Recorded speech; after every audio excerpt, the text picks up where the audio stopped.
Hey family, welcome back to my video. Today we will see. What if Naruto had wed a harem with femme Kyubi? Part 2. Before we start, I would like to extend my sincere thanks to the original author of this story. Your generosity is greatly appreciated. Now enjoy the video. The next morning, our hero was sleeping soundly in bed without a care in the world. After his training had ended the day before, Kira had decided that they should take the night to relax. She had said that since the next 2 weeks were going to be non-stop for the two of them, that they should enjoy the quiet. Kira had made the most delicious meal Naruto had ever eaten, and had even taught him how to prepare it himself. For once life was peaceful, quiet, and reliable for him. There was someone there now. The glares almost didn't exist anymore, and the names that were thrown his way now fell on deaf ears. Naruto could honestly say he was truly happy for the first time in his life, and it was all thanks to a demon. No matter how many times he repeated it in his head, he still couldn't believe it. So he was happy in his space between dreaming and life.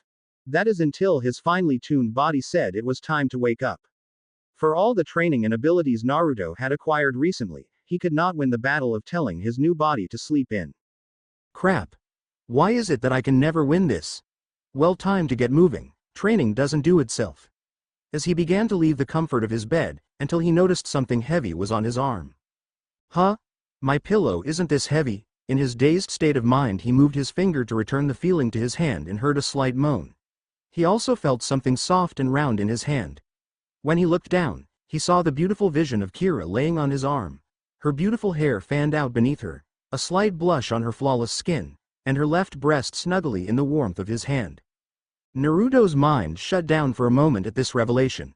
After composing himself, Naruto was across the room in less than a second and was against the wall, blushing worse than Hinata ever had as he desperately tried to stutter out an apology.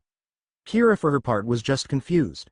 One moment she was comfy and warm, then she was almost thrown 10 feet into the air. Not the way a lady likes to wake up in the morning. Sleepily as she rubbed her eyes, Naruto-kun, what's the matter? I thought you usually took to waking up slowly in the morning. You almost threw me off the bed, said Kira, in all innocence. I'm sorry, I didn't mean to chu that. Iswear. It was an exceed. Wait, what are you doing in my bed?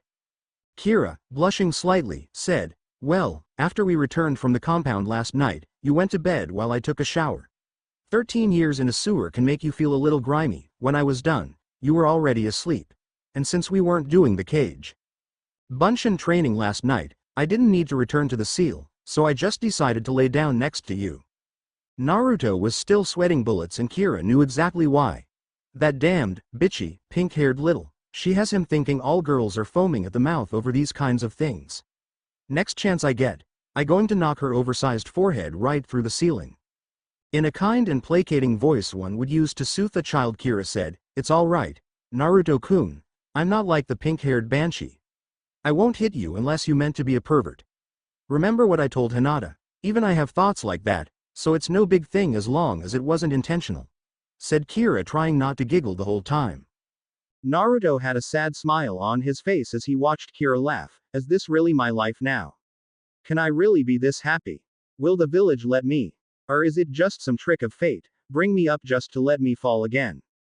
Maybe that Neji guy was right and fate is against me. Kira, why are you doing all this for me? I just don't get it. Shouldn't you hate me? I am the reason that you were trapped and made to live in that sewer. After realizing what he had said, Kira couldn't help but frown. So, even after all our time together, he still doubts that he can be happy. He even thinks that I could hate him. I don't blame him. What with how he's been treated in life, because of me I should be the one being hated. Those damn villagers have him all screwed up. Naruto-kun, I could never hate you. It wasn't your fault, we're going to be together forever. My soul and yours are intertwined. If I had wanted to, I could have just saved your life that night to save mine and then returned to my cell, but I wanted to know you. I wanted to meet you and see what kind of person you were. After teaching you, speaking with you, and being with you, I began to feel like I had found a friend, that maybe this wasn't the curse I had thought at first. Naruto was almost crying while mentally beating the crap out of himself at the same time. I'm an idiot. She's one of the first people to ever recognize me, and I do to her what's been done to me. All Kira has ever done is help and care for me. She's my family, she's my Kira-chan. Naruto then makes his way to Kira's side, who is still sitting in bed looking down at the sheets. Once he reaches her side, he slowly reaches out to wrap his arms around her, but stops short to make sure that she wouldn't pull away. To his surprise, she leans into his chest. Then he softly and tightly wraps his arms around her again. For the longest time, they just sat there enjoying the fact that they have someone. I'm sorry, Kira-chan, it's just so hard to believe what has happened in my life over the last few days. I'm so used to having nothing, forced to scrounge for things, being hated and having no one there with me. Being all alone, but now, I have everything I ever wanted. I have Iruka-sensei, Ji-san, my new apartment, and training that has put me closer to my dream than ever before. I even have friends now in Hinata and Tenten, and best of all, I now know who my mother is and, I have you now, too," said Naruto, slightly squeezing Kira and smiling the warmest smile he could. All Kira did was stare into his eyes for a moment, seeing all the emotion that was hidden to the world. In that moment, she knew what they had.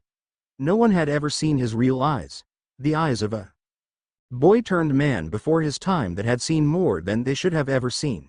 To be trusted enough to let the entirety of his mask fall was more than she could have hoped for. She just smiled and snuggled into Naruto's arms even more with the most content smile. "I will never leave you, Naruto-kun, ever." Later that morning, just before 5 a.m. outside the village walls, Kira and Naruto were stretching to begin their morning run together. They both had stayed in each other's arms right up until they knew that they had to begin their training. Reluctantly, they left each other's warmth to begin the day. Now though, all they could think of was their training and staying on schedule, especially since people would be waiting on them.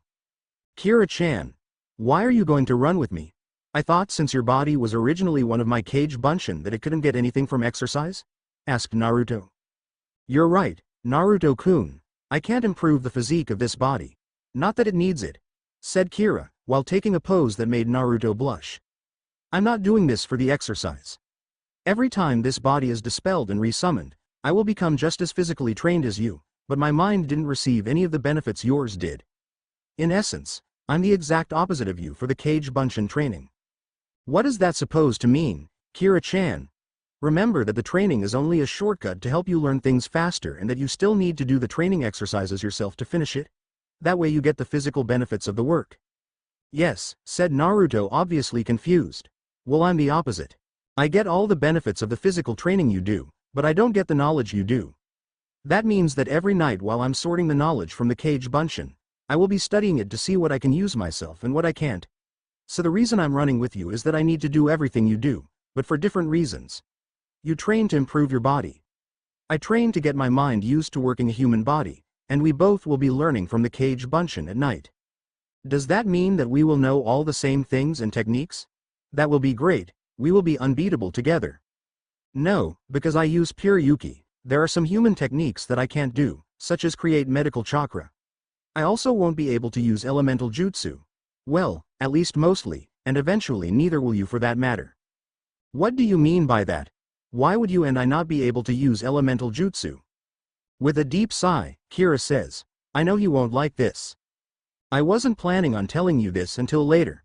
Naruto-kun, Yuki is a very different energy than chakra. It doesn't make a difference when using non-elemental jutsu such as bunshin, but because demons are in essence elemental spirits, we have elements that oppose us. Like fire and water. In other words, you are aligned to certain elements and will not be able to use elements outside of those because our bodies will literally recognize it as a natural enemy or opposite." "Wow, I really wasn't expecting something like this. How can I advance as a ninja with something like this happening? The number of jutsu one knows is kind of important. I know having mastered your favorite is more important, but something like this will really limit my jutsu library," said Naruto, taking a thinking pose. "It's not that bad, Naruto-kun. The elements that you will belong to will come to you naturally, and we will eventually be able to bend those elements to our will without hand seals. The jutsu that are of the same element that you are aligned with will be second nature, and you will most likely have more than one element as well." "Remember the stories about me causing earthquakes and tsunamis with a swing of my tails?" asked Kira. "Does that mean that your elements are earth and water? Wait a second, I thought you were a demon of fire. All the legends I ever heard of you said so." "No, I'm not. That only came about because of the color of my fur being orange-red and that I always used my Foxfire instead of my elements. Because my Yuki is red, so is my fire. Just like yours is a darker blue color. The only Biju of fire are the 6 and 2 tails. Well, I suppose the 5 tails as well, but he's something special. I also never really used my elements much, because they always changed the landscape too much. I hated to destroy the land in a fight. A flood or earthquake takes millennia to recover from, but a fire is restored in a few hundred years. My Foxfire was more easily controlled and could be used precisely, reducing the damage. Well, that explains that. So what are my elements anyway? That way I know what I can and can't learn. 20 questions today? Asked Kira with a smirk, only to see Naruto pout. Your body is still changing, Naruto-kun. We won't be able to tell what all your elements are until later, but I know for sure that one of them is K's, wind. But, I think that it would be better to focus on your taijutsu and other abilities until your body settles and we know for sure what your elements are. I guess this gives me a reason to focus on what I already have started on. So why is it that you can't learn medial jutsu again? To put it simply, it's too late for me to learn it. Your power is still maturing, and because of that, it's adapting to being used for healing chakra. If you had waited even 6 months to start your medical training, it would have been too late for you as well. As long as you continue practicing it on a regular basis, you will always be able to use it. For me though, it's several thousand years too late to even try to make my Yuki that flexible. Alright, I guess that makes sense. How long will it take for my energy to settle, Kira-chan? Asked Naruto, excited about the idea of being able to bend elements at will. I can't wait. I will have an even bigger advantage over other ninja. If I were to guess, I would have to say based on your healing rate, 4 to 8 months until your chakra has completely changed to Yuki and you begin your accession to a full demon begins. What does my healing have to do with it, Kira-chan? How do I explain this one? Do you remember how I said that when the changes to your body happened that the Yuki mostly acted on its own and I only reformed your circulatory system and senses? Of course, I probably have gone over that once a day since you told me all of it. I only really began to understand all of it later. With a slightly annoyed look in her eyes. Well, you always had your healing factor because of me being sealed inside of you. When the change happened, your healing was just supercharged from all the Yuki released into your system, and then it began to change in. Improve your body to survive the stress. That process is still happening even now. Think of it as your body evolving slowly as a way of adapting to whatever is happening to you. First you went through one big evolutionary jump to ensure your survival of the Yuki, then many smaller ones to finish it off. Everything with me has to be so complicated, doesn't it? Asked Naruto as he hung his head. With a giggle and a smile, Kira said. Well, I think that's enough class for today, Naruto-kun. We can continue to confuse you when the next thing comes up. Now I want you to take half of your chakra and create as many cage bunshin as you can, then I'll tell you our new schedule for the last few weeks of our training. Naruto instantly begins to focus his chakra while going through the hand seals. In a huge burst of smoke, hundreds of cage bunshin appeared. After a quick headcount, thanks Kira using her Dojutsu, she begins to hand out the bunshin's orders. Seeing her eyes faintly glowing once again, Naruto couldn't help but to think, there it is again, she said it was a Dojutsu like the Byakugan and that I have it too. I really want to know what it can do, but I know that if Kira-chan thought that I was ready, she would have told me. I will have to wait. But I wonder how it can help her count my bunshin like that. Impressive, 300 exactly, Naruto-kun. I'm surprised. I honestly didn't think you had come this far in your control yet.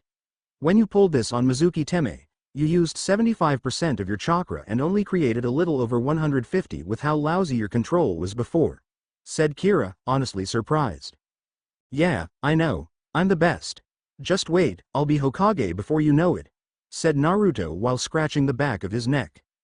Kira only rolled her eyes before turning to the gathered bunshin to hand out their orders by pointing from group to group. Alright. First off, I want you 50 to take the medical scrolls and pick up where you left off. Next, I want you 30 to take this copy of the Juken Kata scroll and commit them to memory as you go through the Kata.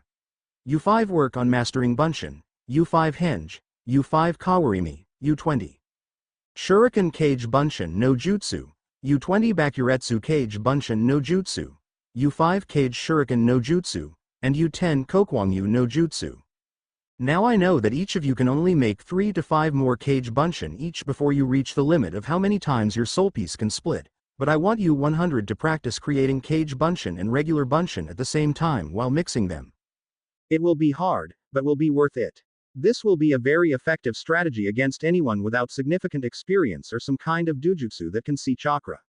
Lastly, I would like you 50 to just continue working on mastering your senses, chakra control, and just how your body generally works. So screw around and see what works. Naruto was just speechless. Just about everything he wanted to learn or master Kira had just handed out to his Bunshin to start for him. Damn Kira-chan, do you really think we can work on all that at once? Of course Naruto-kun, you won't be absorbing all the training they do at once. You will be going to bed by 8 o'clock every night for the next week or so. That way, I will have plenty of time to sort through the information to see what I can use, and make sure you can adjust to it. Hopefully, I will be getting a few hours of sleep for myself in the process. I'm a little confused, Kira-chan, but I really don't need to know. Let's start our run before we run behind schedule. You can tell me our new training schedule while we're running, said Naruto while rubbing his head as if in pain.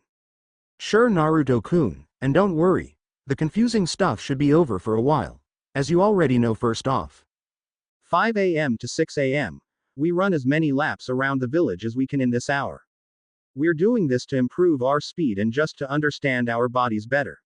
We can also use this time to figure out new combos and techniques if you like. 6 a.m. to 8 a.m. we will use this time by alternating between punching and clawing a log just as before. As the dolphin said, try to increase these numbers daily. 8 a.m. to 9 a.m. we will train with each other until the dolphin arrives in our special abilities, such as Kitsune and whatever else we can think of. 9 a.m. to 11 a.m. ninjutsu training. We will practice whatever the Kage Bunshin have done so far with the dolphin's help. You and he will have to help me as well. 11 a.m. to 12 p.m. you will work on your medical jutsu, while I try to catch up to you in the basics with the dolphin's help. 12 p.m. 1 p.m. this will be lunchtime for us. 1 p.m. 2 p.m. this time will be for you and me to redo the chakra control exercises, and when I say redo them, I mean starting with the leaf exercise all the way to your medial exercises. As you know, after this you are to be at the Hyuga compound to begin your Jukin training. So from 2 p.m. to 6 p.m., I will return to the seal to review what I've done for the day. 6 p.m. 8 p.m. you will re-summon me so I can continue working with Hinata while you do your laundry duties. And that's my plan for us up until team assignments. From what I can figure, this should give us enough time to finish mastering those jutsu as well as the medical knowledge, but we will need to go over everything with the Hokage after the 2 weeks are up to ensure that we have everything done and maybe get his ideas for other training. Naruto is still running with his jaw hanging loose. How can you think up things like that, Kira-chan? You must be a super genius to figure things like that out. No, Naruto-kun, you just learn a lot when you've been around as long as me. Now I kind of wish that I had paid more attention to Shinobi, now that I am one. If I had, I would be a lot more useful now. I have seen many things in my life. Some amazing that I hope to share with you someday, and others that I wish that I could just forget, said Kira in a flat tone with a glazed look in her eyes. I can't imagine what she's seen in her life. From what I can figure from the history she told me, she must be at least 7,000 years old. She must have seen things I can't even dream of. Before Naruto could say anything to comfort Kira, they both heard the phrase in booming voice that would cause both of them to flinch instinctively for years to come. Ali, these two have a burning passion for youth to be training so diligently so early on this beautiful morning, screamed a strange man. He wore green spandex with orange leg warmers and a Konoha Hitaiate as a belt. He also wore the classic Jounin vest unzipped. He had his black hair cut in a bowl-shaped style and had the biggest eyebrows you could imagine. Lastly, he had an excellent build and tan skin. Anyone could tell that he was built because of the tight spandex, even if they all wished that they couldn't. Alongside the man, a boy who looked like a younger version of the first, with the only difference being the lack of the Jounin vest, screamed. Yash, Guy-sensei. Their flames of youth are burning brightly. I will strive to rival their flames of youth. Both Kira and Naruto were just scared shitless by the pair and are communicating via their mental link trying to figure a way to escape. While sweating bullets out of total shock, Naruto thought to Kira. Kira-chan, What the fucking hell are those things? Those eyebrows look alive, super eyebrows even. I don't know, Naruto-kun, in all my millennia, I have never seen such a disturbing thing. I'm scared. Let's get out of here. Kira then took up a position behind Naruto, shaking slightly. Why are you hiding behind me? You're the demon lord. What does that have to do with this? I don't know, but if I focus on them my brain will fry. The green duo continued their rant about youth and something about springtime for what seemed like ages, until the older one saw the scared shitless faces of Kira and Naruto, so by some twisted logic he decided to introduce himself. I am sorry for the scare. My name is Maida Guy, and this is my youthful student Rock Lee. I know that our youthfulness is quite overwhelming to some people, said Guy. Yash, Guy-sensei. I too apologize for scaring you, but we seldom see others with the youthfulness to be training as early as we do, said the newly named Lee. Less weird now but still freaky as all get out. Alright, Kira-chan, as soon as I tell you to, run as fast as you can. Whatever you say, Naruto-kun, just get us out of here or else I'm frying their asses Konoha ninja or not.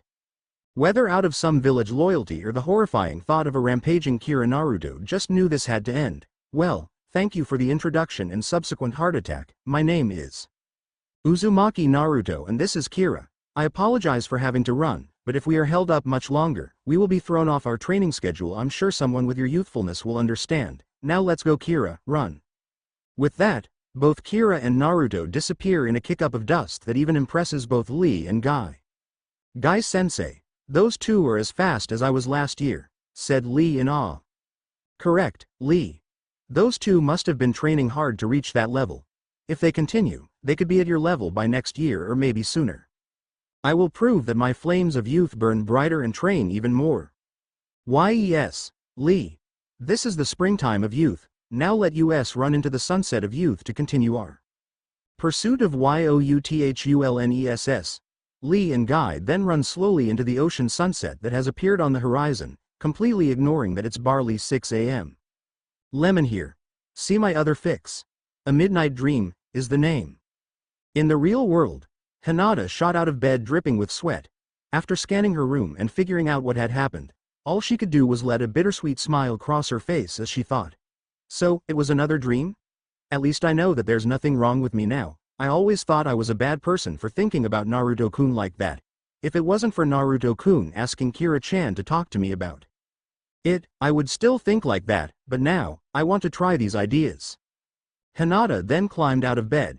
She noticed the rather large stain in her bed, as well as on her nightgown.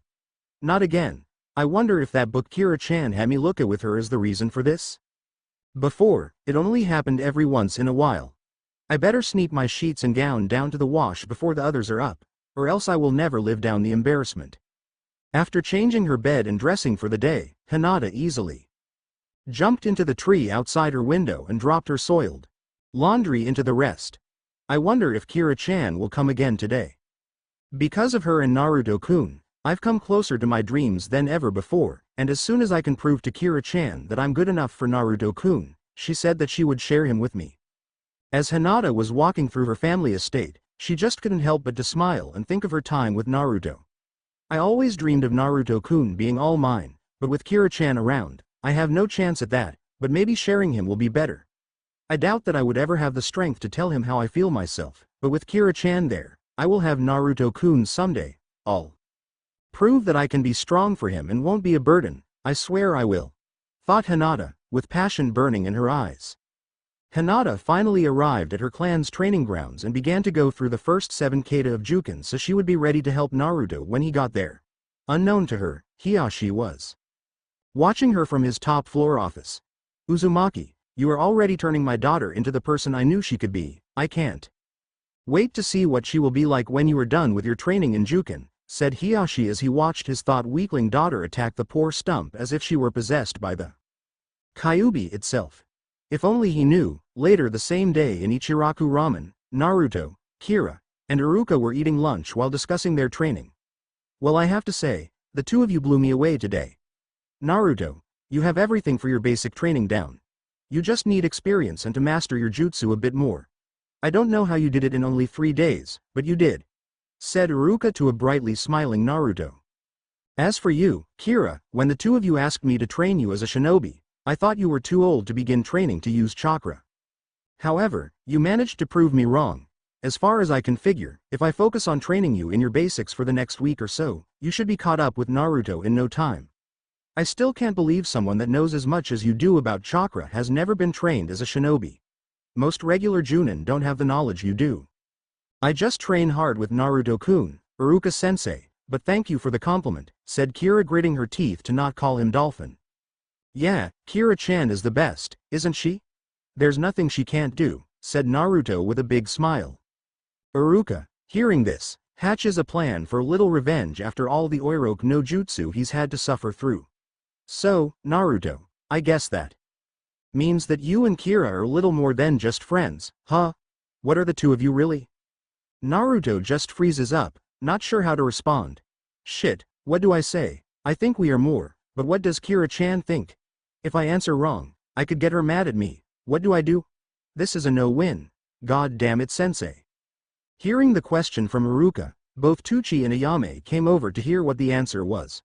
What about it, Naruto-kun, is she your new girlfriend? Asked Ayame, dragging out the kun on purpose. Yes, I think it would be wonderful if she was. It would be another permanent customer for me, and I may even have to create a lover's lunch special for the two of you, said Tuchi while serving up another bowl for Naruto. Naruto was just blushing like crazy while stuttering out. I'm not, I mean, her, I.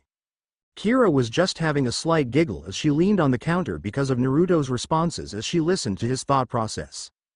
He still forgets to close the link when he wants to think to himself, then she takes a moment to look at the smirking face of Iruka, and here I thought Naruto-kun was the prankster. I guess I should end this little game the dolphin is playing and make it bluntly clear what I consider Naruto-kun and me to be. I really don't want to play the same game with him as Hinata-chan, especially after this morning. You would think he would already know. He just doesn't understand basic attraction or emotions yet, I suppose, but, just as she was about to move, a thought crossed her mind. Wait, I can have some fun with this, thought Kira with a sultry smirk. Kira then stands and slowly sways her hips as she walks over to Naruto, which everyone other than him clearly noticed. When she reaches him, she quickly turns his stool around and kisses him passionately. After recovering from his shock, Naruto just wraps his arms around her and falls into it. The other three occupants of the stand were just shocked silent with their jaws hanging on the floor. All three were thinking along the same lines as, how did Naruto get such a cute girlfriend? As Kira finally broke the kiss, she said in a tone that had every male present standing at attention. I just thought that you needed a little reassurance of what our relationship is. I'll see you at the training ground, Naruto-kun. Kira then, with the same sway of her hips, leaves the stand and a very dazed Naruto. Damn, I'll see you later, Iruka-sensei.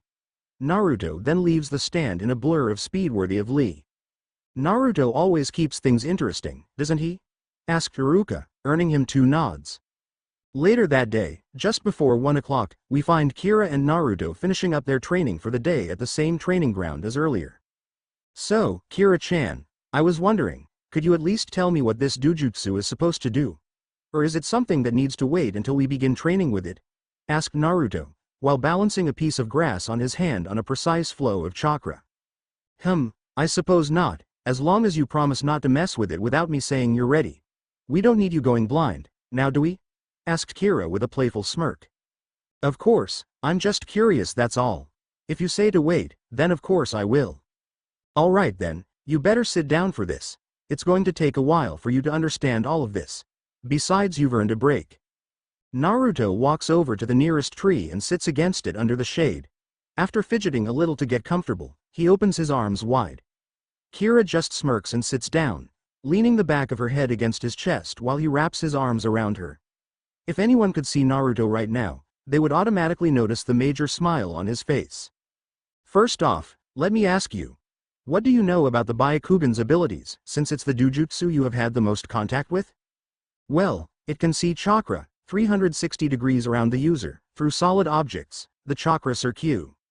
No, Naruto-kun, I asked you for the Byakugan's abilities, not everything it's capable of doing. I thought that was what I was telling you, Kira-chan, asked Naruto confused. All Dojutsu usually only have 2 or 3 abilities. Maybe another one, but it's rare. You see, by combining these few abilities in different ways, a Dojutsu has its multitudes of capabilities. Take the Byakugan for example. It really only has 3 abilities. Its users just combine them in different ways by instinct to create extra capabilities. Its 3 true abilities, however, are to see chakra in all forms, see through solid objects, and finally telescopic vision. Kira-chan? What exactly does telescopic mean? It means that you can zoom in and out on objects. In other words, you can see things very far away. Now to continue, let me explain how the Byakugan's abilities combine to produce all of its powers. The Hyuga use the ability to see through solid objects, or X-ray vision, to look through their own heads to have 360-degree vision. It's kind of creepy, but it works.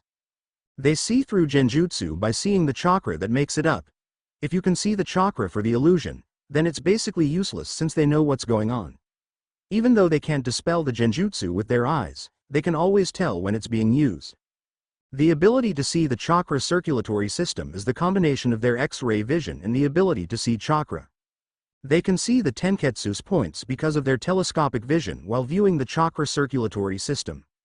They literally zoom in to see them, but sadly, this also caused tunnel vision. However, that's where their 360-degree vision comes in. Finally, their legendary ability, or their all-seeing eyes, is because of their X-ray vision combined with their telescopic vision, as well as their 360-degree vision. Understand, Naruto-kun? Asked Kira after she finished. I really had no idea that a Dojutsu was so complicated, I just thought it did what it did. I never imagined it was made up of all these separate abilities being mixed together. It's really kind of humbling. Most people never think about how a jutsu or ability works. All they ever want to know is how to use it, and that's enough for them. I know it's confusing, but every question you ever ask me is always the difficult ones. If they weren't, you wouldn't ask me now, would you? Asked Kira. I guess I wouldn't. Well, if that's how the Hyuga Dojutsu works, what are the base abilities of our Dojutsu? Ours is unlike any other to my knowledge, Naruto-kun. It has existed in the Kitsune clan since the beginning. As you already know, your eyes are naturally much better than many humans, even without a Dojutsu, our regular eyes are rather impressive. They can see clearly at night and easily adjust to varying speeds and changing light. This alone could be considered a lower Dojutsu. Sadly, not all Kitsune are able to activate the actual Dojutsu. Usually it's 1 in 5 that do. As for the abilities our eyes possess when they are active, like most Dojutsu, it can see chakra in the air or how it flows through the circulatory system. Now we may not be able to see it as clearly as the Hyuga since we view it through the skin and such, but what we can do that they can't is see the aura that the chakra takes inside and outside the body. This gives us many advantages when you learn how to read what the aura means. Next, it enhances your sight even more. In other words, you will see things in slow motion and greater clarity all the time when active, instead of just when your eyes adjust to something like you're used to doing now. It also has telescopic vision like the Byakugan, but this takes a lot of training to use, because we see the chakra auras given off by everything. So unlike the Hyuga, we will need to train to look past the distractions to see what we need to or want to. Next, we can use the power of hypnosis and suggestion with our Dojutsu. This means when we make eye contact with someone, we can either implant an idea or action for him or her to perform, or we may be able to control their mind enough to make them do what we want altogether. It all depends on the person's will and mental strength. If they are strong, it may not work at all, but if they are weak, well, just use your imagination. Finally, when you mix and combine these abilities, we are also able to predict our enemy's movements down to the smallest detail when you are against taijutsu. With training, it is also possible to predict genjutsu and ninjutsu with our eyes, but that takes time to learn. I never really bothered to learn this, because I never thought that I would be lowering myself to battling a human in any form other than my fox form, but I know it's possible to do from hearing about other Kitsune. Any other questions, Naruto-kun? Asked Kira, after leaving Naruto's arms and turning to face him while in a kneeling position. Not really, I can't wait to start training with this. It sounds like it would be a great help with my Juken training. Oh, what is it called? Well, it really doesn't have a name, but I guess if you wanted to, you could name it. It's also just really surprising that our Dojutsu is so similar to the Byakugan. The only thing we're lacking is the ability to see through solid objects. If we had that, we would be able to do everything the Byakugan can and more. Actually, our Dojutsu is closer to the Sharingan than the Byakugan, said Kira without thinking. Sharingan, is that another Dojutsu? What does that one do? Asked Naruto in all innocence. Crap. I just always have to give him just a little more information than he needs, he just absorbs whatever I say like a sponge. Well, the Sharingan is another Dojutsu that exists. It works off of 3 main abilities like the Byakugan, but it also has talents for genjutsu like ours when it is mastered. The abilities of the Sharingan are: it allows the user to see things in slow motion and greater clarity. Like most other Dojutsu, it can see chakra. Lastly, it can memorize anything it sees instantly and allows the user to recall it at will. These abilities combined allow a Sharingan user some of the most unique abilities in the ninja world. As you have probably already figured out, they can predict an enemy's movement and jutsu just like we can. It also allows them to copy any nin, general, or taijutsu instantly. They can do this by studying the amount of chakra used, as well as the hand seals, and then memorizing the way the chakra flows. If we had the ability to memorize instantly, we could also do this as well, but even though we can't copy a jutsu as easily as a Sharingan can, we can still pick it up if we pay close enough attention and then practice it later. Damn, we really rule, don't we? Asked Naruto with a smirk. I guess you could say that, Naruto-kun, said Kira with a soft smile. Never forget, Naruto-kun, that all the jutsu, special abilities, and raw strength in the world won't help without the skill required to use them properly. You always know how to bring me back down to earth, don't you? Well, we still have an hour until we need to head for my Juken training, so how about we settle for some good reading? Asked Naruto, while holding up the infamous orange book. Kira only gives a playful smirk and resumes her position against his chest. You know, we should see about getting more of these books. If how you were acting at the stand has anything to do with these books, I'll buy an entire set of them for the both of us and even get the limited edition ones. Promised Naruto as he opened the book to a rather racy scene. At the end of Naruto's Juken basic training session, his sensei was giving him some final pointers before sending him off to his training with Hinata. You are doing very well, Naruto-san. You have already gained a very good grasp of the basic kata. Your chakra control is coming along fine as well. I don't need to say anything of your physical conditioning. I believe that you will be ready to move on to your training with Hiyashi-sama by the end of the week, as surprising as it is. The only advice I can give you is that you need to remember that the Hyuga style is not just called the gentle fist because of our attack style. It is called the gentle fist because we always wait in. Watch. We study our opponent and allow them to come to us. The greatest strength of Juken is our ability to avoid and counter. We fight gently. You on the other hand always attack without considering the consequences of it.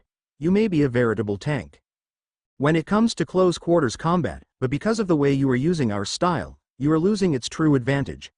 I would advise that you begin to practice meditation in the morning and evening to gain clarity of mind. I will show you how tomorrow. It may also prove worthwhile to take up Go or Shogi, was the wise advice from Kyoju-sensei. I understand, sensei. I'll be sure to practice that, said Naruto with a flinch at the thought of meditation. Well, we still have 20 minutes until the end of our training time. I would like you to continue working on the basic kata until Hinata-sama arrives.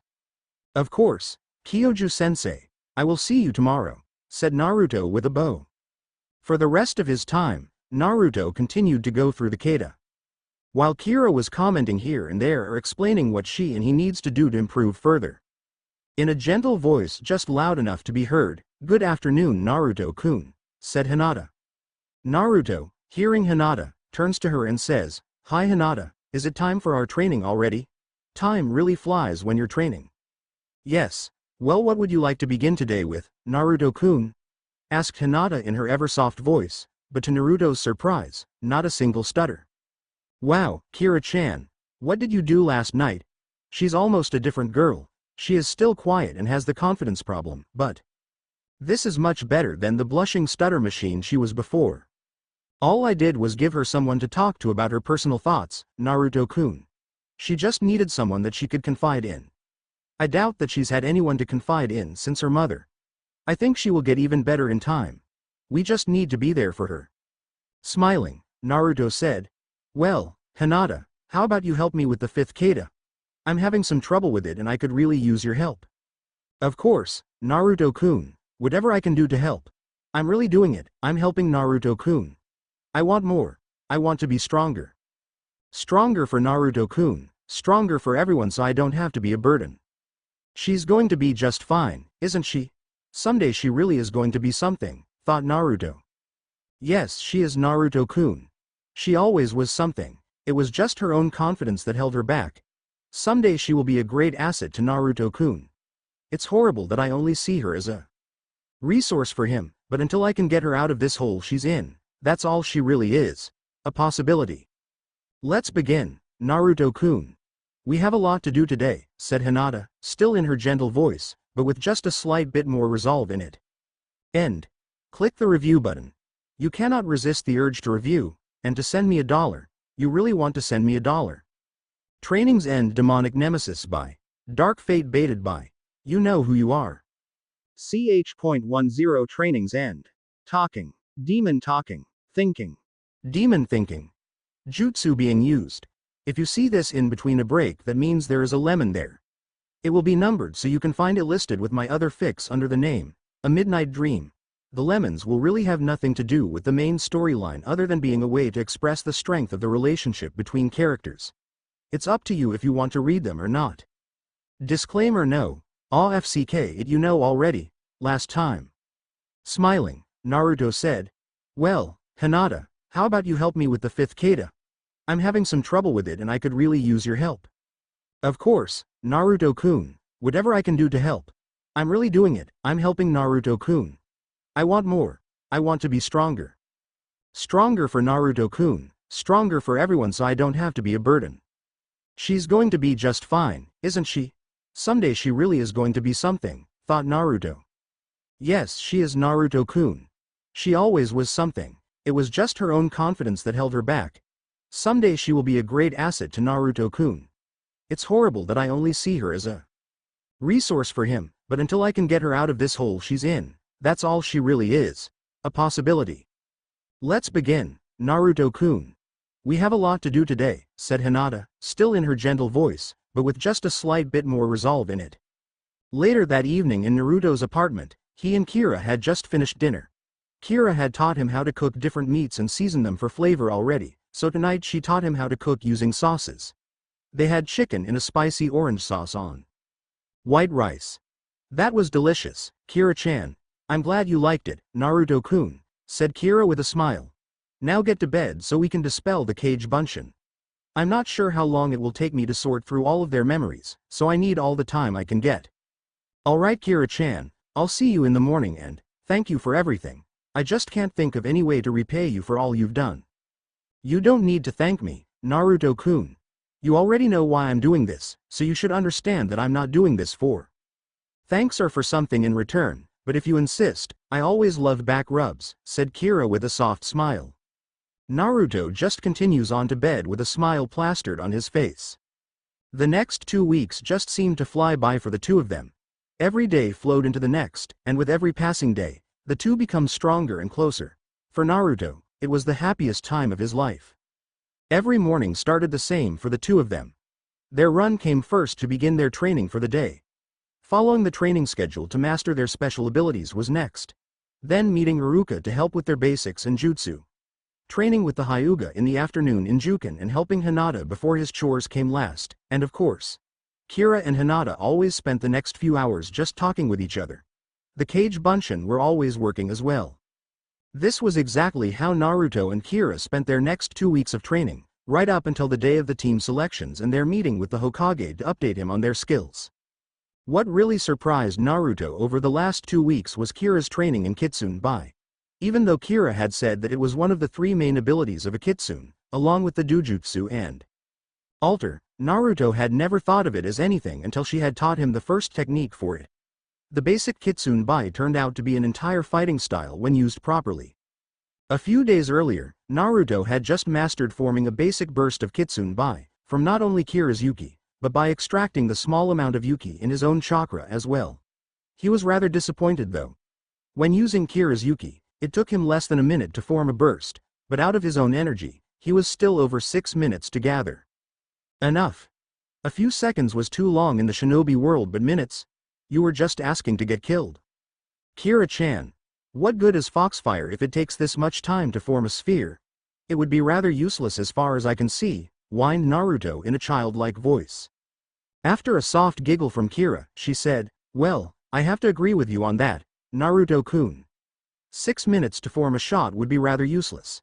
As far as I can see, your system can only circulate that much Yuki in that time. You have mastered collecting it superbly. It's just that the Yuki isn't there to collect, but don't worry, the Yuki in your system will only increase from here on, so it will get easier. Like this, Kira then raises her right hand and points her index finger as if she was aiming at something.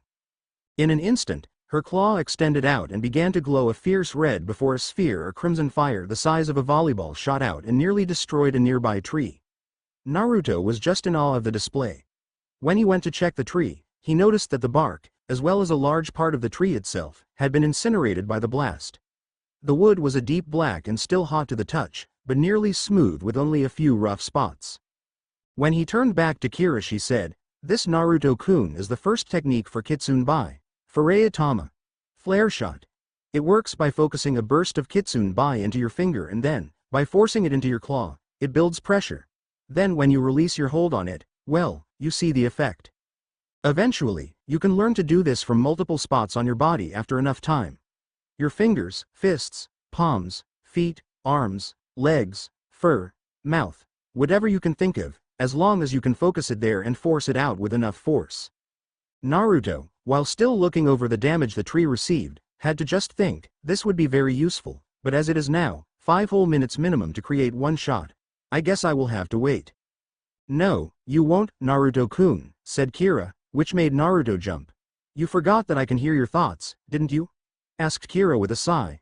Well, anyways, after our first training session with Kitsune Bai, I decided to work on something special, and it's about time I let you use it.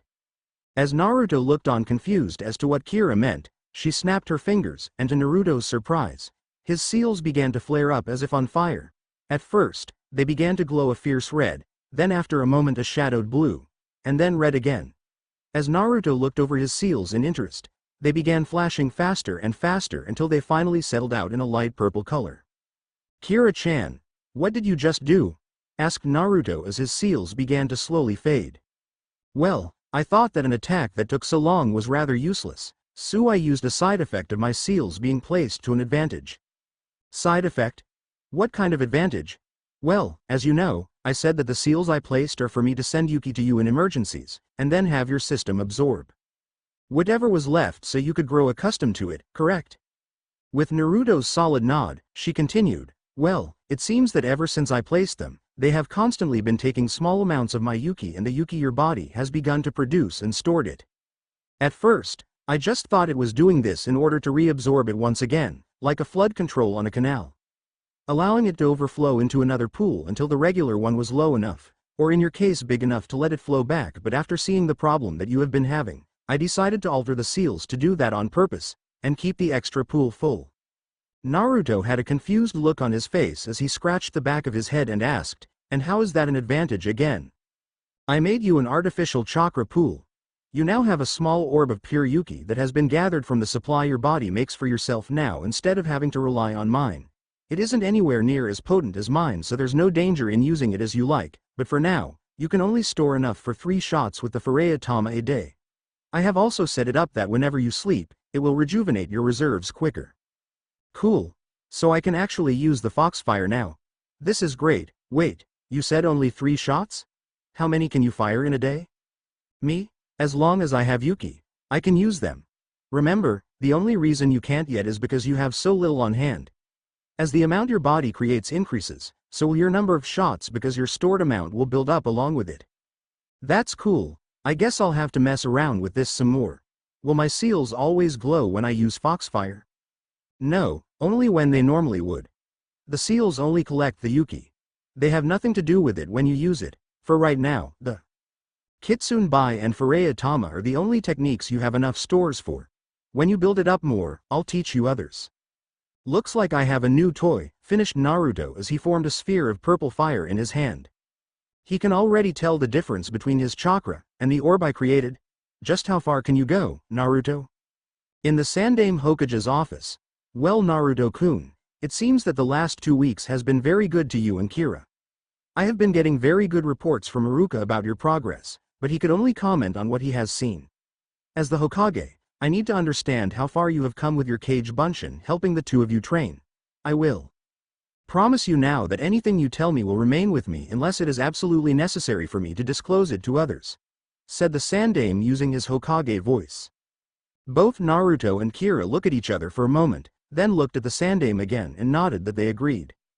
"How do you want us to report about our training and what we have learned so far, Ji-san?" asked Naruto. "I would like you to go one at a time and explain your skills by taijutsu, genjutsu, ninjutsu, medical ninjutsu, your special abilities, what chakra control exercises you've completed and anything else you think would be useful for me to know." After thinking for a moment, Kira said, "All right, I'll go first then. I found that the Juken style of taijutsu just wasn't right for me, so I created one for myself by combining the Juken's flowing movements, my Foxfire, and the medical knowledge I learned with Naruto-kun. It mainly focuses on external burning damage, attacking nerve clusters, major muscle groups, and pressure points. I did this mainly because I lack the exact control for Juken or a chakra no Enjadu requires. My Yuki just can't be focused that precisely, so I found a way around that. My ability to cancel genjutsu is Chunin level by what Iruka said, and for the same reason that I can't use Juken, I can't cast human genjutsu. I have learned all the same jutsu as Naruto-kun except for the medical ones. I have completed the tree climbing exercise, leaf exercises, and balancing the piece of grass in my hand. But that's as far as I could get in control before my Yuki stopped me. As you know, my senses and body are already under control.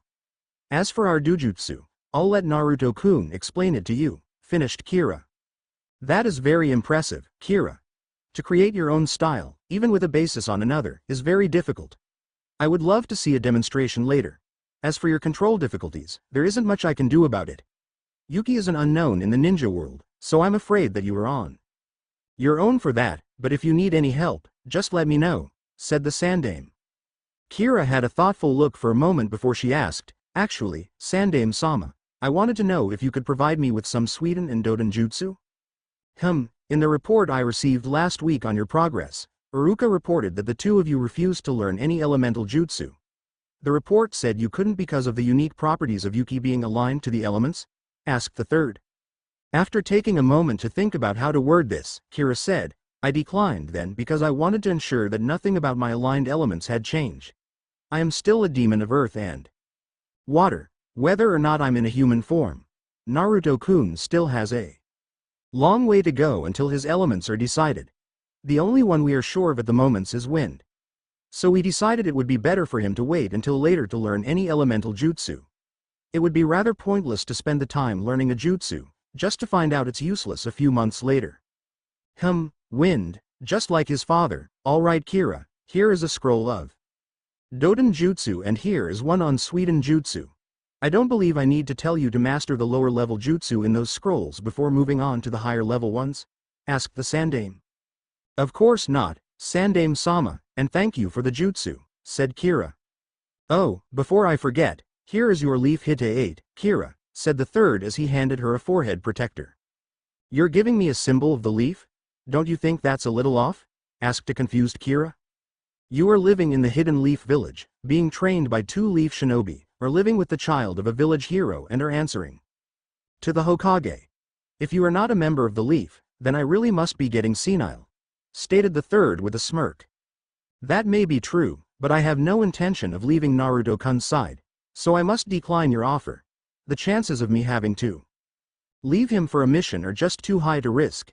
If you ever need me, I'm always here, but I will not put myself at the mercy of the council," stated Kira in all seriousness. "Well, you do realize that without being a licensed shinobi, you will not be able to accompany him on missions? And if I'm not a shinobi, you have no right to stop me from following him either." The third could only scowl. It's easy to forget that you're dealing with a 7,000-year-old being when you're talking to Kira. "Very well, you win for now, but know that this is always waiting for you Kira," said the third, holding up her license and forehead protector. Naruto just stayed quiet through the whole exchange. Out of all the changes that had taken place over the last 2 weeks, Naruto's patience and focus have been the most drastic. His Juken training has given him patience, while his contact with Kira and her constant riddles have given him clarity of mind. At least when he focuses on the problem, but whenever Kira starts being playful, any and all cognitive thought escapes him, and anyone in viewing distance. Well, I guess that settles that, huh Kira-chan? Asked Naruto. I suppose it does, Naruto-kun, it's your turn now, said Kira. Yes, I am most interested in hearing how far you have come in your medical training, Naruto, stated the Sandame. Hiyashi-san says that my Jounin is coming along perfectly. I have already mastered the chakra manipulation for the attacks. My medical training helped greatly with that. I have also mastered 10 out of the 21 kata of the Jounin style. Hiyashi-san believes that I could have the last 11 mastered within the next 2 months. My genjutsu is at the same level as Kira-chan's for the most part, in the sense that I can cancel them at a Chunin level, but even with my control I still can't seem to use them very well except for the Kokwangyu no Jutsu. I just think genjutsu aren't for Kitsune. As for jutsu I have mastered D rank, Bunshin no Jutsu, Henge no Jutsu Kawarimi no Jutsu, Kage Shuriken no Jutsu, B rank, Ninpo, Dokugiri Kage Bunshin, Shuriken Kage Bunshin, A rank, Kachiyose no Jutsu, Kokwangyu no Jutsu, Bakuretsu Kage Bunshin. Finished Naruto as he sat back to listen to his grandfather figure's views. I see you completely skipped learning any C ranked, even so that is quite the jutsu library for a genin.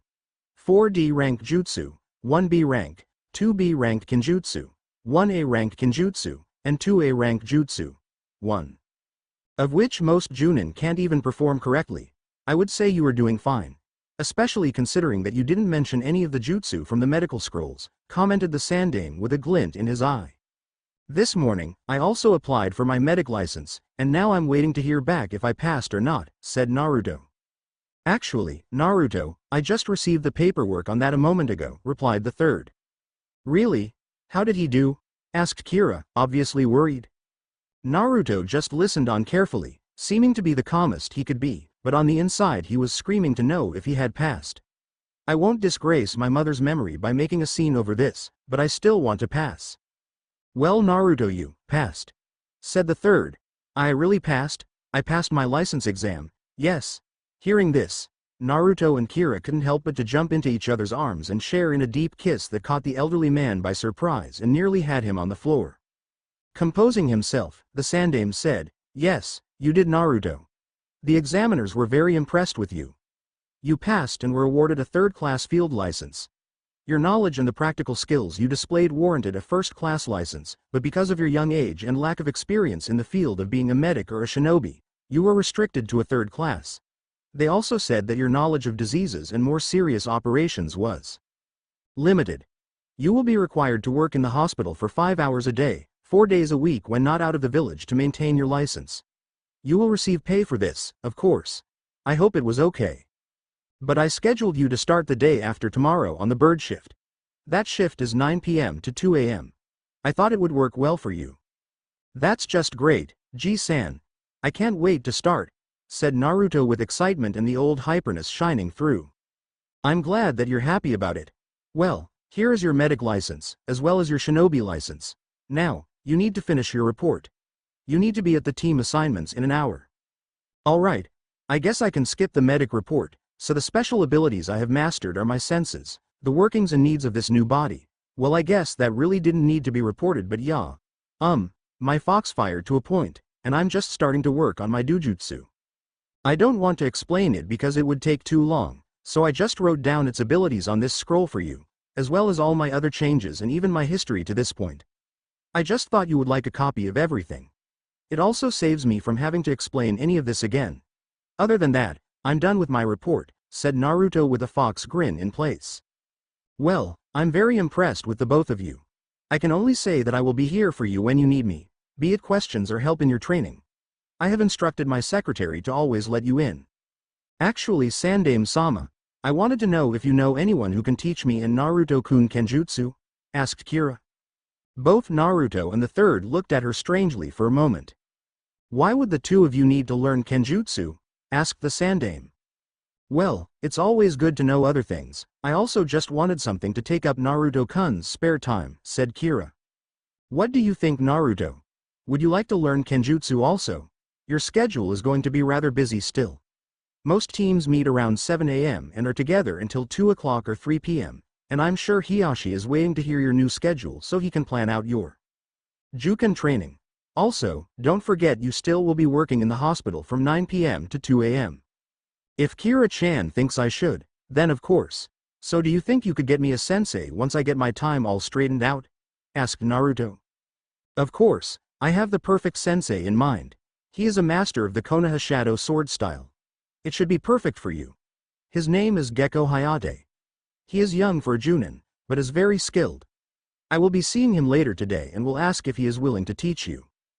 Just come by tomorrow once your sensei has told you your schedule so we can set up your training time.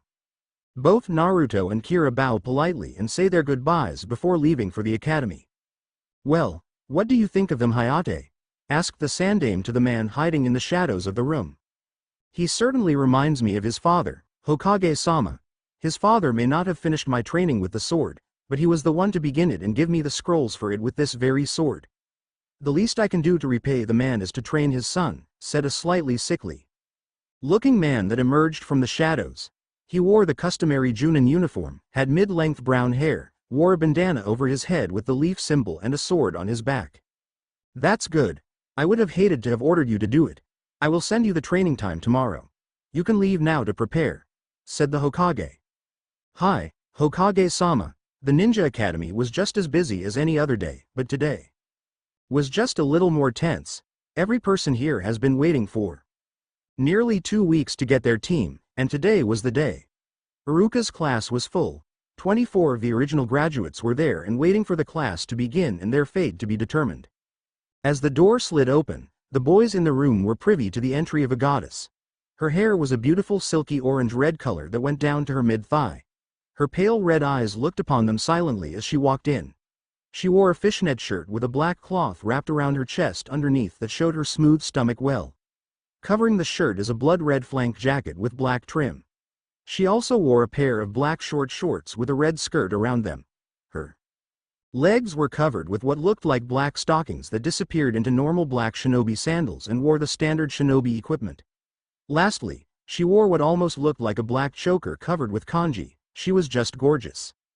Following right behind her is a boy that wore black Anbu-style pants that disappeared into black sandals. His upper half was covered by a black t-shirt tucked into his pants and a dark blue flank jacket with black trim. He wore black fingerless gloves with metal on the back and each knuckle.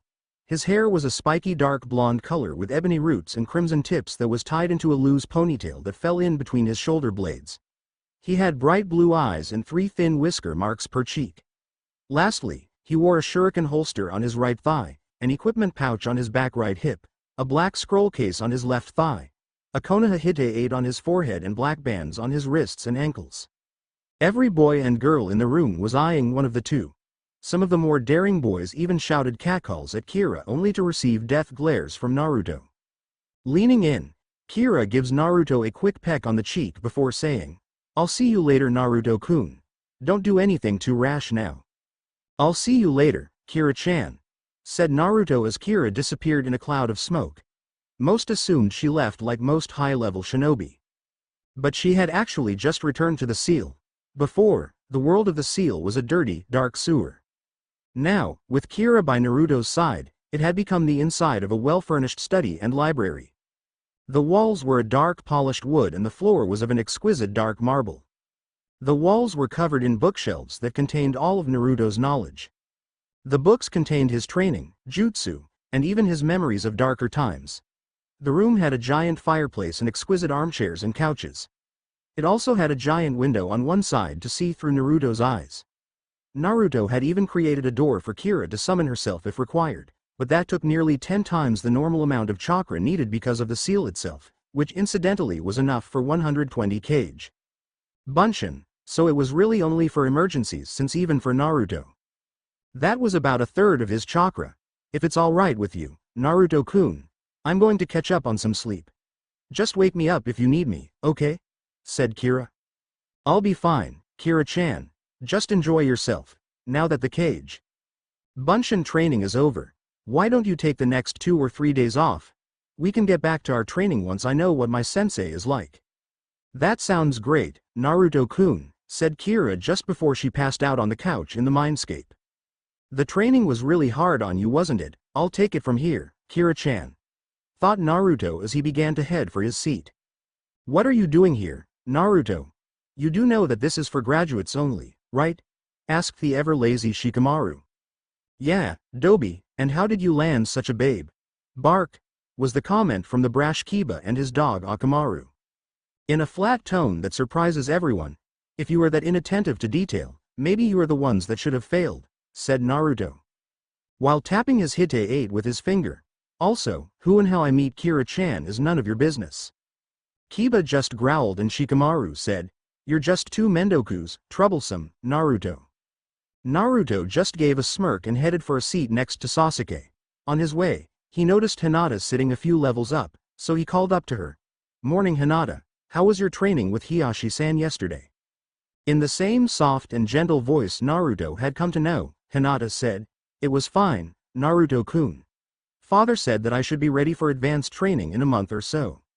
Everyone in class was just shocked. Not only had the weakling Hyuga heiress just spoke without her stutter, but she had also just spoken to the boy that everyone knew she would faint around just by of the mere thought of. That's great. I hope we get on the same team. Kira-chan would just love that. I'll see you later, okay? Said Naruto with his fox grin in full bloom. He then took his seat next to Sasuke, much to the brooder's dismay. The rest of the wait was uneventful until the arrival of the pink banshee and the blonde psycho. Everyone just turned their heads to watch the foolish display from the foaming fangirls. Naruto just took to ignoring them and was enjoying the downtime from training after being pushed to his limits over the last few weeks. That was, until he was ripped out of his pleasant state of mind by the booming shriek from Sakura. Move! Naruto no baka. I want to sit next to Sasuke-kun. After Naruto had used his pinky to clear out his ear, he noticed the slight flinch from the brooding Uchiha. Well, it seems that Sasuke doesn't want you sitting here, and I really don't feel like moving, so. You can find another seat, Sakura-san, said Naruto in a bored tone. Sasuke, for his part, was just praying silently that it would work. Sakura was red from head to toe with rage. Naruto no baka, you can't stand in the way of true love just because no decent girl would want a loser like you. That was the last straw for Naruto. Insult him, okay. Insult Kira indirectly or not, and you're dead. Releasing his chakra suppression, Naruto's features became more feral. His whisker marks widened as well as darkened. The ebony and crimson highlights in his hair extended as his hair became even more untamed. Everyone heard the slicing sound of flesh as his canines and claws extended. His chakra level rose so much so quickly that everyone in the room could literally feel his power and rage pressing down on them. Some of the weaker kunoichi such as Sakura were rooted to their spot trying to catch their breath. Many in the room were going with the same thought, what the fuck is happening, as they put their backs to a wall. Sasuke was just smirking at his longtime rival, so he's gotten even stronger than before. I wonder what these changes are. Does the Dobi have a Kekai Genkai? This is even better, he may never be able to surpass an Uchiha, but the stronger he is, the better I can test myself. Haruno, that is enough. Get it through your head that you don't have the right to tell me or anyone else what to do. If you want to sit next to Sasuke Teme, then just ask if you can sit on the other side of him, if you're not too retarded to notice there is a seat on his right. Also, if you ever insult my Kira-chan like that again, I'll make sure that you have a most horrible accident in a training spar. Do I make myself clear? Asked Naruto in a rage-filled tone that everyone could tell was just barely in check. Before everyone's eyes, Naruto's features return to normal, and the pressure in the room disappears with them. Sakura just scampers over to the other side of Sasuke, as if he was going to protect her. What was that just now, Dobi? You went from your normal baka self to an animal? Inquired Sasuke in his brooding tone and posture. I defiantly don't want to tell them the truth.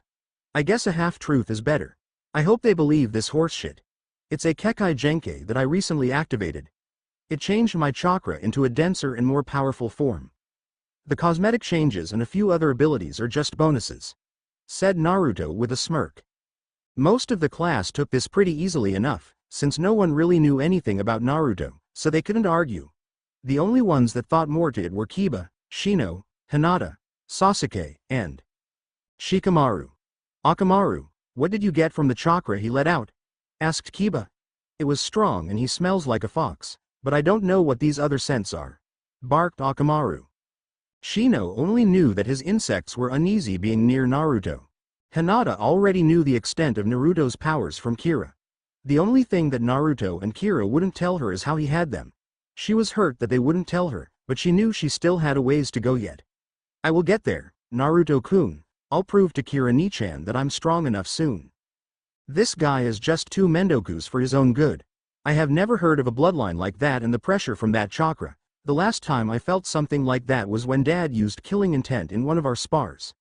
It was the same pressure, but there was no intent to kill in it. Was it just his instinct that did it? It's just too confusing. I'm taking a nap, thought Shikamaru. So I was right, the Dobi does have a bloodline. He is still no match for me, but at least he would be of more use to me as a teammate than most of these weaklings. He would at least not hold me back, thought Sasuke, not losing his brooding exterior. Iruka then walks through the door and begins to explain the reasons for teams and other things until Sakura speaks up. Iruka-sensei. Why is Naruto no Baka here? He failed, so you should make him leave. Naruto, Sasuke, Hinata and Iruka all glare at the girl for the stupid remark until Iruka speaks. Sakura, Naruto's failure was a mistake, and it was rectified by the Sandaime. So if you were saying that there was a mistake in him passing, then you were saying that Hokage-sama made it. Now sit down so I can call the teams. Sakura just sits down quietly thinking. What's going on today? It's as if the world's against me and it all started with Naruto. Shaw. Yeah, pound that baka. Alright everyone, Team 1, called Iruka. Later, most of the teams had been called and have already begun to talk to each other.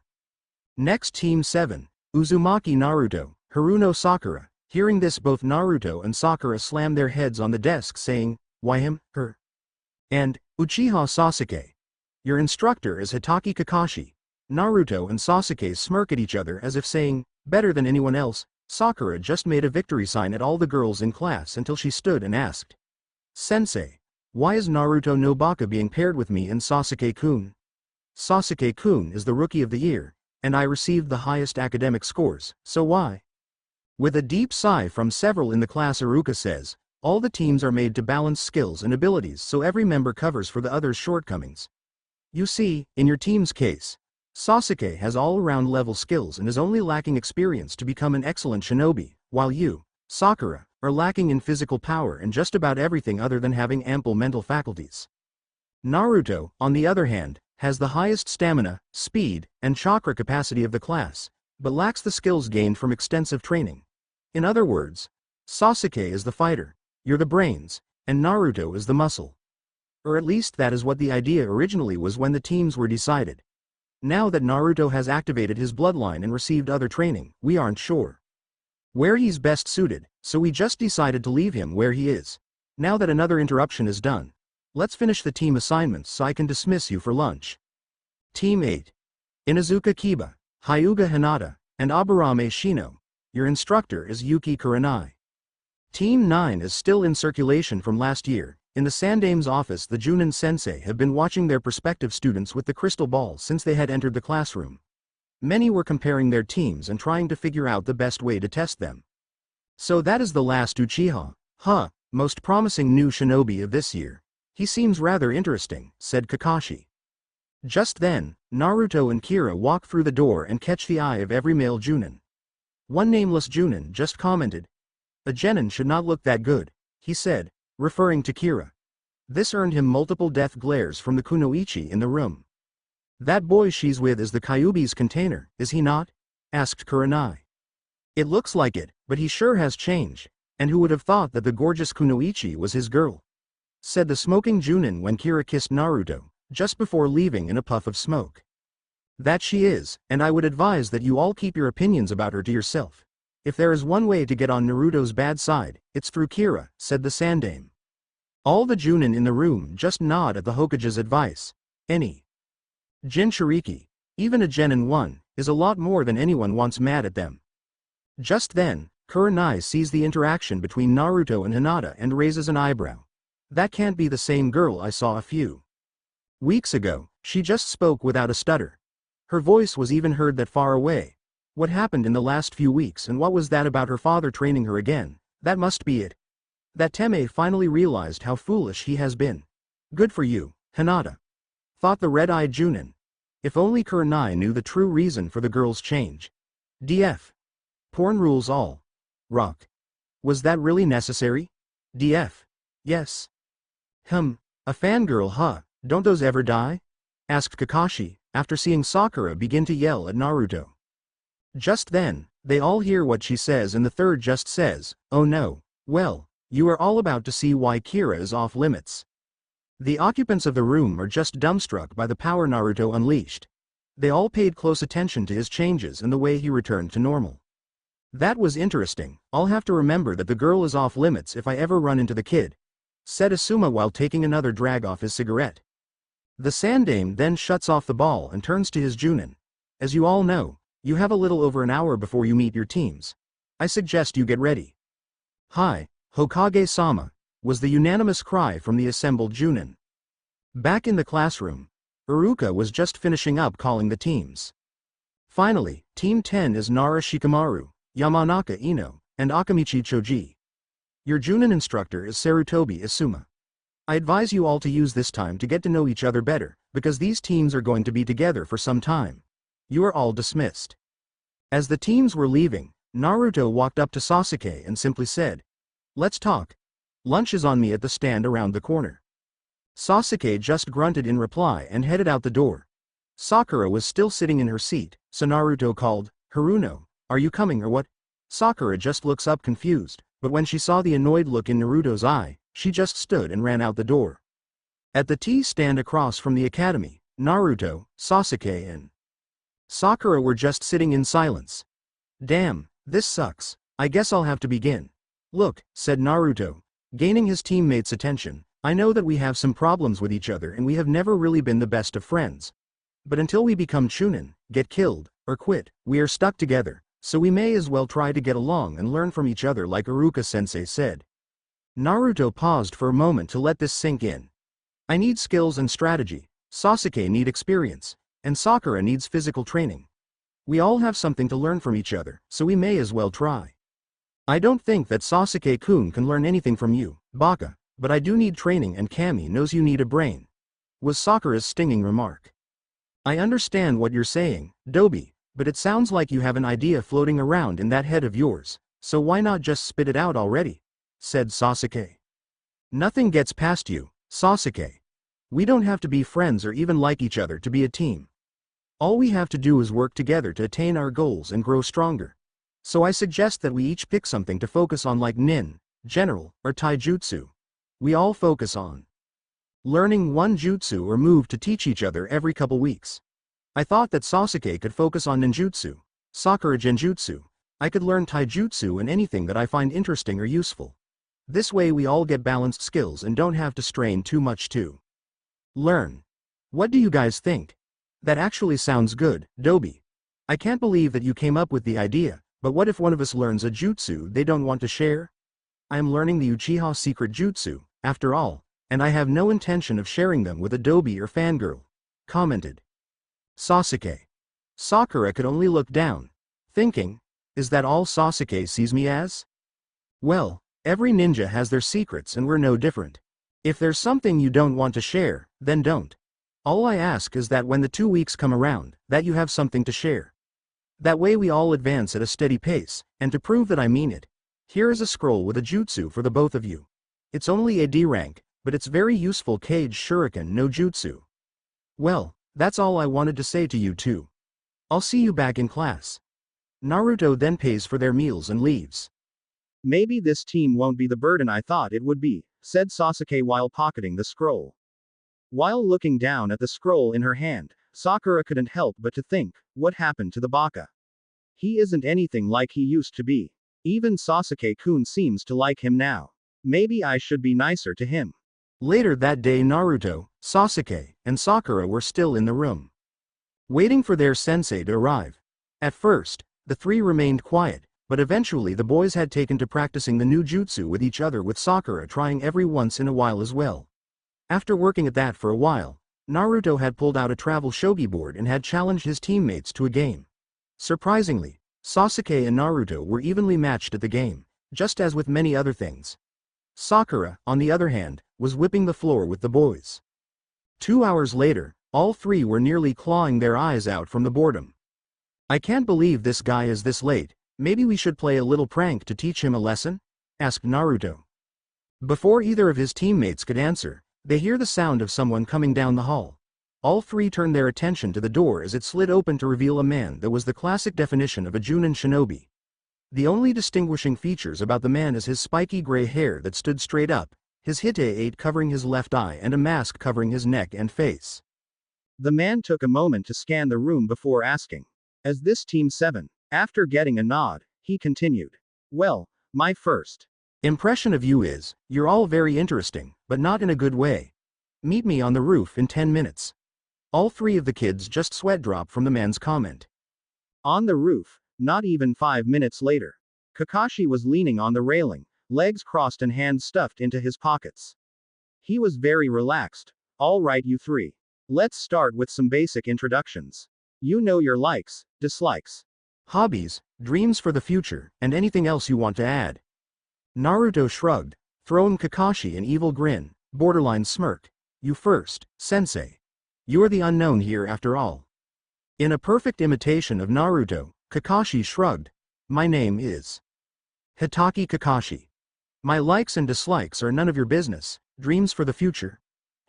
Well, I have a lot of hobbies." Sasuke and Sakura stared at him blankly, clearly expecting more but not getting any, so Sakura asked, "That's it? That's all we get?" Shrugging again, Kakashi pointed at Naruto. "Your turn, Blondie."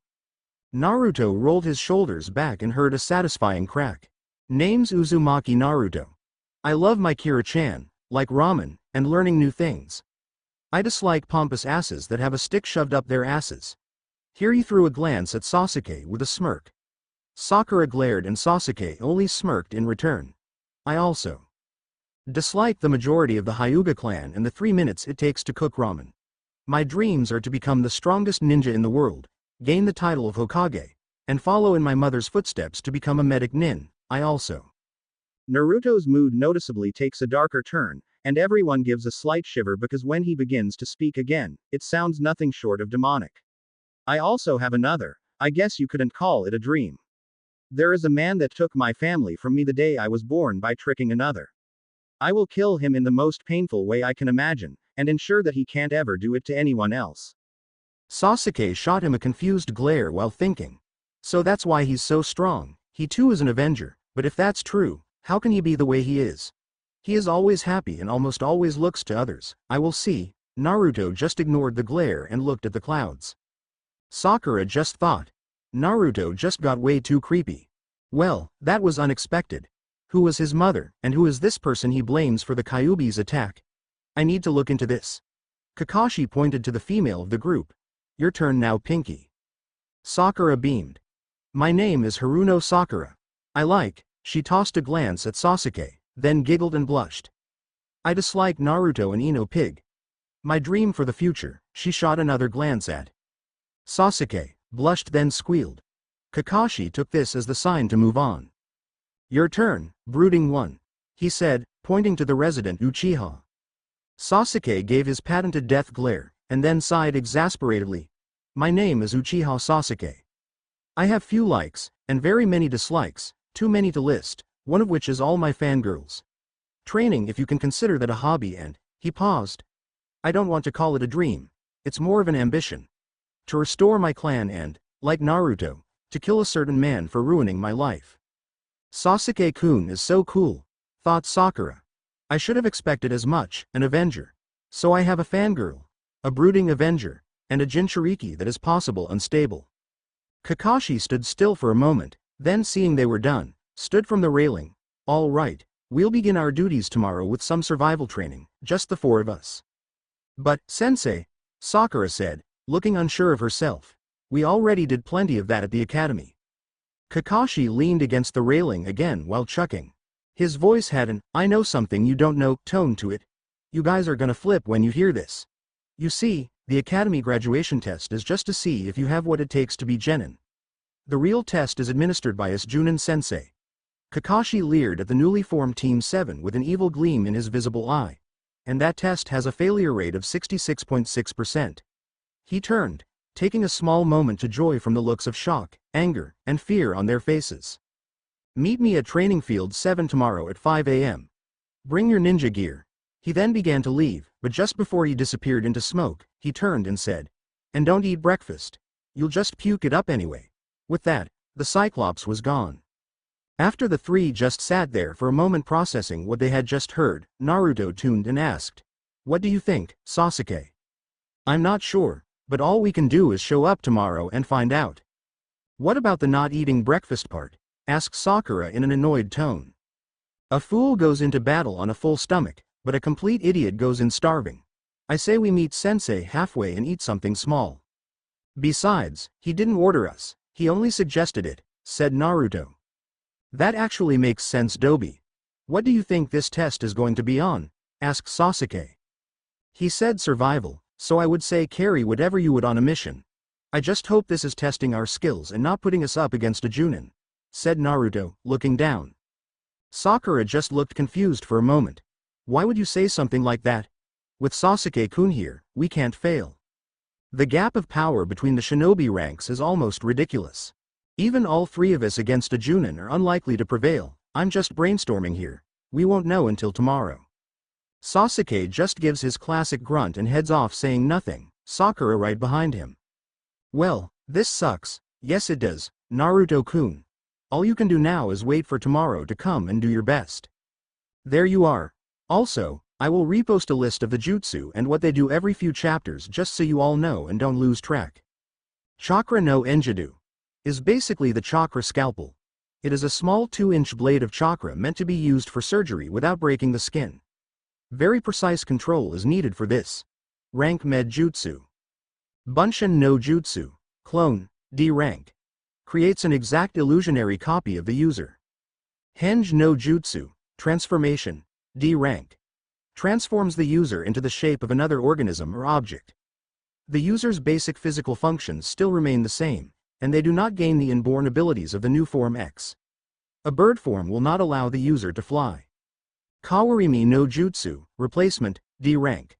Replaces the user with another object in the vicinity that is close to or is the same relative size. Cage Shuriken no Jutsu, shadow shuriken, D rank. Uses chakra to attach a second shuriken to the first, causing the second to hide in the shadow of the first with a simple illusion to surprise an enemy. Oiroke no Jutsu, sexy, D rank Kenjutsu. Original jutsu created by Naruto. Naruto changes into the form of a beautiful nude blonde girl. The effects on the male populace are obvious. Harem no Jutsu, harem. C rank Kenjutsu. Combining a gathering of Kage Bunshin and his own Oiroke no Jutsu, Naruto creates in a crowd of naked females. Kage Bunshin no Jutsu, shadow clone, B rank Kenjutsu. Creates solid clones of the user. It takes great amounts of chakra to use. The clones are nearly perfect copies of the user, and can use various jutsu of the creator. The only major difference between the original and the clones is the limit of chakra. Shuriken Kage Bunshin no Jutsu, Shuriken Shadow Clone, B rank Kenjutsu. Creates solid clones of any small object X, Kunai and Shuriken. Bakuretsu Kage Bunshin no Jutsu, Exploding Shadow Clone, A rank Kenjutsu. Creates an exploding Kage Bunshin that can be detonated by the creator's will or by being dispelled. Ninpo. Dokugiri, Poison Cloud, B rank. Creates a cloud of purple poison that is deadly if inhaled. It streams from the ninja's mouth to 10 feet away, then covers an area of about 25 feet radius. Kokwamyu no Jutsu, Bringer of Darkness, A rank Genjutsu. Creates an illusion of complete darkness over a set area. It traps the opponent and user in absolute darkness. While inside the illusion, the senses of sight, sound, and touch are disrupted for the enemy. One may see their own body, but once trapped inside the illusion, it cannot be dispelled unless by the user or someone outside the affected area. Therefore, defending one's self is extremely hard if trapped in this jutsu. Kitsune by Foxfire, compressed yuki that can be drawn on to create flames. It can be repeatedly used, unless it is dispersed by an attack or other use. Foray Atama, flare shot. Fires a bullet made of concentrated foxfire. These shots are created over a period of time and stored. The energy is inert until used. The claws glow before firing as a clear sign of the attack. Naruto also has a limited number of shots. Shinkarugen, Mirage Eye. Dojutsu. A Dojutsu that possesses abilities similar to both the Byakugan and the Sharingan. It can see the chakra flowing in the air, the chakra circulatory system, but not the tenketsus, and the aura chakra takes inside and outside the body for various uses and effects. Next, it enhances the user's eyesight to slow down the objects it sees, as well as increases the clarity of vision. It also gives the user telescopic vision up to a distance depending on the user's skill. This Dojutsu also gives the user the power of suggestion and hypnosis when eye contact is made. The effectiveness of this depends on the target's willpower and mental strength. Finally, when these abilities are mixed and combined, the Dojutsu is also able to predict the enemy's movements when used against taijutsu. With training, it is also possible to predict genjutsu and ninjutsu with the Dojutsu. Please review and continue reading. All Hail Porn. Demonic Nemesis by Dark Fate baited by You Know Who You Are. Ch.11 All Hail Porn. Talking. Demon talking. Thinking. Demon thinking. Jutsu being used. If you see this in between a break, that means there is a lemon there. It will be numbered so you can find it listed with my other fics under the name, A Midnight Dream. The lemons will really have nothing to do with the main storyline other than being a way to express the strength of the relationship between characters. It's up to you if you want to read them or not. I don't own Naruto and I really don't want to, but his women are another matter. Kira. Naruto was just lying in bed, enjoying the warmth and comfort he felt. He was thinking over how he had woken up with Kira. His Kira-chan had summoned herself the night before after he had gone to sleep. How he had not noticed was beyond him, but she was currently snuggled up against him with her head against his chest and her silky hair fanned under them. My life is good. Even if I fail this exam today, I don't care. I will still have my job at the hospital and my Kira-chan, but that doesn't mean Kaka-sensei is going to have it easy. Naruto turns his head to look at his clock to see it read 4:08 a.m. I really need to get up, but I really don't want to. Just as Naruto tried to leave the paradise of his bed, Kira tightened her grip as if she just knew he was leaving. As hard as he tried, he couldn't leave her embrace. Well, this is bad. What do I do now? I don't want to wake her since we decided that she wasn't coming with me. This is my test after all.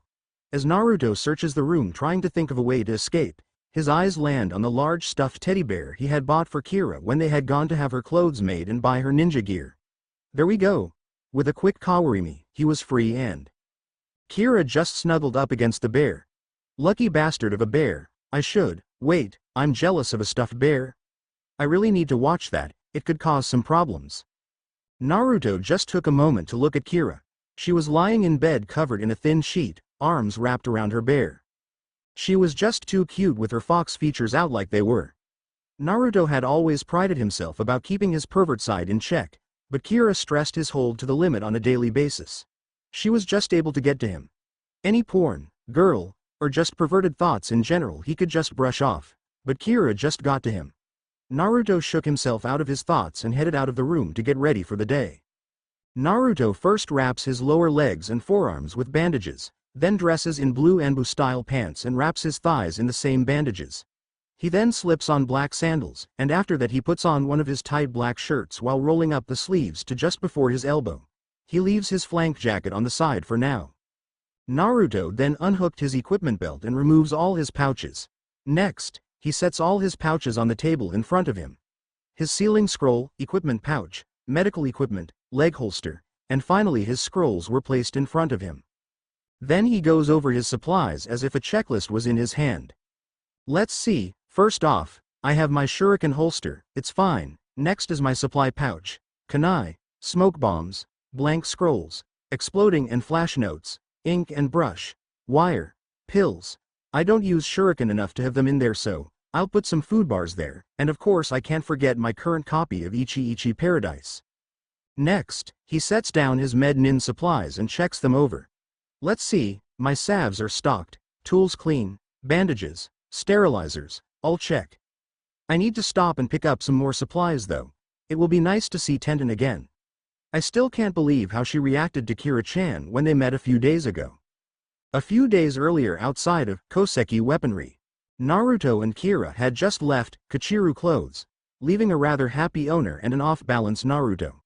They were now heading out to buy Kira her weapons and basic ninja gear. "Kira-chan, did we really need all of these clothes?" asked Naruto while carrying 2 bags per hand and 2 per shoulder. For once, he actually wished he had gotten that tail. "Of course, Naruto-kun. I need more than 1 set of clothes," said Kira with shock. "That I would have no problem with, but you basically got 20 sets of the same outfit in different colors." With a cute sigh, "Like you're one to talk. You only have 2 sets of clothes, really? A blue one and a black one. All you do is mix colors every day." Then in a playful tone, "Well, if that's the way you feel, we could always return my sleeping clothes and get something else." In that instance, a picture of Kira in red silk shorts and a loose black silk tank top runs through Naruto's head. It was an act of Kami himself that Naruto was able to subdue the nosebleed. Kira, for her part, was enjoying their empathic link more now than ever, especially since she could tell how much he liked that outfit. "I'm going to have a lot of fun teasing him at night, at least until he gets the nerve to make a move," with a foxy seductive smirk. "That's what I thought. Now let's get me some supplies before heading home." As our heroes walk into the shop, they find the resident weapons mistress Tenten manning the counter. Well, sound asleep at the counter. After a sweat drop from both Naruto and Kira, they try to rouse the sleeping girl, but sadly to no avail.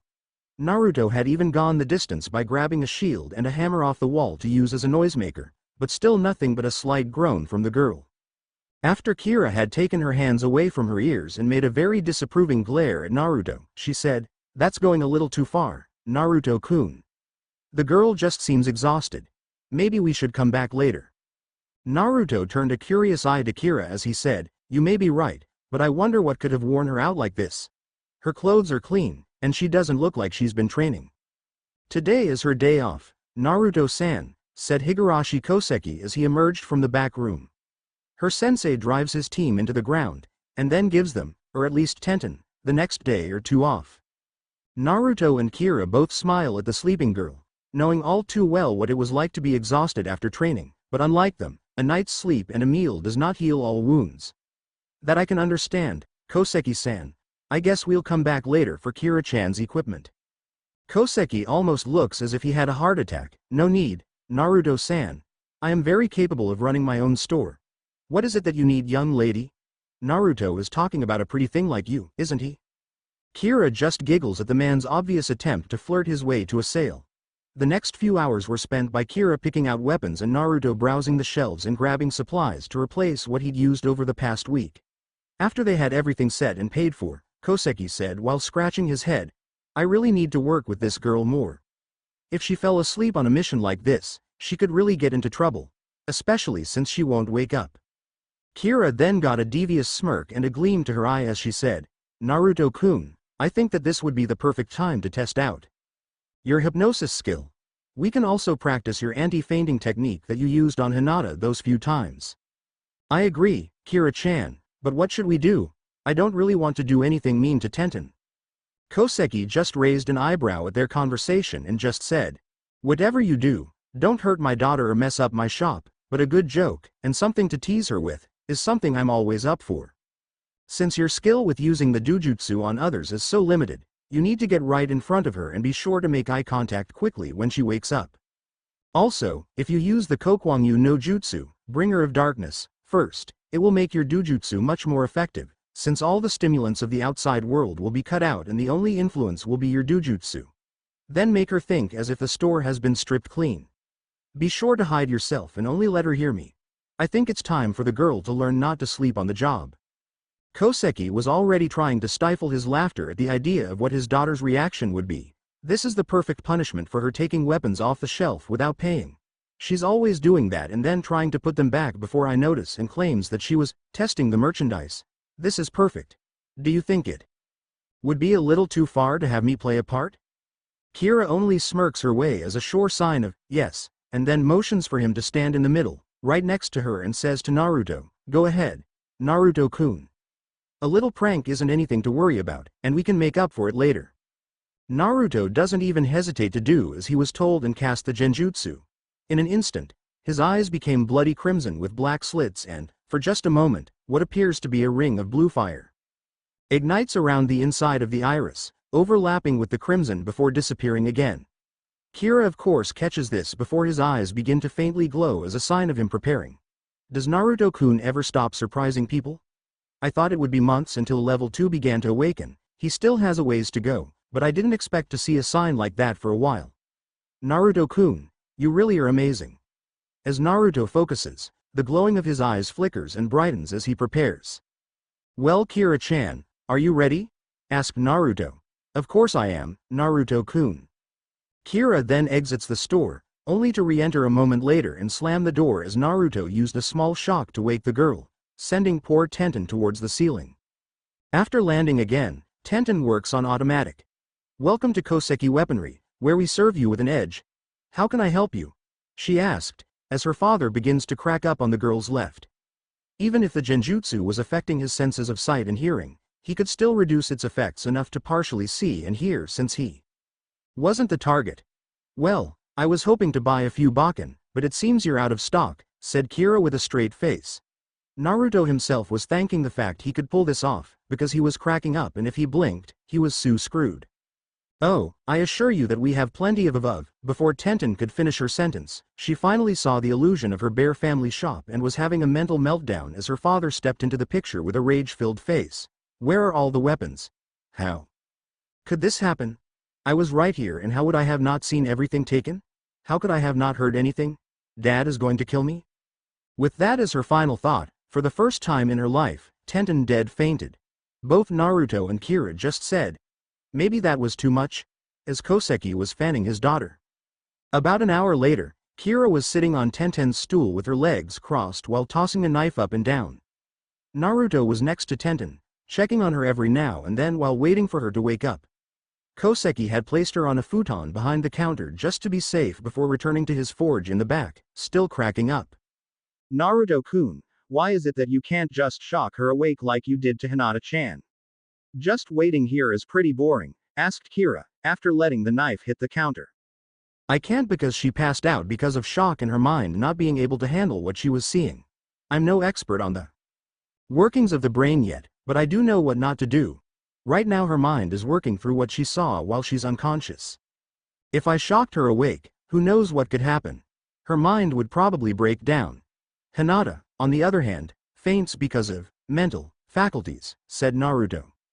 In other words, she fainted because of our prank, and you have no idea why Hinata-chan faints.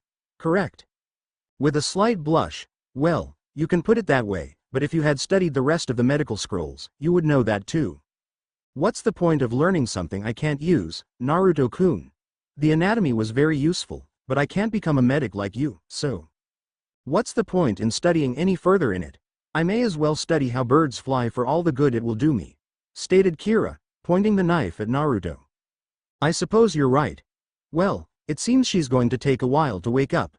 What do you want to do until then? Let's just go, Naruto-kun. I already got everything I need, made the order for our bakken and even left a note asking her to deliver them when they're done. I even left an extra note asking her to train with us if she wanted to. All we need to do is leave the money. Alright, but leave another note about what we did. I really don't want to confuse her anymore. Okay? Asked Naruto after placing a thin blanket over Tenten. I don't think I'll ever get over the way Tenten looked at us when she showed up with our order. If it wasn't for Kira-chan shooting off that Furayatama, I think Tenten would have killed me. It sure has been fun training with her for the last few days. Maybe I should think about setting up a regular meeting or something. She is a weapons user after all. Well, that's everything. I better get going before I'm late. Naruto stands and seals his bag with all his food and camping supplies in the first slot of his scroll before sealing his duffel bag with his extra weapons and supplies in the second. The chest with all his jutsu scrolls and the chest from his parents with his money in the third. And lastly, as an afterthought, he decides to set up a field hospital tent to seal in the fourth slot. It was about 7 feet tall and 10 feet in diameter. He then set up 2 beds about 3 feet off the ground, a table with extra supplies, and also put together an IV stand he had bought the day before from the hospital supplier. There, this will come in handy to have set up and only need to unseal it. A few minutes can mean a life after all. When I start my shift at the hospital tonight, I'm going to have to ask someone to help me set this up better. After Naruto had finished sealing everything away, he reattached the pouches to his belt and put on his flank jacket. After that he hooked his belt around his waist, attached his shuriken holster to his right thigh and his scroll to his left, taking a few quick jabs and kicks to be sure he could move easily. He tied his hair back, suppressed his chakra and snapped his weights on. Wish me luck, Kira-chan. For some reason, I think that I'm going to need it. Naruto then slips out the door without a sound. Naruto-kun, was Kira's dreamy goodbye. At Training Field 7, Sasuke and Sakura had been there for a few minutes when Naruto arrived in his full equipment. Both Sasuke and Sakura had their own thoughts on the blonde's change. That is an interesting setup, 3 small pouches on the belt, a scroll case on his left thigh, and everything seems brand new. He must just be trying to impress someone, maybe, was Sasuke's thoughts on Naruto's new look. Sakura, on the other hand, wasn't awake enough yet to think too much about it. Stupid Naruto, trying to act all cool like Sasuke-kun. Only Sasuke-kun can act cool. Yeah, only Sasuke-kun, thought Sakura and her inner bitch. Naruto, seeing the curious gaze of Sasuke and the zombie look from Sakura, decided to try to start things off. Morning, have you guys been waiting here long? No, we only got here a few moments before you. Our sensei should be here soon, said Sasuke in a flat voice. That's good. So, what do you think the test will be? Asked Naruto. How should we know, Naruto? Just wait for sensei to get here, snipped Sakura. With a slight scowl, Naruto walks over to a nearby tree and leans against it to read his book.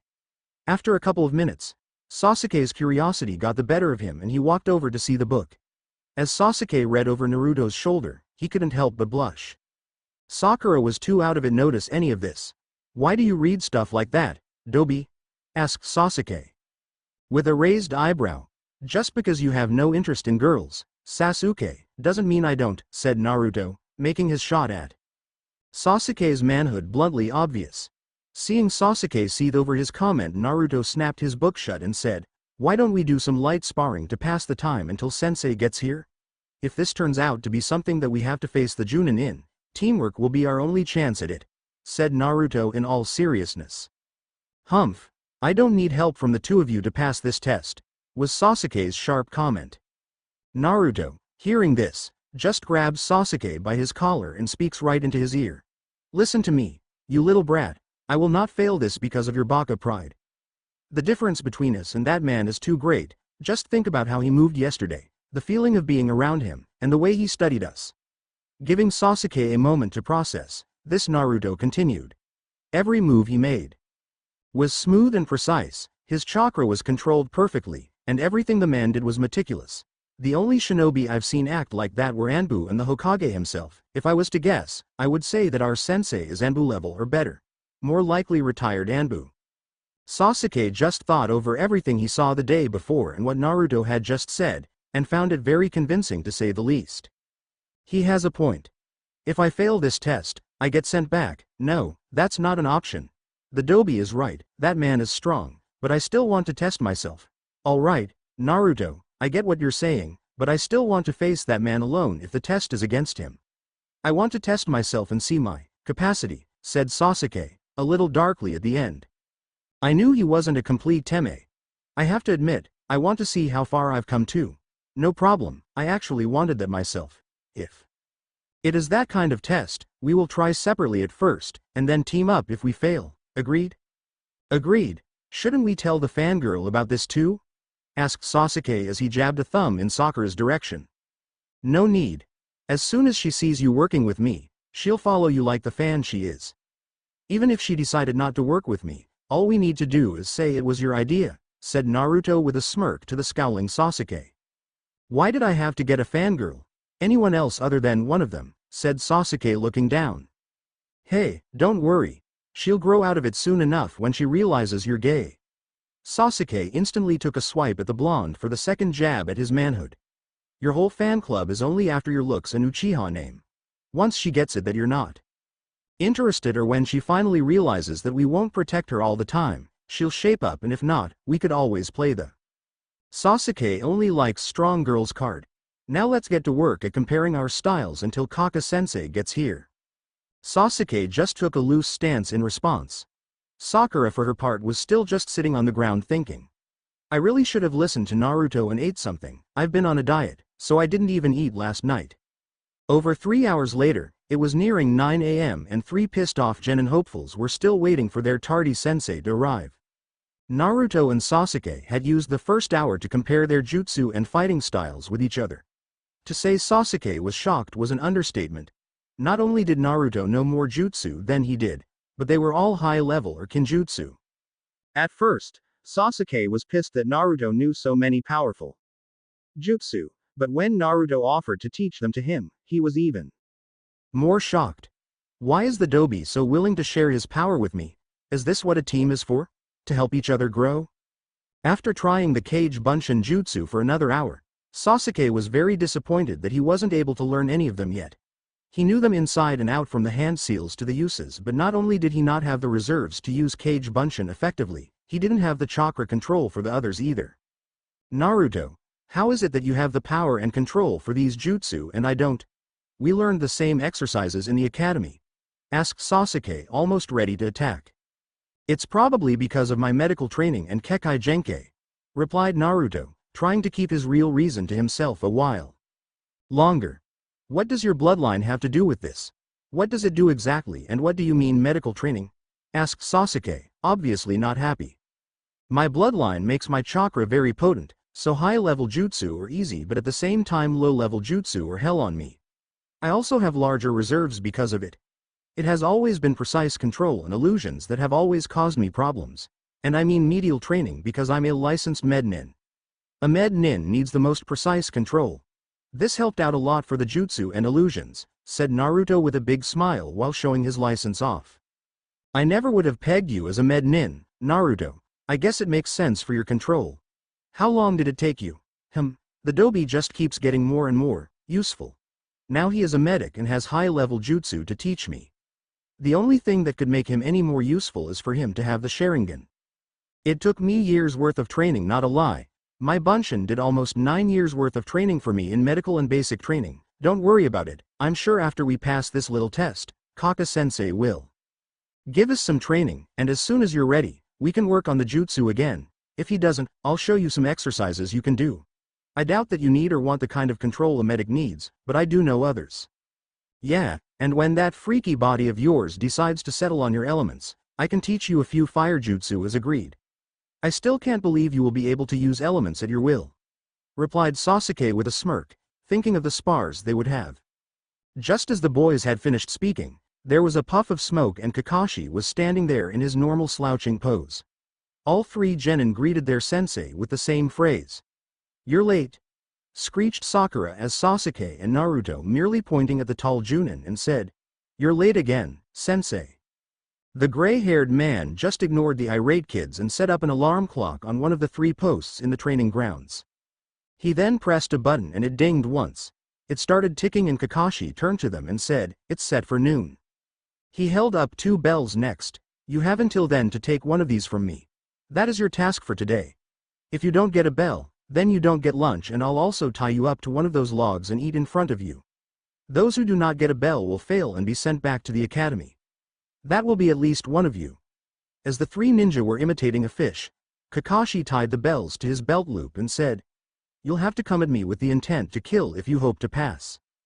As Sasuke and Sakura were sweating, Naruto, although, just didn't find this right. How can one of us fail? Iruka-sensei and Ji-san told me genin teams were 3 students and a teacher, no other way. At least I thought that's how it works. This just doesn't make any sense. Wait, that's it, it doesn't make sense because it doesn't. Look underneath the underneath, like Ji-san said, it must be a trick. He's trying to turn us against each other. Only 2 bells, the no eating thing, and the chance of failure, it's all to distract us, but from what? What's the real goal here? Kakashi was enjoying the looks on his students' faces. The only thing he liked more than messing with the genin before he failed them was the shocked looks he got. Sakura looked like she was going to puke. Sasuke looked about ready to kill, and Naruto was thinking, What's up with this kid? There's no way he figured it out. Even I took half the test to see the point. Then a look of realization passed Naruto's face and Kakashi was just slack-jawed. No way. With a smirk firmly in place, Naruto said, It won't work, sensei. This earned him looks from all 3 other shinobi. What won't work, Naruto? Asked Sakura confused. Think about it. In the academy, They always said that genin teams were 3 students and a sensei. No way around it. It was a law set up by the Shodaime himself to help with survival rates. The only way a genin team can have less than 3 genin is if one is promoted to chunin, is injured, or if one dies, and even then the team gets a replacement from the reserve list or is added to it. All 3 ninja had wide eyes while Naruto continued to explain his theory. Just look at the setup Sensei just did with that in mind. This test is turning us against each other. The rule about lunch was to this end as well. That way, we would be weak and easily agitated. The bells are just to distract us and make us compete with each other for them instead of working together. He either takes all of us or none of us. I think that he is concealing the real goal by using the bells and this trick. I don't know what it is yet, but we're going to find out. Finished Naruto taking a stance. How did I miss this? I'm supposed to be the brain here. Maybe Naruto no Baka really is more than I thought? Was Sakura's view. I knew the Dobi was right about eating, but to get all this from just the setup of the test? I really can grow stronger with him as a challenge, but first we need to find the meaning of this stupid test, thought Sasuke. Kakashi was floored. No one has ever figured this test out that quickly. He may not know the meaning yet, but to see underneath the trick that easily, I will have to keep an eye on these 3. Whether they fail or not. All of the genin just smirked after accepting Naruto's idea as truth and took ready stances. Kakashi was true to his Anbu training and didn't let a single emotion cross his face. If that is what you think, but it really doesn't matter anyway. Even if there is another way to get me to pass the 3 of you, the only way you know of is to get a bell, and as I said before, come at me with the intent to kill or you have no chance. Well, if that's what he wants. Naruto hearing this draws a kunai and runs at Kakashi. Before Naruto got 5 steps, Kakashi was behind him, holding his arm behind his head and pointing the kunai at his neck. It was obvious that Kakashi was physically stronger, but he was having a hard time holding the boy. How is it possible for Naruto to have this much strength already? The only Jounin that's stronger than I am is Guy, and that man is insane when it comes to taijutsu training. Wait, his arm is strangely heavy. What are those rings? In a seemingly calm, almost bored tone that completely ignored the struggle he was having, Kakashi said, Now, I haven't even said go yet. He's so fast, I couldn't even follow him, so this is a Jounin. Me and Naruto were almost even when we spared earlier. Even though I hate to admit it, it's obvious that I only have experience on the Dobi. He was right. A Jounin is far beyond our level, thought Sasuke, scowling about his own shortcomings. Alright, you seem to have the right idea. Ready, set, go, said Kakashi. The genin all jumped away, kicking up a cloud of dust in their escape except Naruto. Kakashi's sweat dropped. You're supposed to hide, you're an odd one, aren't you? Naruto chuckled, the only thing odd here is your hair. Kakashi looked at Naruto in a calculating way. He has unknown abilities from the Kyubi from what the report I received from the Sandaime says, as well as a large repertoire of high-level jutsu from what I observed of him and Sasuke sparring. He also carries medial supplies and some strange items. I won't be able to read with him around. Naruto stared at Kakashi, then grinned sadistically. I need to go all out here to see where I stand. He then unclipped the black metal ring on his right wrist. At the same moment, Kakashi heard 3 other simultaneous clicks. Then, to his surprise, all 4 of the black metal rings the boy was wearing fell to the ground, leaving small cracks in the earth. Kakashi, seeing the craters form, just sweat dropped while thinking. Oh. Naruto then released his chakra suppression and the normal pressure that always follows descended on the training grounds. His nails and fangs extend with the sound of slicing flesh as his feral features returned. Now, Naruto said, his smirk turning into a fox grin. Locking blood-red eyes with Kakashi. I'm ready. Kakashi had to double take when Naruto disappeared instantly, making Kakashi's eye widen with surprise. No genin should be this fast. A blue whirlwind surrounded the masked Jounin. Flecks of blonde and black were seen swirling inside of it. Then, a blur suddenly flew from the circular pattern, striking the distracted Kakashi hard in the jaw before rejoining the miniature cyclone. Regaining his bearings, Kakashi pulled 2 figures from the whirlwind, forcing it to dissipate. He chuckled, not as fast as you thought you were. He slammed one of the Narutos into the ground, causing it to puff into smoke. The second Naruto broke free from Kakashi's grasp with a swipe of his claws that made the Jounin back flip away. Got to remember that this is no ordinary kid. Those claws are inconvenient. While the elite ninja was concentrated on his problem, Naruto tried to send a roundhouse kick into the man's chin, only to have Kakashi duck at the last second.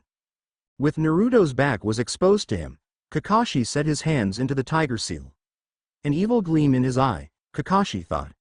Try to scratch me, will you? I will not relive the horrors of that damn cat. Konoha ultimate secret technique, 1,000 years of pain. A powerful chakra-enhanced ass poke sent Naruto flying before bursting into smoke a few dozen yards from his sensei. Kakashi's eyebrow rose. Another clone? When did he do that? Oh well, this gives me some reading time, he, said Kakashi as he pulled out his book. In the surrounding forest. God damn him, thought Naruto, while rubbing his sore ass. I'm glad I had clones in the surrounding forest to use Kawarimi with. I don't think I could face Sasuke if he knew Kaka-sensei actually got me with that ridiculous jutsu. Now how'd I get those bells? For the next hour, Naruto observed Kakashi reading the third volume of Ichi Ichi Paradise in between burying Sasuke up to his head and casting illusions on Sakura. This guy is insane. He's just too strong. How can we possibly get a bell like this? Our best hope is to just team up and see what happens, but even then. Naruto was careful to avoid Kakashi at all cost as he snuck over to dig out Sasuke and send 2 clones to wake Sakura from the genjutsu. Had enough testing yourself yet, Sasuke? Asked Naruto. Yeah, let's get this guy, he'll pay for burying me like this, said Sasuke, still buried up to his neck. Just then, the clones came running up with Sakura right behind them, only for her to faint seeing Sasuke as only ahead. If we're going to survive as a team, we really need to get this girl some training, said Naruto while checking on the girl. We can deal with that later, Dobi. Dig me out now, demanded Sasuke, trying to wiggle out on his own. Sure, just give me a second, said Naruto as he dug Sasuke out after waking Sakura. As the 3 genin sat in a circle, Naruto handed his 2 teammates a food bar from his pouch. I know they taste like crap, but they give quick lasting energy. Do you guys need any pills? Asked Naruto. You have pills, Naruto? I thought you needed to be a Chunin to buy those, said Sakura. You can also get them if you are a med nin. Do you need any, Sakura? No, but if that's true, how do you have them? Asked Sakura again. Naruto is a licensed med nin, Sakura, and I don't need any either, but how are we going to get those bells? I can't fail this test, seethed Sasuke. Sakura was just shocked to find that Naruto was a med nin, and even more so by Sasuke's next question. Naruto, do you have any ideas here? Sasuke-kun is asking, Naruto for help? Has he really come that far? Thought Sakura. Actually, I have a good idea about what to do, and Sakura is going to be our secret weapon, said Naruto, getting, what the fuck, looks from the other 2. Kakashi was lazily leaned against a tree just on the edge of the training field reading his book in peace. It's already been a little over 2 hours, not much time left, and I haven't seen any of the kids for about an hour. Just then, to Kakashi's surprise, Sakura came running out of the tree line as she created 2 bunshin. Kakashi just shrugged as she approached, only to sense 2 more heading his way. As he turned, he saw about 10 Sakura, Sasuke, and Naruto running for him. Wait, Naruto is the only one who can use Kage Bunshin, and there are at least 5 real bodies of each, so that would mean they're all Naruto and just hanged, thought Kakashi. He then started to meticulously disperse the basic illusions in, lightly tapping the solid ones to disperse them, tap to him, but they got launched a good 10 feet before poofing away, every time. Kakashi would finish with 1 swarm, another one would appear from the trees, always with different strategies and formations. Then 1 clone was actually able to latch onto his back, and to his horror, he heard the words, "Don't expose your back, right Kaka-sensei?" Bakuretsu Kage Bunshin. After the smoke had cleared, it showed a rather singed, not too happy Kakashi. I can't believe he has enough chakra for this. He is only a genin, a Jinchuriki, yes, but still a genin. Just then, all 3 genin hopefuls appeared right in front of Kakashi. How much longer do we have left? 5 to 10 minutes tops, asked Sasuke in a bored tone. Kakashi for his part only scoffed and reached for his book only to find nothing. Looking for this, Kaka-sensei? Asked a smirking Naruto, holding an exact copy of Kakashi's book. Sasuke and Sakura were just smirking at the freaked look on their sensei's face. Well, Kakashi-sensei, if you want your book back and not roasted by Sasuke-kun, I think you know what we want, teased Sakura. How did they get my book? I always have a chakra string attached to it. If they even pulled on it, I should have known. I can even sense. My string still attached in my pouch, but there's nothing attached to it. All right. Here are the bells. Just give me back my book, begged Kakashi as he threw the bells to the three, only to have them caught by Sakura. Are they real, Sakura? Asked Naruto. Yeah, they're real. You can stop now, Naruto, called Sakura out toward Kakashi. Just then, the Naruto holding the book disappeared into a puff of smoke, and then a slight shimmer just to the left of Kakashi revealed an exhausted Naruto flat on his back sweating bullets. Kakashi had a medley of thoughts at the moment. What just happened? What was that shimmer? Where is my porn? All right, you three, before you pass, I need a few questions answered, said Kakashi, eyeing the three genin as they helped Naruto to his feet with an, I will kill you painfully to get them, look. Sasuke just shrugged as Sakura supported the panting Naruto. First off, where is my book? Demanded Kakashi. Sasuke and Sakura just looked at each other and then to Naruto. Seeing that he was too out of it after his part to explain, it fell to Sakura. With a deep sigh, it's still in your pouch, Kakashi-sensei. It never left. Naruto just used a very well-timed illusion to fool you. Hearing this, Kakashi reaches into his pouch to find his book still there, string and all. Well, that is impressive, to say the least. Now before I can let you pass, I need to know when you three decided to work together, who came up with this plan, and how you executed it. By some unknown signal, Sasuke knew it was his turn. Naruto and I decided to work together even before the test began.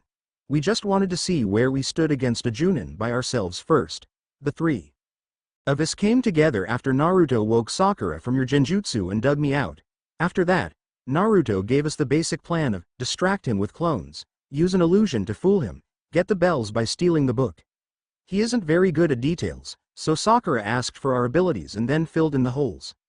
While Naruto distracted you and got into range for his Dojutsu, we kept your attention on us and the clone of the book. If it wasn't for Kakashi's mask, he would be gawking.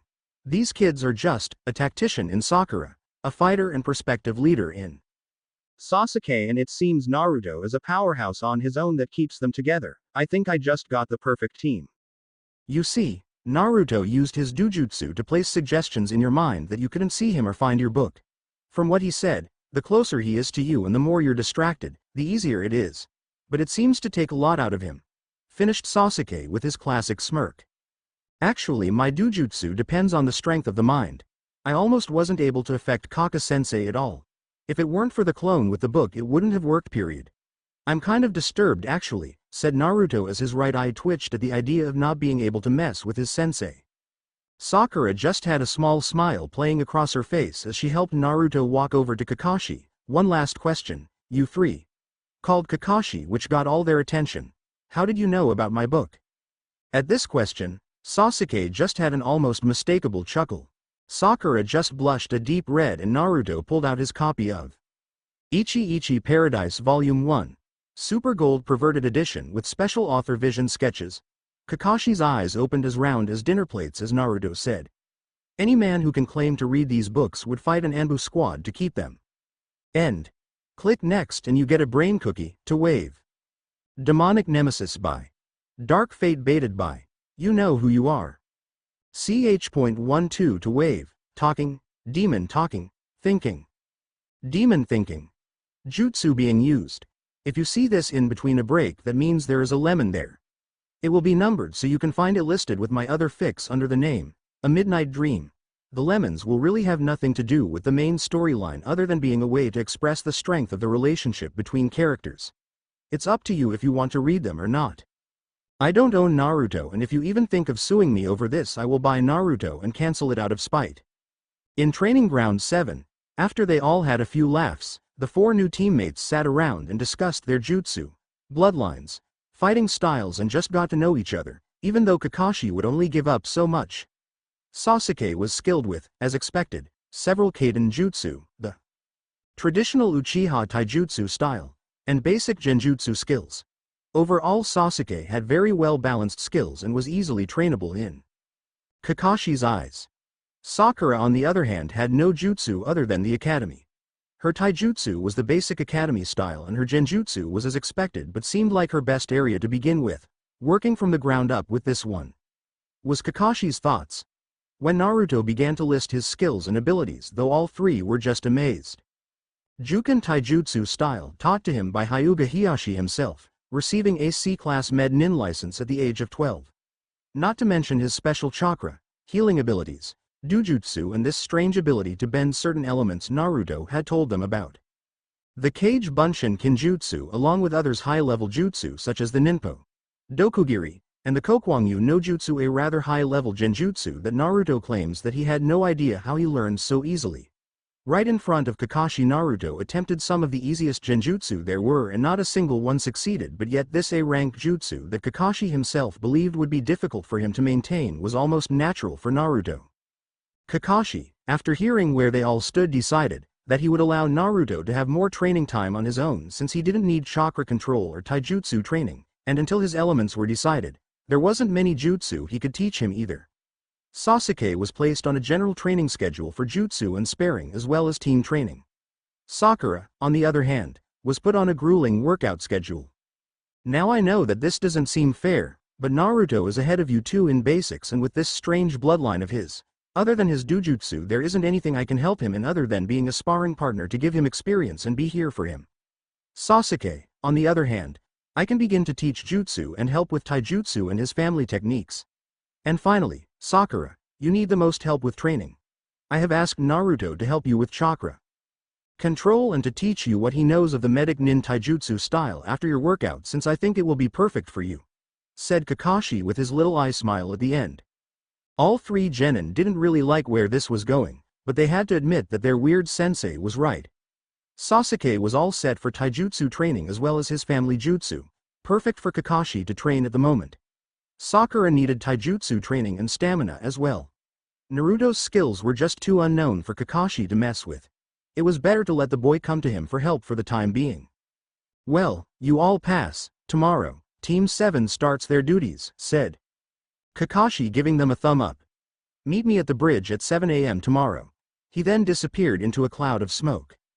Sasuke said his classic grunt goodbye before leaving with Sakura right on his tail, thinking, Naruto, I never thought I could admit this to myself, but until you and I find out who is the strongest, my brother's out of my reach.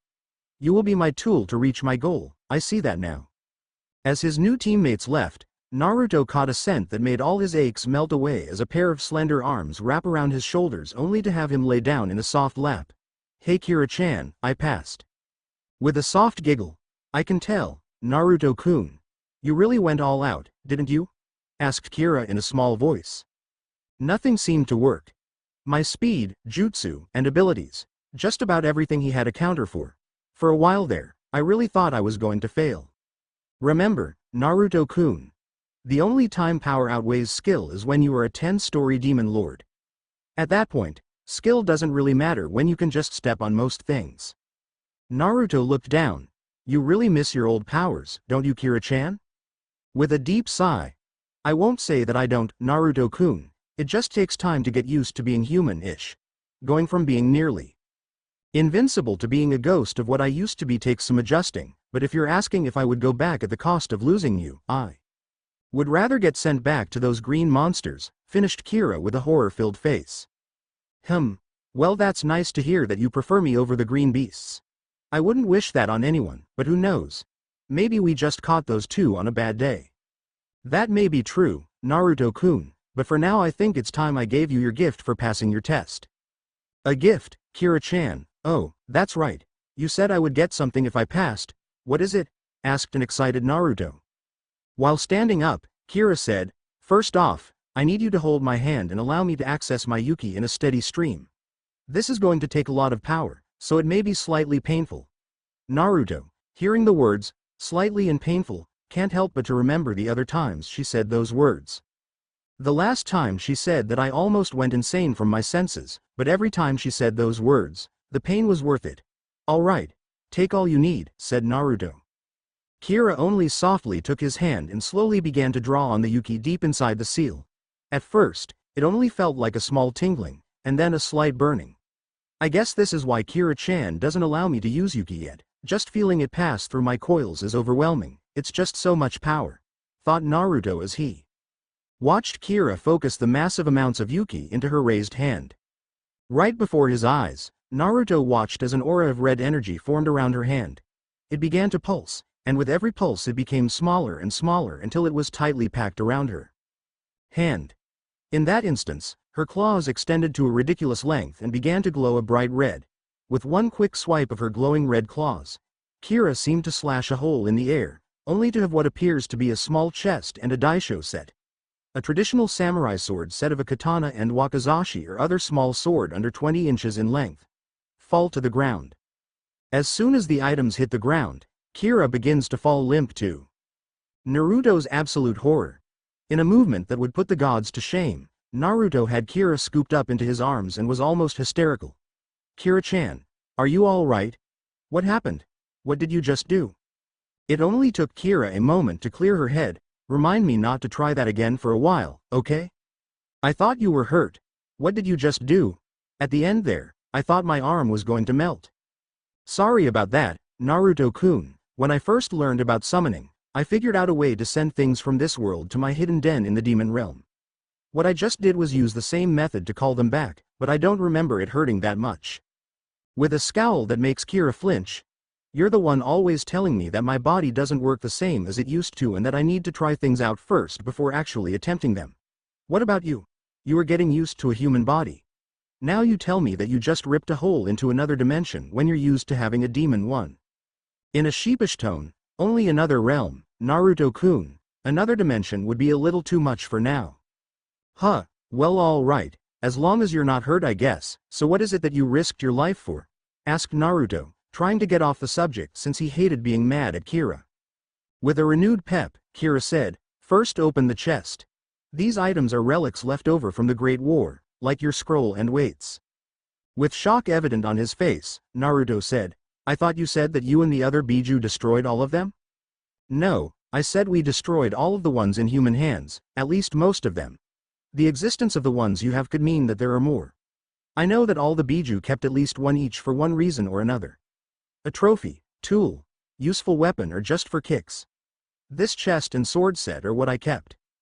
As Naruto opened the first chest to reveal two pieces of what looked like jewelry, he asked, why did you keep these, Kira-chan? Looking away from Naruto for a moment. I kept the swords because they were crafted for me by a good friend of mine. The jewels I took from a pair of powerful warriors. Human warriors but powerful nonetheless. I want you to pick one of those jewels. They are made of a very powerful crystal that is almost non-existent in this age. As Naruto stared down into the chest, he saw two jewels with about a 3-inch diameter. The first was a deep ocean blue color edged with smooth silver that was seamless until it came to a 2-inch spike at one side. The second was a deep crimson color edged with a ring of gold. It had a 2-inch spike at one end as well, but unlike the other one, it had what looked like a grip at the other end, as well as a repeating pattern of outcroppings around the edges of it. They both were just mesmerizing. After a moment, Naruto pulled out both of them, only to feel as if they were draining him. He quickly dropped them. Kira, seeing this, walks over to them and leans down. That, Naruto-kun, is why I told you to pick one. Just like your weights and scroll. These items work off your chakra. Now pick one please and give me the other. Naruto tentatively picks up the red and gold one and hands the silver and blue one to Kira. Kira-chan, why is it draining my chakra? It's already taken enough for about 5 kg bunshin. Remember, Naruto-kun, that during the Great War warriors didn't know Jutsu. They could only channel their chakra to enhance their muscles, weapons, and items like these. Now take the jewel and place it on the backside of your opposite hand like this. Just as Naruto placed the jewel at the back of his left hand over his glove, it attaches as if by magic. It was still draining Naruto's chakra, but at a much slower rate, and no matter how hard Naruto tries, he can't get it off. Relax Naruto-kun, it is just doing as it should, said Kira while holding up hers. See, these are side weapons. They have two very useful functions. First off, they can create a 1-foot blades made entirely of chakra from the tip. Kira-chan, that's not possible. Pure chakra can't be controlled that far from the body without adding some kind of motion or an elemental manipulation to keep it moving and not dissipate. Naruto's words died in his throat as he saw a 1-foot-long and 3 inches wide blade of red energy extend from the jewel on Kira's hand straight around the spike. You see, Naruto-kun, these jewels are made of a very special jewel called Kagiranisite. Kagiranisite is the secret behind all the weapons of the Great War. Even during the war, it was a rare thing to come by. Most of the weapons of the time only used small amounts and mixed it with the purest metals, like your weights and scroll.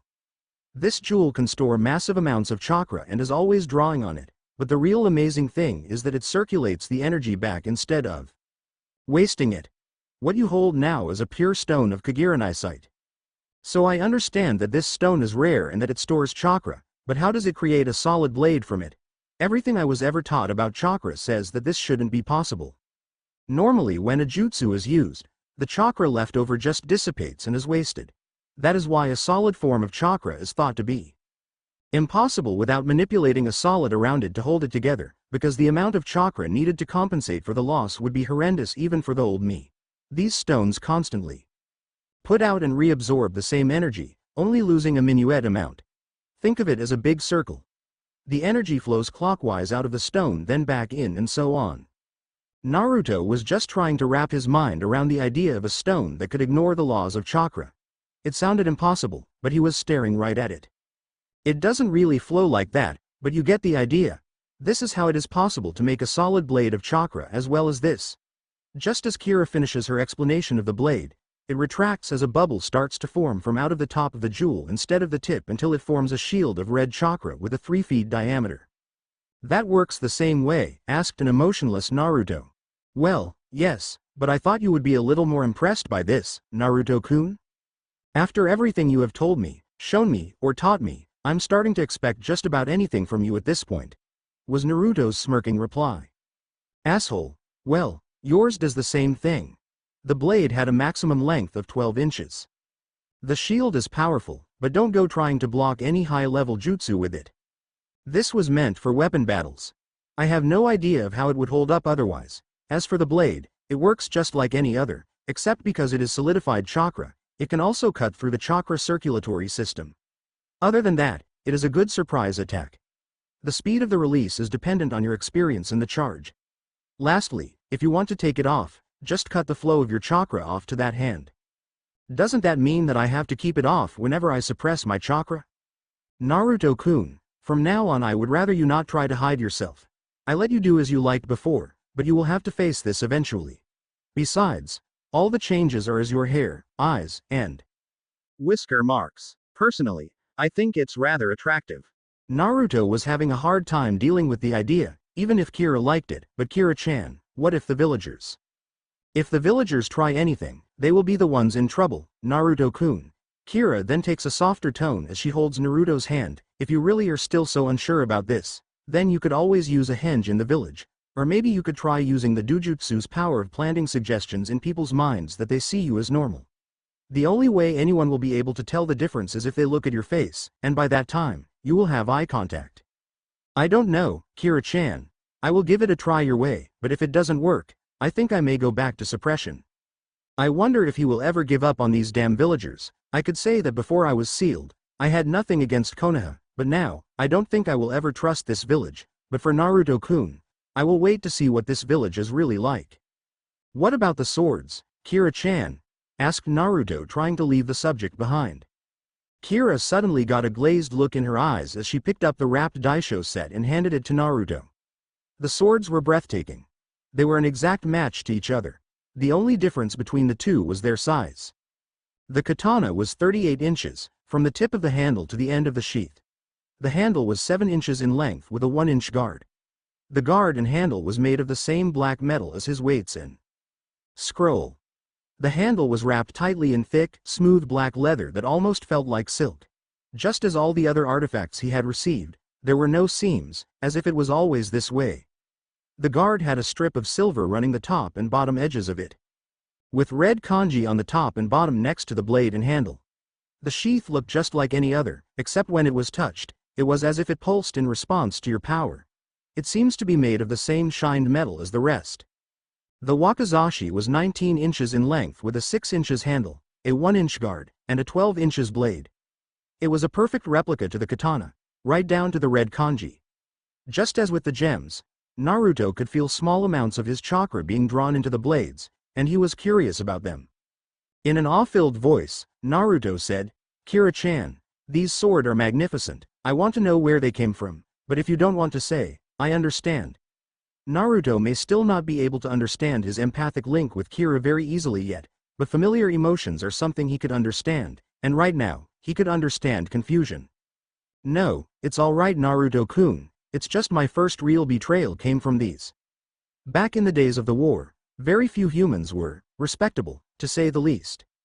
The man who forged these swords for me was my first human friend, Subeda. You see, when I first arrived here, I saw humans as nothing more than bugs. I didn't care. It was only a mission for me to help them. He was different, a kind man, who I came to understand as someone who only wished for peace and looked to me to bring it about. He had lost his family before he could remember, and even lost his own wife and son to the war. By the time I met him, he was a famous weaponsmith late in his years. He was too old to get revenge, and didn't want it as far as I could tell. In memory of his family, he created one magnificent weapon after the other. I thought it was his way to get revenge, by making sure that the enemy would lose. I was charged to guard him since, in the entire world, only a handful could produce weapons with Kagirine eyesight. Kira then took a moment to organize her thoughts. With a deep breath and a nod from Naruto, she continued, "I spent the better part of 10 years by that man's side, other than you. Naruto-kun, he was the only human I have ever seen as a friend, that was, until he betrayed our side and joined the Hanyo armies." Kira was now digging her claws into the earth. They had promised to turn over the general who had killed his family so that he could kill him with his own blade. My first friend got his revenge, but at the cost of our entire camp. Even I can only do so much. Everyone was killed in the attack. I was able to decimate their army because they had no idea that I was still there after all those years, but Kira then began to cry, and Naruto just wrapped her in a tight hug. I killed him with my own hands in my rage. After I realized what I had done, I held him. That was when he handed me those swords and said that if I didn't wish to kill anymore, he would give me the power to end the killing. Those were the last words he ever spoke to me. After a few moments of silence and just staying in Naruto's arms, Kira backs away a little. After that is when the other Biju and I came together and ended the war 20 years later.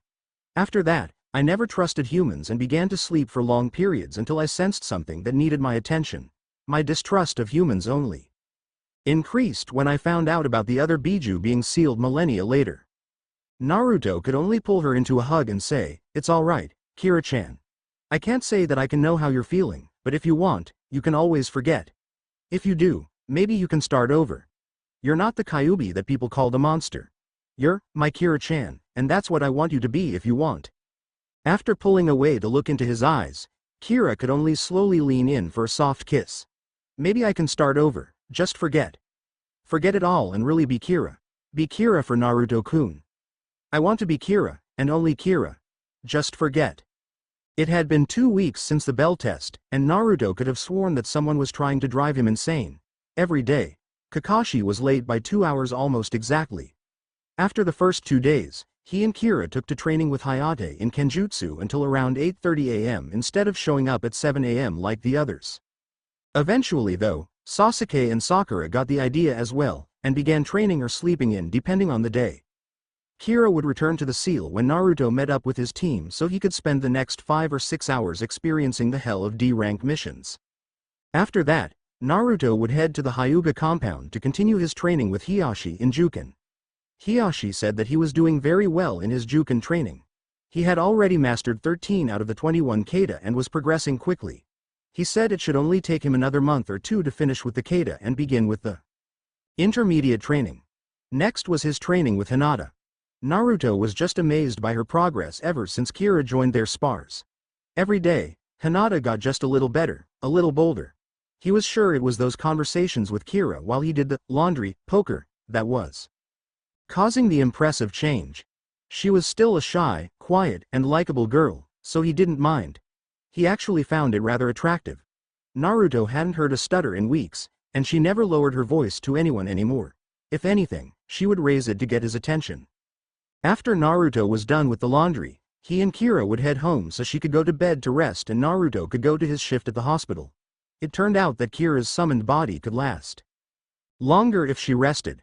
For some reason, whenever she slept, she was able to slowly draw more Yuki from the seal instead of having to dissipate and be resummoned, which was very good for the two of them. Just summoning Kira every day took far too much chakra. He really couldn't decide if the D-rank missions or his shifts at the hospital were worse. It seems the staff had a hazing ritual for anyone that tested past the nursing level. They had to do nursing duties as well as their rounds. By nursing duties, they mean bedpans, sponge baths, trash, and anything else no one wanted to do. Cage Bunshin never meant so much. Naruto was sure to have Kira blank those memories. Those bedpans are nothing he wanted to remember. It was now the last day for his nightly laundry duty with the Hyuga, and he couldn't wait to get a better mission, if not to just get away from the bedpans. As the three genin stood in front of the venerable Hokage, they couldn't help but let their irritation show. Naruto was covered in scratch marks that he was healing with a small medical jutsu, more to stay in practice than anything else. It seemed that the smaller the wound, the longer it took to heal naturally. It seemed ridiculous that a scratch took hours, and yet a stab healed in a few minutes. Sasuke for his part was dirty and looked about ready to kill. Finally, Sakura had a perfect scratch mark right across her forehead. Naruto then asked, Kakashi-sensei, could that be considered cruelty to animals?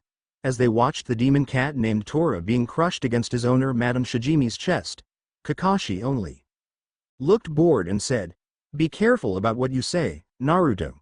She is the wife of the fire daimyo." Thankfully, the chubby woman merely thanked them and paid for their services at the reception desk as she left.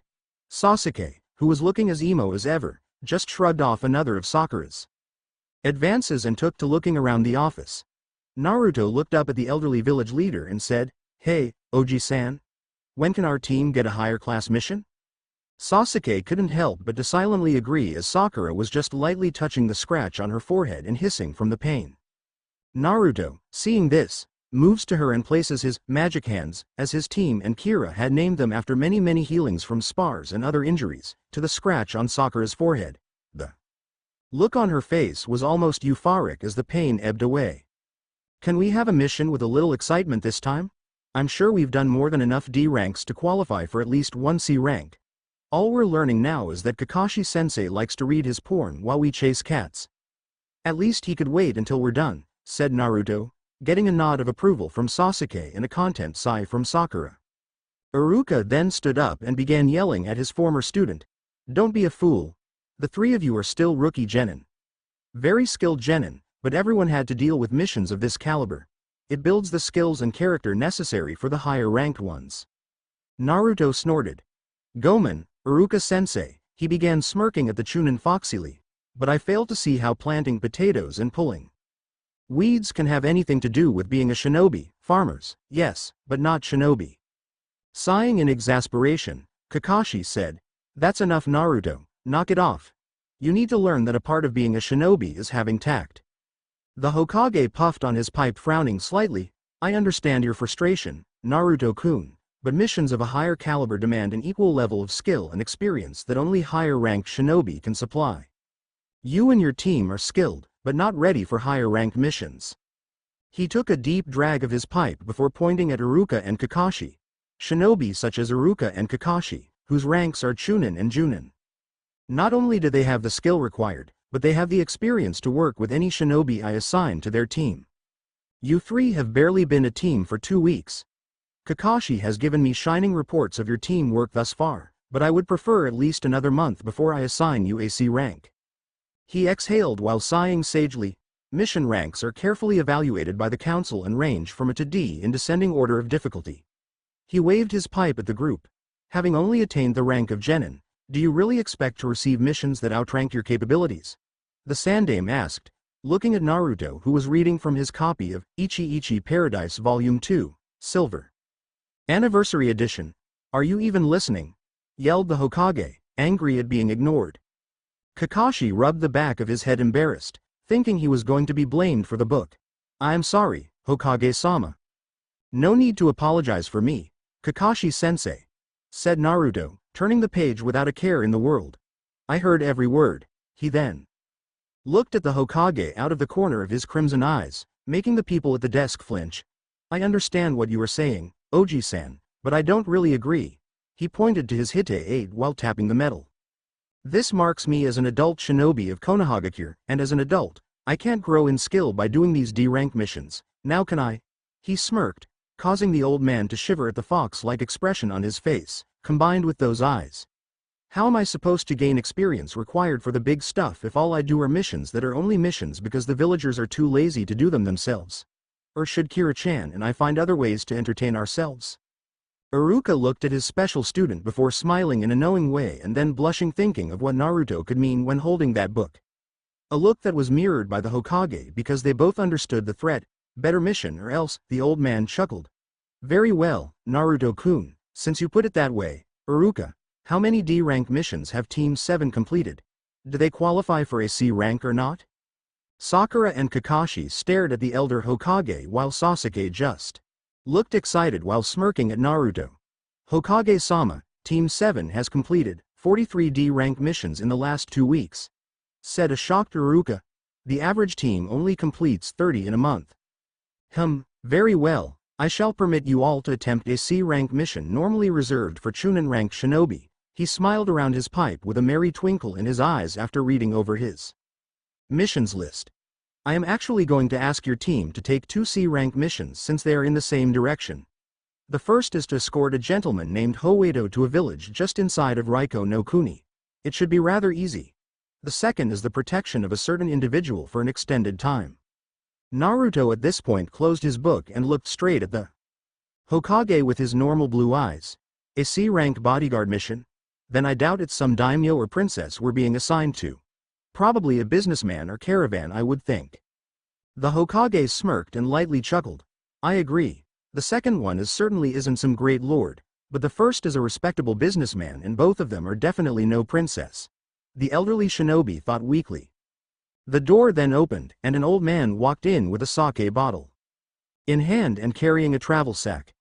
The second one could have been mistaken for a Hyuga if not for his dark eyes and black clothing. He seemed to be in his early 50s with pale skin and long black hair. He carried himself so similar to Hiyashi, Naruto could just tell it was going to be fun. The one named Hoedo remained quiet as the sake drinker took one look at them, took a swig of the offending liquid, snorted and said, "What's going on here? They look like a bunch of wet-nosed brats." He then looked at Naruto and snorted derisively, especially the blonde one. He looks like a joke with that hair. Choose a color. Are you guys really ninjas? Naruto was nearly shaking as he thought. This guy has the nerve to insult me. He looks like a homeless man, and the smell of sake is making me sick. The old man got his answer in the form of several kunai thrown at his nether regions, painfully close to actually hitting, and another shattered his sake bottle. I choose my words carefully, old man, Sasuke said, glaring hard. Insulting a shinobi, even a genin, is not a mistake most civilians are given a chance to repeat. Was Sakura's comment as all 3 genin lower their arms after releasing their kunai. Naruto said, I would advise you remain sober, or at least cut back, otherwise the next shot won't miss. The old man looked horrified. You mean that you didn't mean to hit my bottle? Naruto just lightly smirked in a foxy way as Kira was cheering him on through the seal. No, I didn't miss. I just grabbed a kunai without an exploding note by mistake. The old man shivered while looking nervous as he stepped away from the wall, trying not to disturb the kunai. The first man looked on unfazed as he locked eyes with Naruto. Naruto looked up at him in return, raising an eyebrow.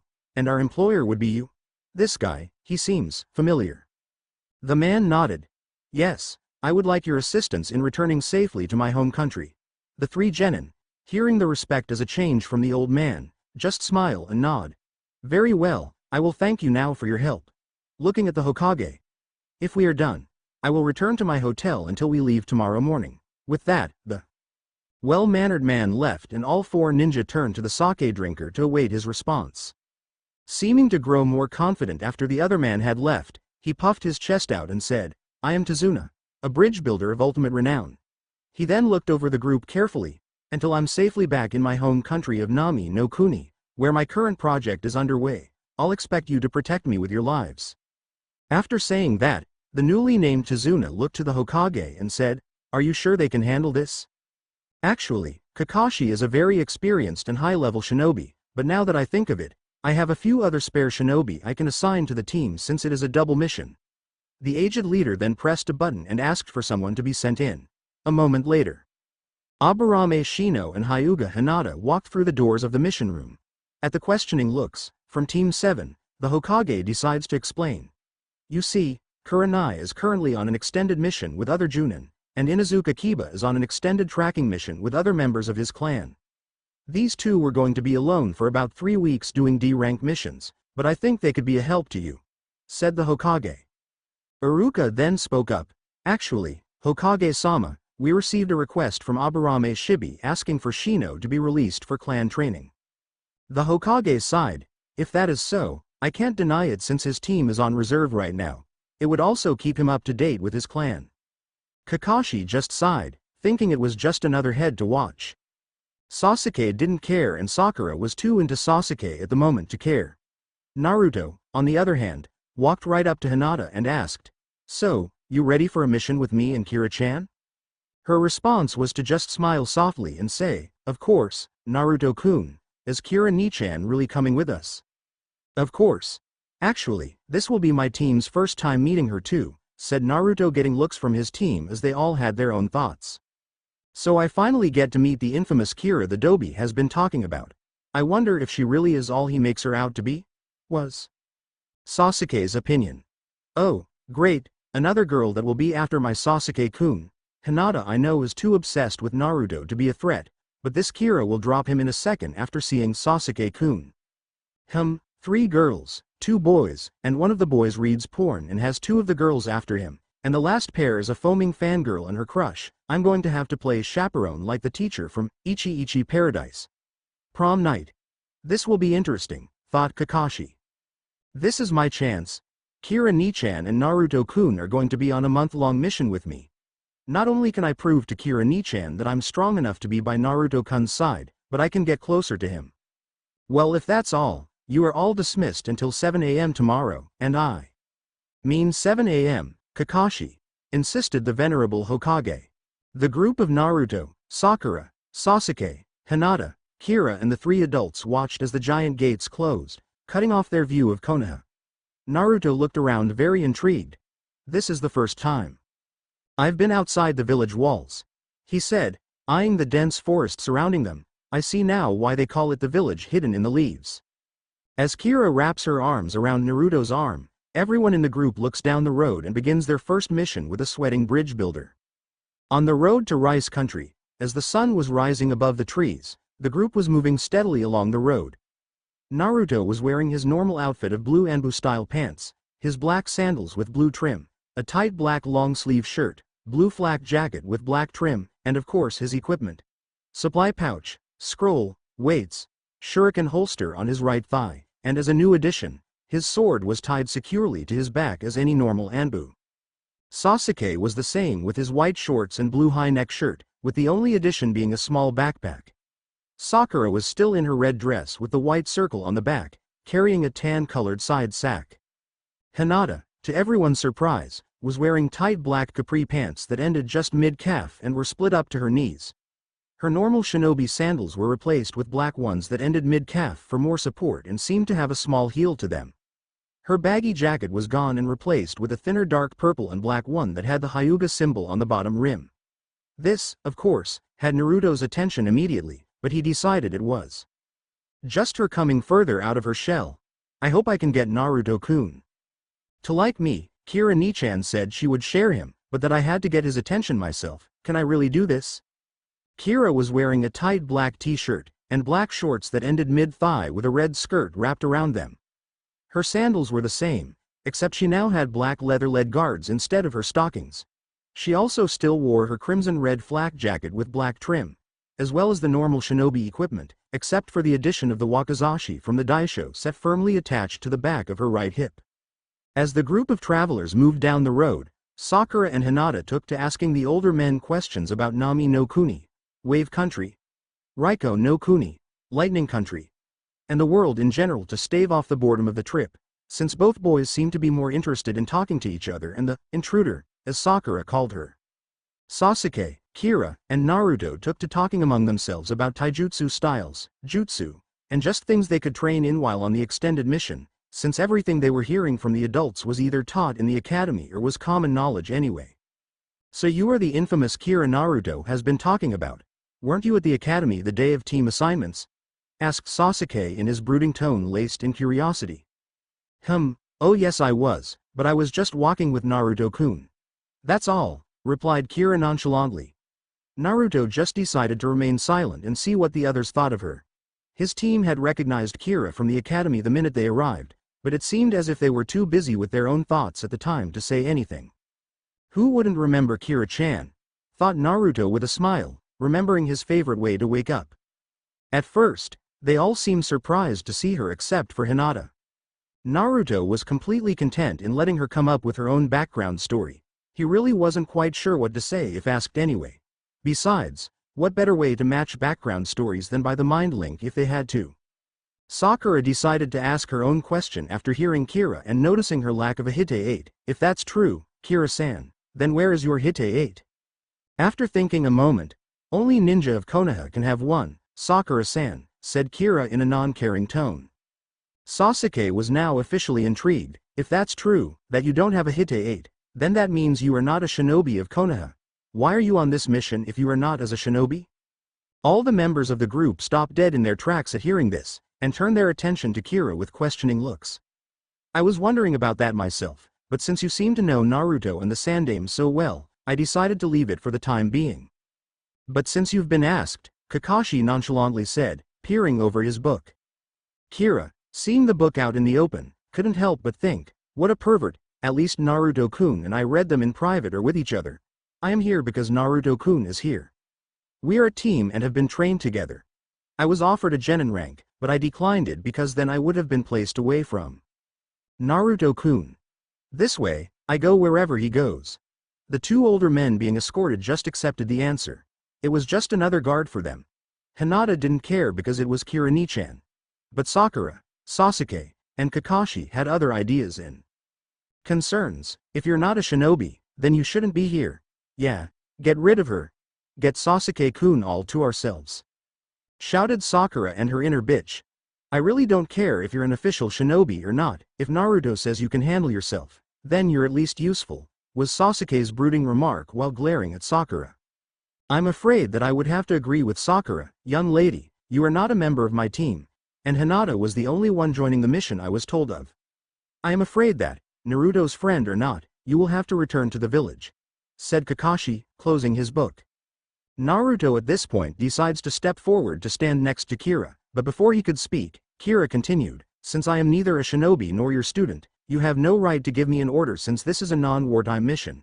As far as you should be concerned, I am a civilian that is traveling the same road, finished Kira with a full-blown foxy leer that makes all the men heat up.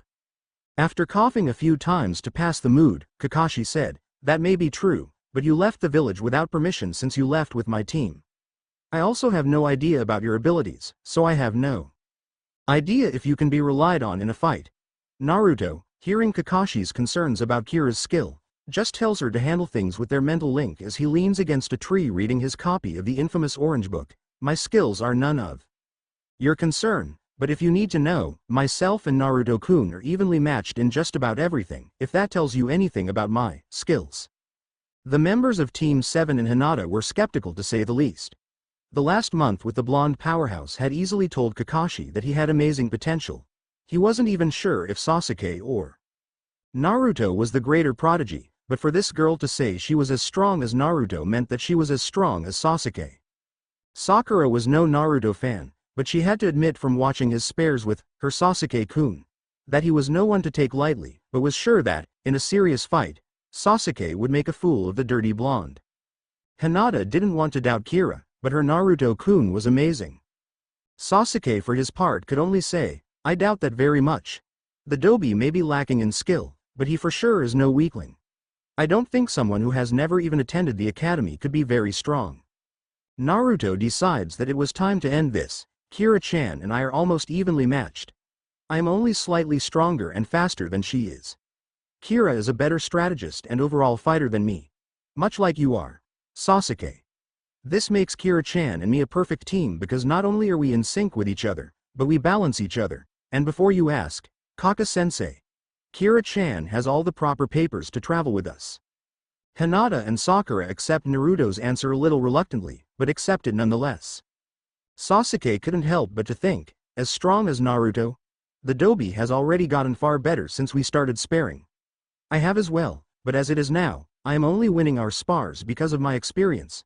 The Dobi's taijutsu is already deadly for me because I focus on ninjutsu. If this is true and she fights evenly with Naruto, but is more like me, then maybe she would be just as challenging as Naruto. Either way, she is of more use than the fan. Girl. It doesn't matter. As long as she can handle herself, and the Dobi says she can, that's good enough for us to get moving again. We're wasting time just questioning the girl, said Sasuke as he glared a hole in Kakashi. Kakashi was just slightly irked about being talked down to by this orange-haired girl, but staying true to his ways, he simply said. Your skills aside, I still need to see your permission to leave the village. I really don't care if you follow us, but if you are leaving the village illegally, I will need to take you back or it will be my responsibility if something happens. Naruto and Kira think at the same time, who does this guy think he is? He acts as if he's babysitting. What do you think, Naruto-kun?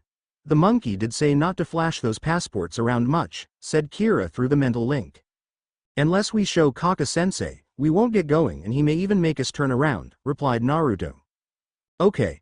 Naruto-kun. With a deep sigh, Kira just reached into her pouch, pulled out her passport and handed it to Kakashi. Here you go. If you need anything else, just let me know, finished Kira in a mocking tone. An unrestricted passport, how did you get this?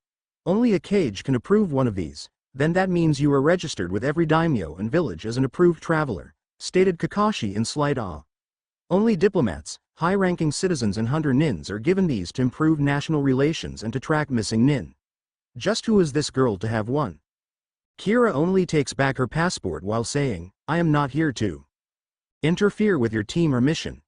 I am only here for Naruto-kun, and if you have a problem with this, you are welcome to send a message asking Sarutobi about it, but you will only be wasting your time. Kakashi was stressed to agree.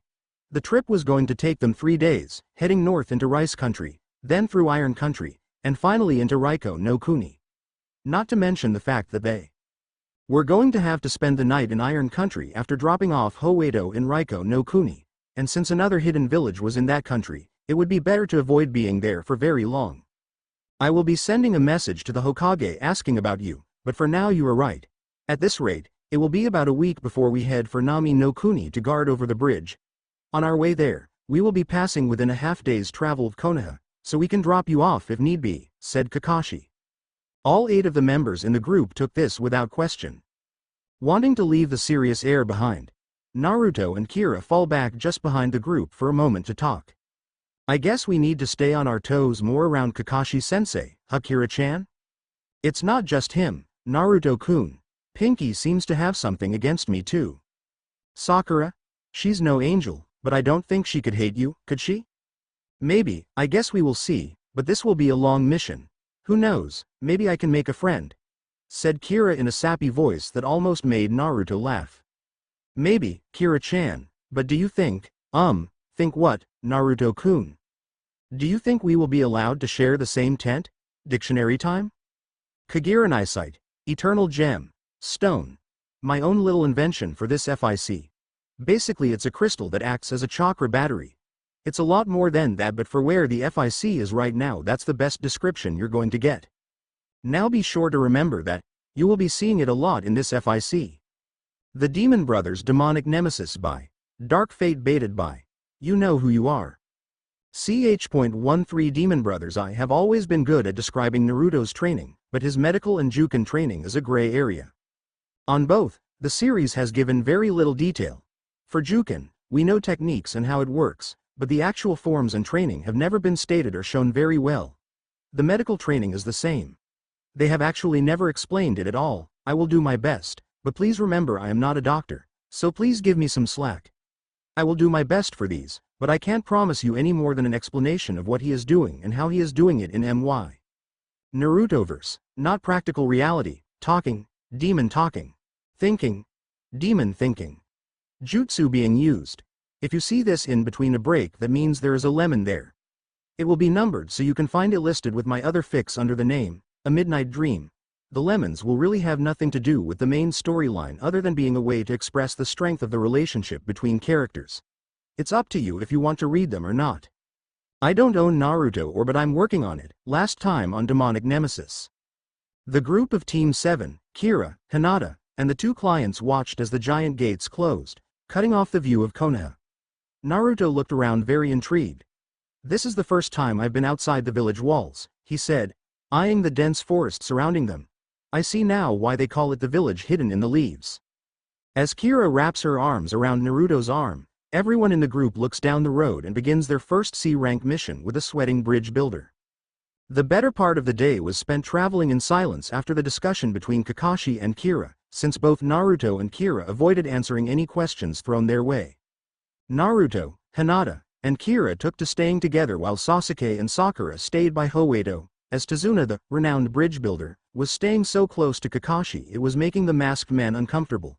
After walking for half of the day, Kakashi said, "Up ahead is where we turn to head to the port and get a ride to Wave Country, but because we decided to drop off Howedo-san first, we will need to head to the left and into Rice Country and up through Iron Country." All the members of the group just shrugged off this piece of information since they had been told about all of this before. To the genin, it was just another piece of information to be filed away as they all passed by a small puddle in the road. When Kira and Naruto finished passing the small amount of water, they instantly tensed for an unknown reason and stood back to back with each other. Naruto's right hand rises to rest on his sword hilt as his left hand rises in front of him in a guarded position. Kira has her left hand raised in front of her with her claws extended as her right hand is resting on the grip of her wakizashi. Seeing their reaction, Sasuke goes on guard instantly searching for anything. Hinata drops into the Jukin basic stance, and both men get behind their protectors when they realize the danger that could be present. Kakashi for his part just continues walking past the puddle, reading his book as if not even noticing the tense air while Sakura yells, "What is wrong with you two? There's nothing here." Just as she finishes yelling, two men garbed in dirty gray clothing and demon-like armor rise from the puddle. They had spiky black hair, wore raggedy gray cloaks, and had metallic masks over the lower half of their faces. Before anyone could react, a spiked chain that was attached to the clawed metal gauntlets was wrapped around Kakashi. In a gruesome display, the chain was pulled savagely by the two men, shredding Kakashi into pieces and causing a rain of blood and flesh to fall to the ground with a resounding thud. "One down," was the only deeply garbled words spoken by the two before they blurred out of sight once again, only to reappear heading straight for Hinata and Sakura, with the blood-soaked chain ready to shred them in the bridge builder. By pure training alone, Sakura was able to jump in front of Tazuna with a kunai in hand as the twin demons blurred toward them. Hinata was screaming at herself to move, but no matter how hard she tried to act, her body wouldn't move. Why can't I move? I can see every move those monsters make. It would be easy to catch them, so why? Why can't I do this? Sasuke, seeing the danger the girls were in, cursed at his mistake at leaving them. He was too far away because he had taken to guarding Howedo and began to sweat as he reached for his weapons. "No, I'm going to die like this. Naruto-kun, I'm sorry I couldn't be stronger for you," were Hinata's only thoughts, closing her eyes as the spiked chain encircled the two girls and the old man in a blur of gray and red. The pain never came. As Hinata slowly opened her eyes, she saw a blue jacket with a red swirl on the back only an inch in front of her face and she could clearly hear a grinding sound in the air. When she fully opened her eyes, she saw her Naruto-kun standing in front of her with the bloodied chain that had just killed their sensei cutting through his shirt and digging into his arms. That's when Hinata saw the most beautiful sword she could imagine. It was a blade made of polished silver that shined a faint peaceful blue. As the hilt of the sword ended, a small piece of polished black metal that seemed to be engraved with strange kanji seemed to merge with the silver blade. The kanji shined a fierce red in contrast to peaceful blue of the blade.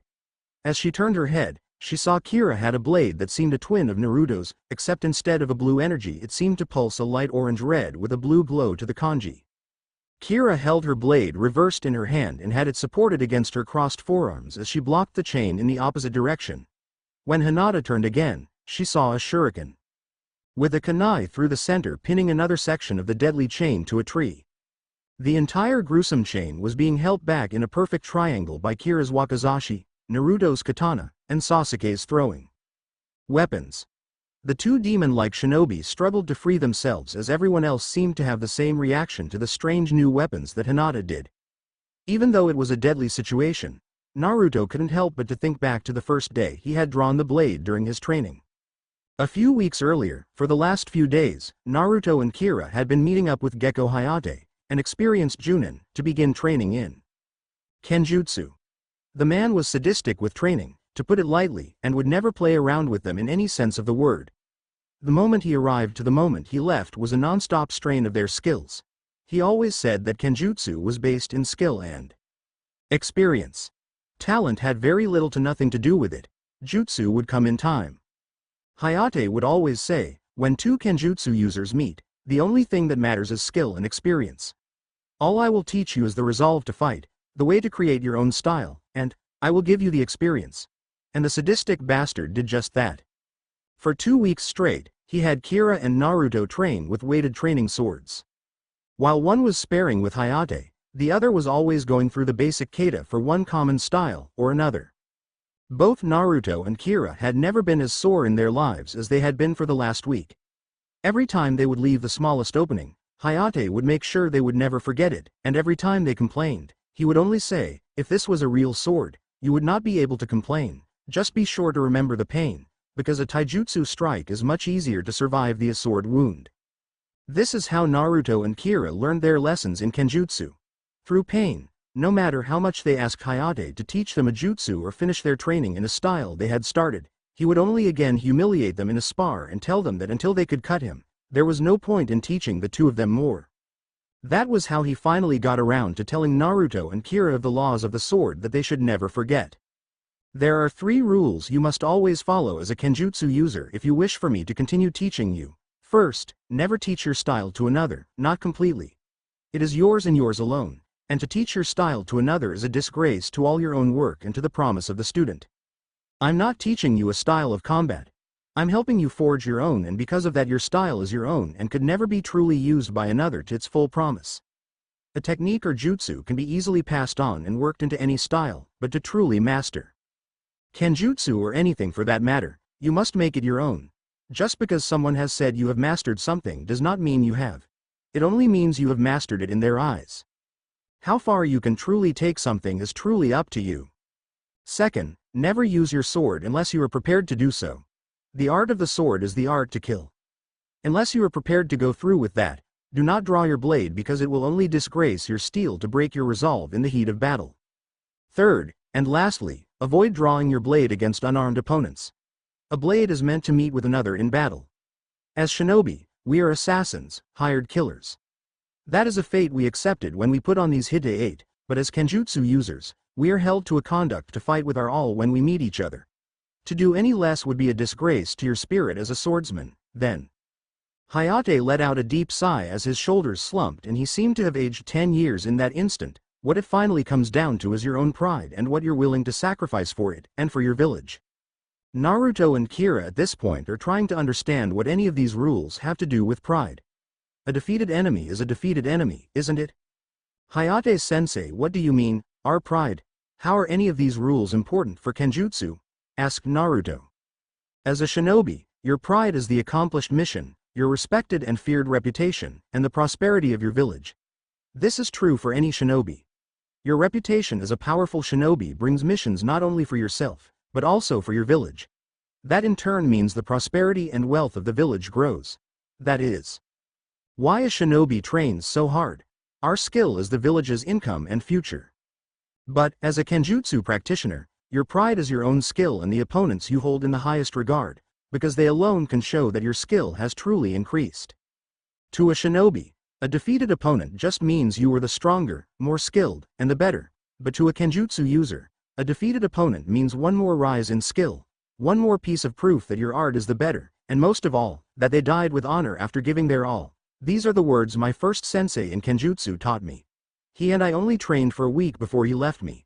He told me these rules, gave me my sword, and told me to train hard. He was the Yondaime Hokage, and just like he told me after that week, I telling you, I have no more to teach you. Both Naruto and Kira were shocked silent by this, until Hayate started to leave and Kira called out, "Hayate-sensei, how can we be done? We haven't even been training for 2 weeks yet. All we've done is spar and go through kata from scrolls. You have to have a few jutsu to teach us?"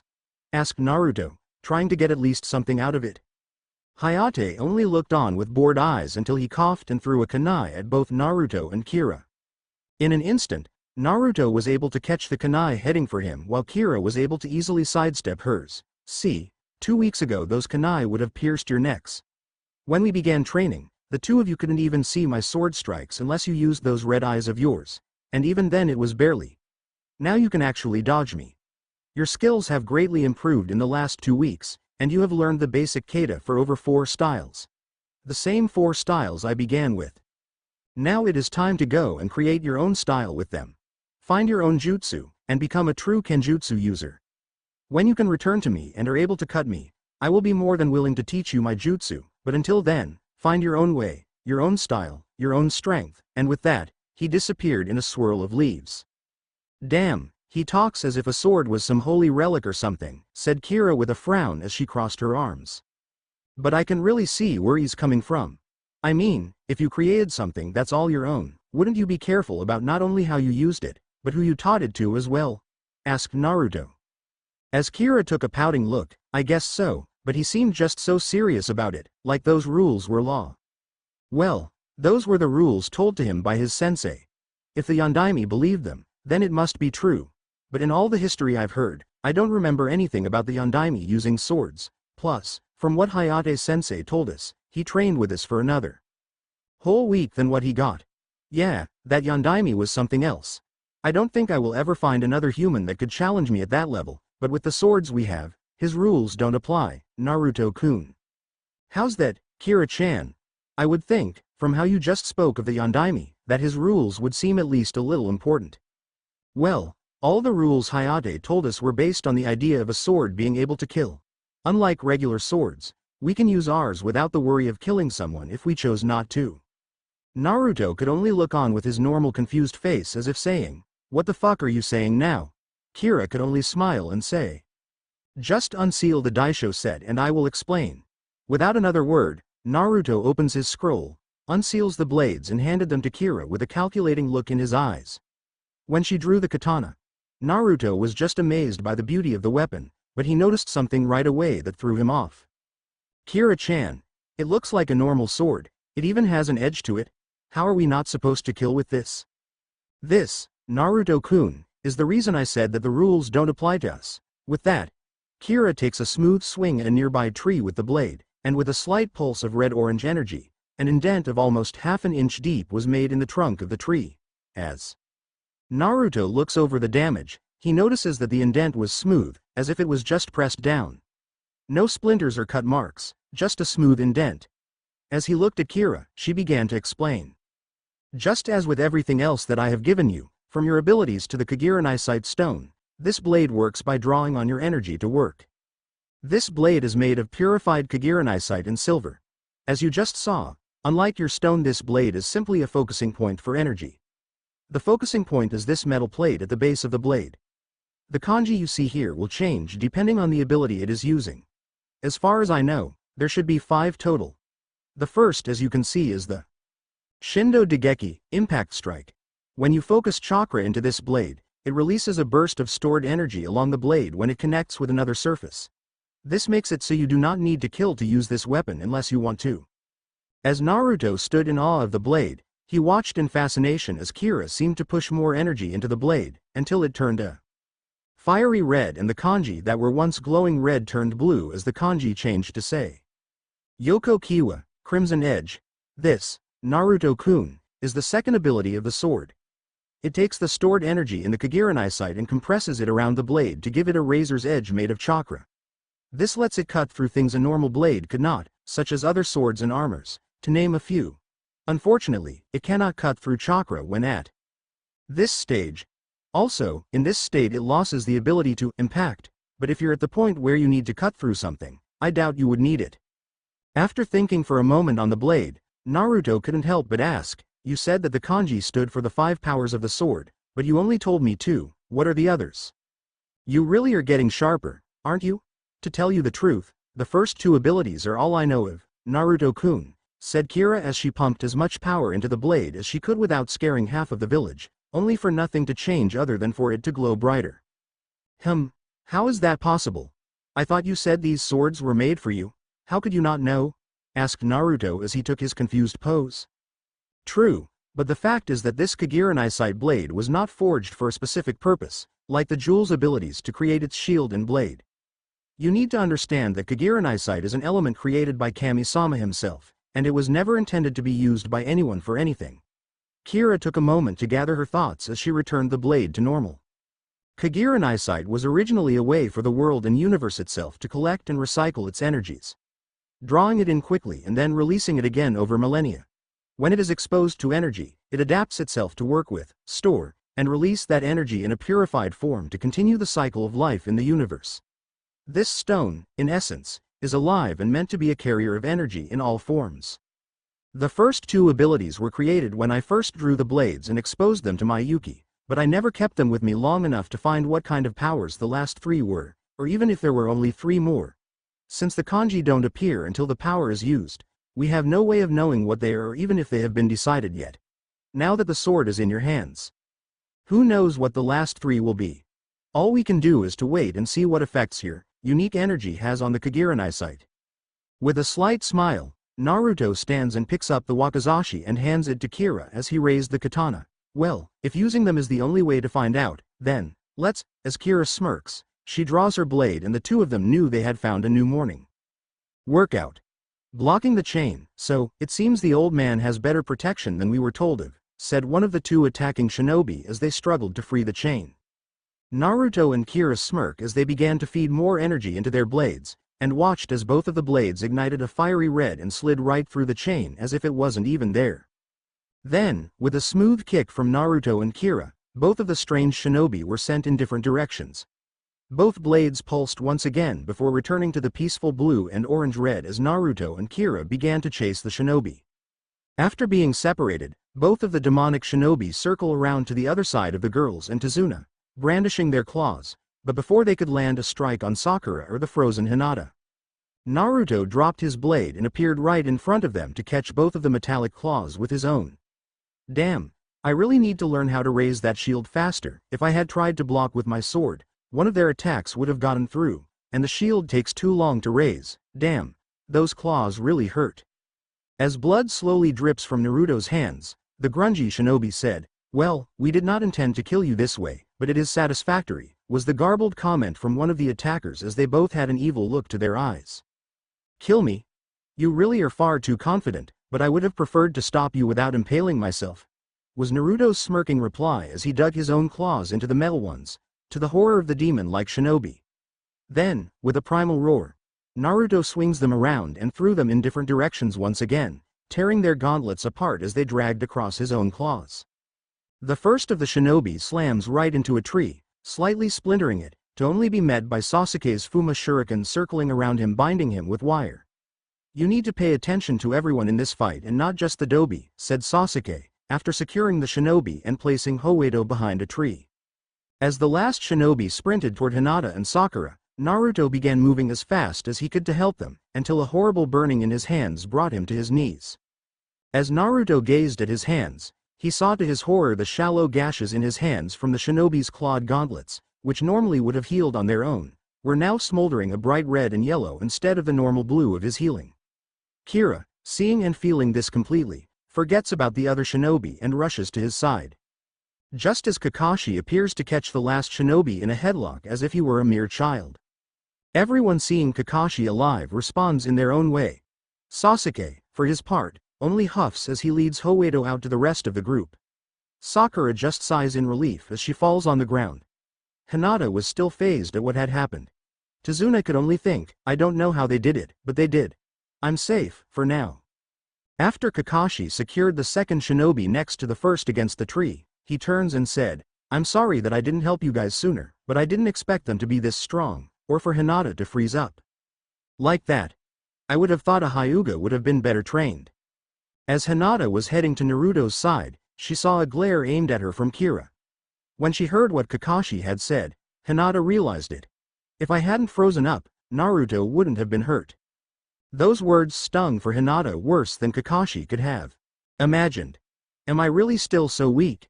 I came to help Naruto-kun, and now he's hurt because he had to protect me. Just as Hinata passed Sasuke on her way to Naruto's side, the impassive Uchiha said, "Something wrong, scaredy cat? You looked like you saw a demon back there." "Shut it, Sasuke Teme, as I remember, you froze up the first time I used killing intent on you," said Naruto, still holding his glowing hands in front of his face. The group all gathered around to see what was wrong as Naruto turned to Kira and asked, "What's going on? Shouldn't these have healed by now?" His voice was strained as the burning in his hands increased and his claws extended, as if trying to expel whatever was happening. Kira was silent for a moment, thinking of what the problem could be. This must be his healing trying to deal with poison. Since he's never been exposed to a poison before, his body is responding to it as a threat, just like when he was exposed to the flood of Miyuki from that jutsu. His body is altering itself to adapt to the poison instead of just purging it, like it would do with any other foreign body. But before she could voice her thoughts, Kakashi cut in. "These shinobi had poisoned their claws. We need to get back to the village so we can get that wound treated. We're canceling this mission anyway for other reasons," said Kakashi as he glanced at Tazuna. When Kakashi said that, everyone looked at him as if he was crazy, until they noticed his line of sight. Naruto then said, "I will heal just fine, and even if I need someone to heal me, Hinata should do just fine. I've been teaching her basic healing, just give me a moment and we can go." Kakashi looked annoyed for a moment before saying, "Even putting your injury aside, Naruto, those shinobi are the demon brothers, Kirigakure Chunin level missing nin, famous for their willingness to fight to the end. It is obvious to me that they were after Tazuna-san. Because even when they had the chance to get any of us alone as a target, they continued to target him." Kira had taken to lightly licking the wounds on Naruto's hand, much to everyone's surprise and a giggling fit for Kakashi. Hinata was kneeling right next to Naruto when Kira said, "You don't need to worry about Naruto-kun. He will be fine in a little while. His healing ability has never had to deal with poison before, so instead of just healing the gashes like normal, his body is trying to adapt to poison instead of just purging it." Everyone in the group was just gawking at this point, including Naruto. "How is it possible for the Dobi to adapt to poison, and why the heck are you licking him?" asked a shocked and rather curious Sasuke as the group continued to watch Kira slowly bring her tongue across the gashes in Naruto's hands. Kira glanced up at Sasuke as she brought her tongue across the gashes once more before she said, "Naruto-kun's healing has already dealt with the poison, so there is no danger. But for the wound to close it needs to be cleaned first." Kakashi's sweat dropped as he just had to ask, "But isn't there other ways? Like a cloth, for example, or even some water?" After Kira pulls out a roll of bandages and removes Naruto's gloves, she begins wrapping them. She then looks over to Kakashi with a devious smirk and says, "This way is just more fun." The others in the group couldn't help the small nosebleed they now carried because of the train of thought Kira had just imposed on them. Hoedo though seemed oblivious to the situation as he looked on almost bored. Kira relaxes as she asked, "You all know about Naruto's special abilities, do you not?" After a nod from all the shinobi, and confused looks from the civilians, she continues. "Well, what you don't know is he really only has 3 total.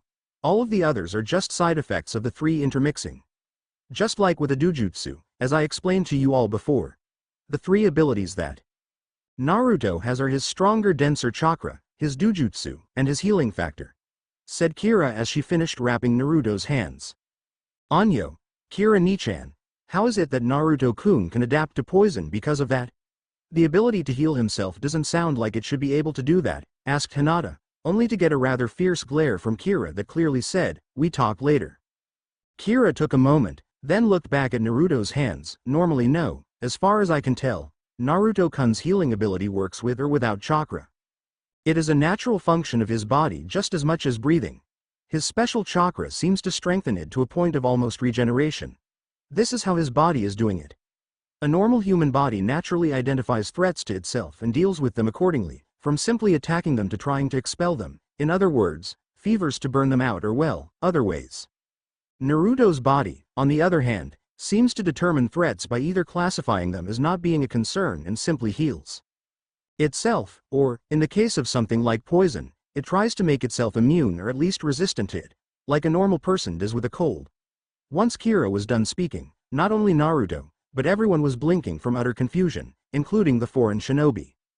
So you are saying that anything Naruto comes in contact with that is deemed a threat by his body will force him to adapt, in a way as to make it less of a threat?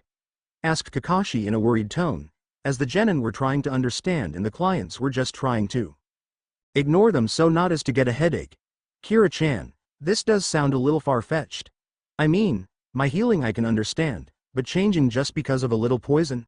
Asked Naruto through their mental link. I know, Naruto-kun.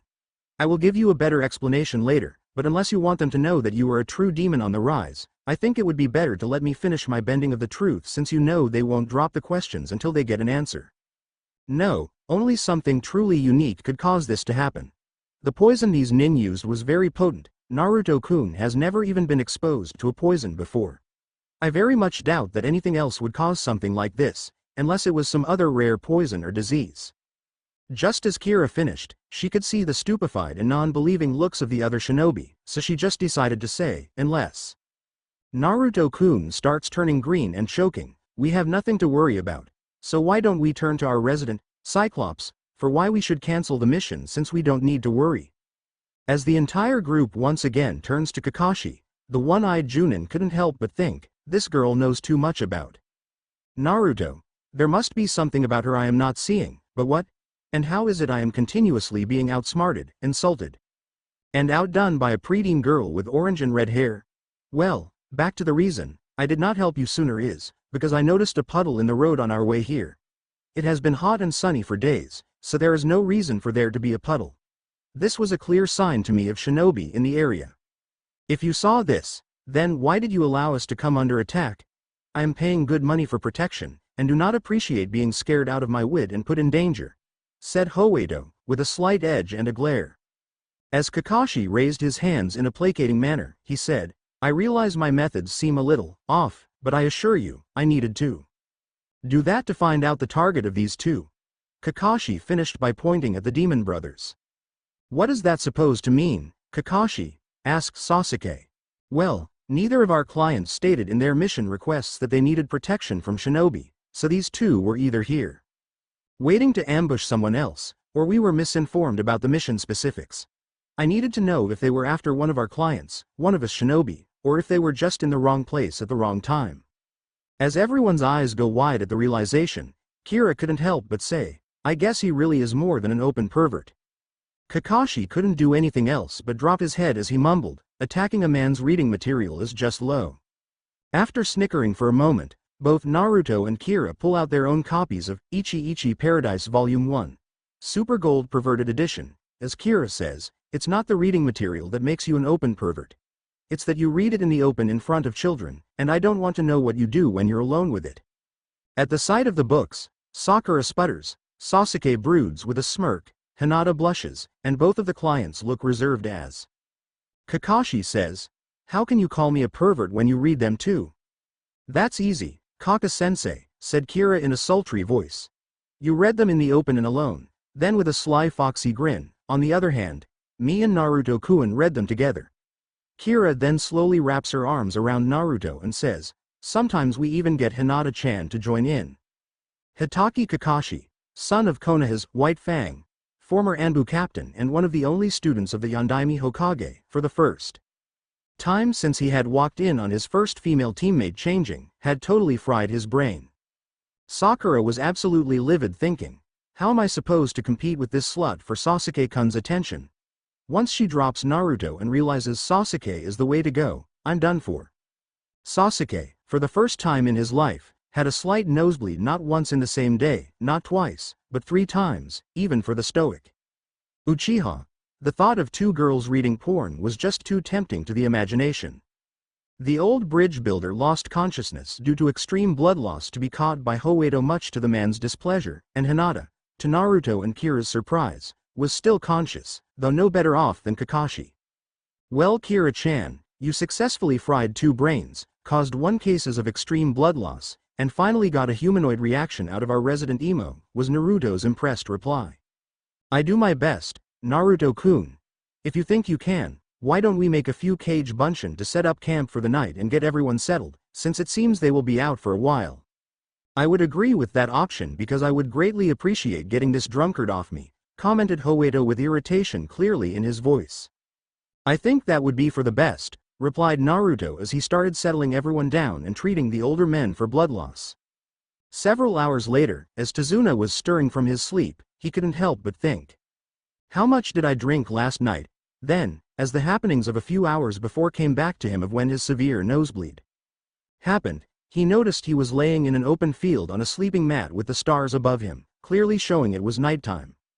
Damn, if the orange-haired girl is like this now, what in Kami's name will she be in 5 years?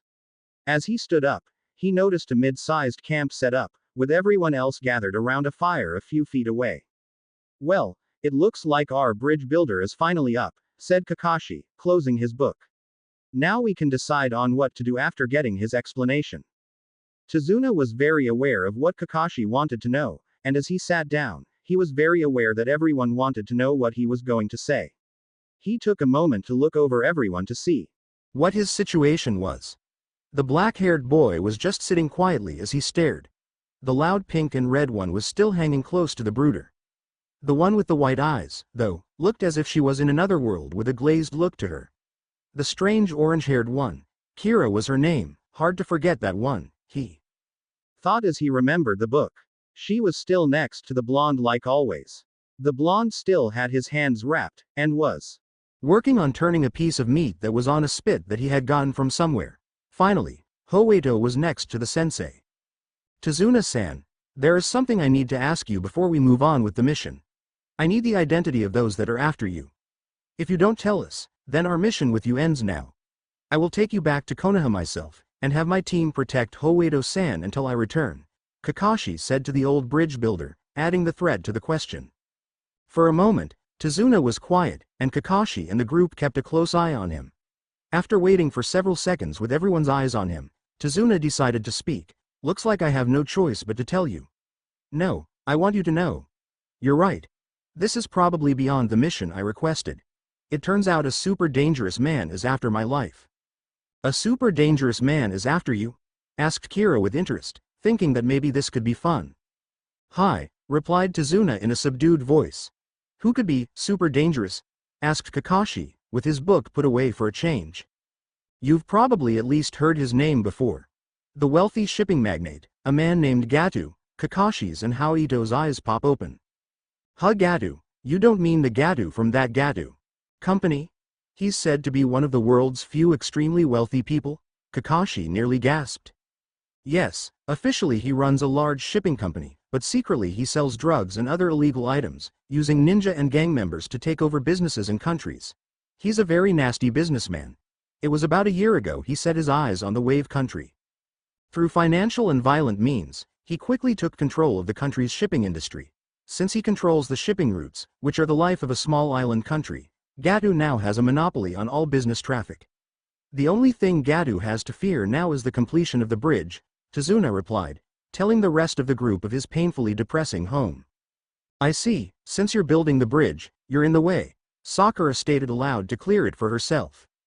So, those ninjas from earlier were hired by Gatu, said Sasuke, getting even more interested in his first C rank. Kakashi took a moment to think before he spoke, but what I don't understand is, if you knew shinobi could be after you, why did you hide that fact when you hired us? My team is exceptional for genin, but there was a very good chance that you could have gotten a weaker team. Battling other shinobi makes this at least a B rank mission, and if we see a Jounin, it will climb to a rank. If you hadn't gotten lucky, you could have been killed. With a deep sigh and a guilty look, Tazuna said, the Wave country is super poor because of Gatu. Even the daimyo has very little money now. Tazuna answered. Of course, we don't have much money either, not enough for an expensive B-rank mission or above. If you quit the mission now, I will definitely be killed before I even reach my home, but don't worry about it. If I die, my cute 8-year-old grandson will just cry uncontrollably. The entire group just couldn't help but sweat drop. And my daughter will live a sad, lonely life-hating Leaf Village ninja forever and ever. But it's not like it will be your fault, or anything. Everyone looked at each other or down, empathy from Sakura or just embarrassment for the bad acting from the rest of the group. Kakashi was using his index finger to scratch his forehead protector as he thought, blackmail us, why don't you? Don't worry about that, old man, Kakashi-sensei will protect you. Not to mention we are all here, replied Naruto before anyone could say something. Well, it isn't up to us alone. Even if we as shinobi are willing to continue, that doesn't mean that Hoedo-san is willing to risk his life because Tazuna-san decided to lie to us. The only reason both missions were assigned to us was because they were in the same direction and had the same rank. As everyone turned to Hoedo, he said, tell me this, Kakashi-san, if I was to say that I would accept this situation, what would you do? Asked Hoedo in a calm voice. Well, I would keep a closer watch on the surroundings, now that we know that Gato is hiring Nuke Nin from Kirigakure. I can instruct my students to look for the same signs. This will make it easier to anticipate their moves. Not to mention we are taking you home first. And out of Mizu no Kuni territory, so I doubt they would follow us into Raiko, replied Kakashi. Using a more serious tone, what if I were to ask you to let me take some of your students as my escort for the remainder of the journey, and ask you to keep Tazuna away from me? This certainly caught everyone off guard. I'm sorry, Hoedo-san, but I can't let my students travel without me. It's just not done with new genin. Besides, you paid for protection from a full team, said Kakashi, trying to avoid the turn this mission was taking. No offense to you, Kakashi-san, but I can assure you that there are no shinobi after my life, and from the performance of your team, I can be sure that a few of them will be enough. From the route you pointed out earlier, it would be simple for the group to split up. I would take 3 of your students and have them bring me the rest of the way. It should only take 2 or 3 days, and the village you spoke of getting a ride to Wave from is still 3 or 4 days away. Tazuna would only need to wait 2 days at the most to move on, and I would be out of harm's way. The entire group couldn't help but agree. It wasn't fair for this man to be in danger just to let Tazuna get home. Kakashi had to think long and hard. He was silent for nearly 10 minutes before he spoke. If I was to agree to this plan, Hoedo-san, exactly who would you wish to take as your escort, since it seems you are not considering me? You are very sharp. I am not the one in danger, so if it is all right with you, I would like to take these 2, said Hoedo, pointing to Naruto and Kira as they were finishing up dinner that had been cooking over the fire. Those 2 reacted perfectly during the attack. They seem familiar with each other, said they were partner trained by what they said earlier, and as far as I can see, they can provide me with everything I need. Food, medical attention, protection, and they even seem knowledgeable of the world. Naruto and Kira only stop and look at each other before shrugging and Naruto saying, it doesn't matter to us, Kakashi-sensei. As you said, Tazuna-san is the one being hunted, and we would meet up with you in 4 or 5 days. Even less once we drop Hoedo-san off, since we would be able to move faster. Plus, as he said, we could bring someone else with us.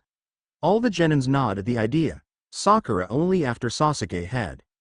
After a moment and a drop of his head, we really don't have a choice. We will continue to protect you, Tazuna-san. We will split up in the morning. Do you have an idea of who you would like to have as the 3rd member, Hoedo-san? Kakashi replied as he thought. At least he chose the 2 reliable ones. Hinata seems too meek for this. She needed more training before she was allowed on a C rank. Sakura, I'm sorry to say, is still useless other than support, but she is getting better, and Sasuke is a good fighter, but I doubt I can trust him alone yet. He would jump in too quickly. Naruto has medical training and seems to be more versatile. I doubt that even I could kill him that easily if I tried. As for this Kira, other than her being connected to Naruto, all I know is she has that unrestricted passport. It could be worse. I will leave that up to these 2. They're the ones protecting me, said Hoedo as he shifted in his seat. After Naruto and Kira handed out the food, they said they needed some time to think things over and plan their route to Raiko no Kuni. When asked if they were going to eat, they said they had eaten their portion as they were cooking. As everyone started to eat their portion of meat and rice after Naruto and Kira had disappeared into the wood, they all fell silent after their first bite. After Naruto and Kira had gotten a good distance away, they took to sitting next to each other on a high branch. They stayed silent for some time, just enjoying being alone with each other. Doing nothing but being together. It had been far too long since they could be like this. It was always training, missions, reading, and chores. It was as if it never ended. Naruto-kun, do you think this is a good idea? I mean, it's not that I don't think we can handle ourselves, but do you think that we're ready to protect someone else's life? Asked Kira as she gently leaned on Naruto's shoulder. Honestly, Kira-chan, I believe that against any non-shinobi we are more than enough. As long as we are together, I know we will be all right. The only thing that I could worry about is if we are attacked by shinobi. I'm not sure we could watch Hoedo-san. I see, we can handle ourselves just fine, but Hoedo could be picked off if there were enough shinobi around. We already accepted, so who do you think we should take with us, Naruto-kun? With a deep sigh and a look of thought, Naruto said, if we had this option before we left the village, I would have said Hinata without a thought, but after she froze up like that, I'm not so sure anymore. Maybe it was just a first-time thing or maybe more. Sasuke needs to stay with Kakashi just in case, because Sakura isn't ready for a serious battle yet, but she sure showed she had shinobi instincts there. I agree about Sasuke. He would be nice to have, but to leave Kakashi with only Sakura and Hinata would be foolish. Even if they are staying in the seaside village until we arrive, there is a good chance that they will be attacked again, and if they sent Jounin against us before, when they don't report in, it's almost certain that a Jounin is next. Then it would definitely be bad to take Sasuke. Even with you and me, there isn't much of a chance of defeating a Jounin. Kakashi is our only hope if that happens. As Kira balled her fist and hit the tree, lightly cracking it, she said, if only we could draw on more Yuki. A Jounin would be no problem. Naruto softly smiles and pulls Kira closer. If we could do that, a lot of this would be easier, but like you said before, we are only going to get stronger from here. It will be no time until we can take a Jounin or even more. We already have the power of a Jounin, so all we need is the skill of one.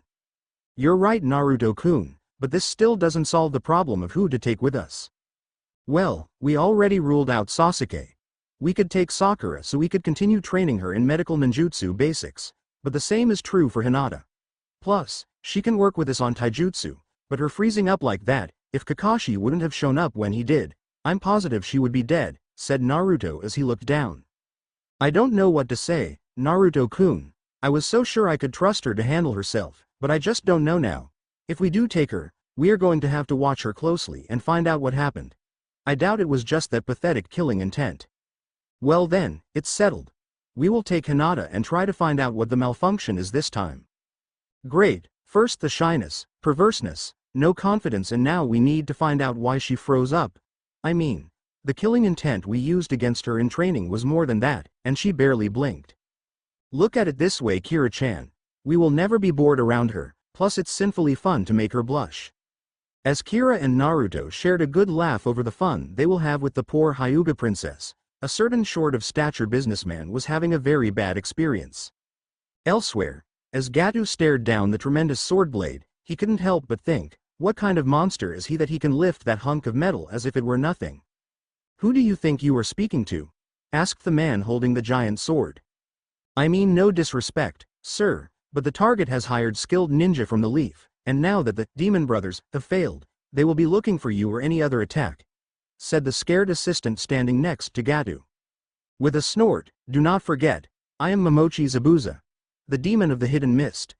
I will deal with this hit myself, and with this sword, Kabikari Hucho, I will kill the old man. Once again, the shaking assistant steps forward, but, sir, they must be very skilled. The report I received from one of our watchers said that there were 8 in the group, 3 adults, and 5 children. I was also told that only 4 actually fought. Very well. Since you seem so sure, I will send out someone to observe them for now, and act on what I hear, said Zabuza, showing his obvious annoyance. Very well, but don't fail me or you will regret it. You have 1 week, shouted Gato as he stormed out the door. Do you think it wise to work for that man? Asked a figure wearing a white mask. No, not at all, but we need the money, and he has promised a fair amount. I want you to head out and observe the group for now. Report back to me as soon as they head this way. Hi, Zabuza-sama. I will watch and learn all I can, said the masked figure as they disappeared through a sheet of ice. Haku, you really are the ultimate tool. End. First Blood. Demonic Nemesis by Dark Fate, baited by You Know Who You Are. Ch.14 First Blood, talking, demon talking, thinking. Demon thinking. Jutsu being used. If you see this in between a break, that means there is a lemon there. It will be numbered so you can find it listed with my other fics under the name, A Midnight Dream. The lemons will really have nothing to do with the main storyline other than being a way to express the strength of the relationship between characters. It's up to you if you want to read them or not. Yes, I do in fact own Naruto, and to prove it I shall have the next issue feature a bikini contest and rename it Sasuke, with a subplot of Naruto. The next morning, as the group was finishing with breaking down the camp, Naruto and Kira finished marking their route to Raiko no Kuni as Kakashi walks over to them. "You two ready to go?" asked Kakashi as he was reading his book. As Naruto and Kira stand up, they give themselves a once-over and nod. As everyone gathers around to hear Kakashi's last remarks before splitting up, Haku lands just outside the clearing in a white mask and hunter's garb. These are the skilled ninja. They look like new genin for the most part. The man there is the target, and the other is unknown, but the man with the gray hair seems familiar. I will have to be careful. Haku was broken out of these musings as Kakashi spoke. "All right everyone, as you all know, we will be splitting into two groups now. One will be heading to Raiko with Hoedo-san, and one going with Tazuna to wait in the fishing village. We should meet up again in 4 to 5 days to leave for Nami no Kuni. Naruto, you will be in charge of your group. Kira, I cannot give you orders, so just do your best. Now, who will you take with you? If it's alright with you, Kaka-sensei, we would like to take Hinata with us." Naruto could see the shock on the others' faces, especially Hinata's. "Naruto-kun, are you Suri you want to take me with you? Especially to the Ri?" asked Hinata in an even quieter voice than normal and with a slight stutter. "Hinata," said Kira in a stern voice that caught everyone. "I don't know what's been up with you lately, but get over it already. Ever since we left the village, you have been spacing out, and worse yet, you froze up against those Kiri ninja. You have been up against stronger killing intent from Naruto-kun and me, so why did you freeze up? It's like we are working backwards since we left. You even just stuttered again?" Hinata was looking down, almost ready to cry, until Naruto placed his bandaged hands on her shoulders in a comforting way. Hinata snapped her head up to meet his gaze, but as soon as she saw his hand, she had to look down again in shame. Then she heard Naruto say, "Hinata, it's Kumo, isn't it?" As Hinata snaps her head up again, a sparkle from her tears fills the air as it all comes together for everyone. The kidnapping attempt was no secret, and it was even taught in the Academy's history class. As soon as you heard that Hoedo-san was heading for Raiko, you have been acting weird. I never thought about it until now. When those Kiri nin were heading towards you, all you saw was that Kumo nin. So that's it, it's not that Hinata is weak, she's trying to face down her greatest fear for Naruto-kun. Have I become this blind to others' feeling? I guess being able to feel what Naruto-kun feels has made me a little dull at watching others, thought Kira as she walked over and wrapped her arms around Hinata and said, "I'm sorry, Hinata-chan, I should have known, but I was too focused on the mission and Naruto-kun to even consider your feelings." Hinata was shocked at first, but then comforted and just let herself be held by Kira. Kakashi had to tell their two clients of Hinata's past and explain what the three were talking about. Sasuke was fine with it. He could understand the sting of the past. Sakura felt for Hinata, but she was confused since she had never experienced anything like that. It was hard for her to relate.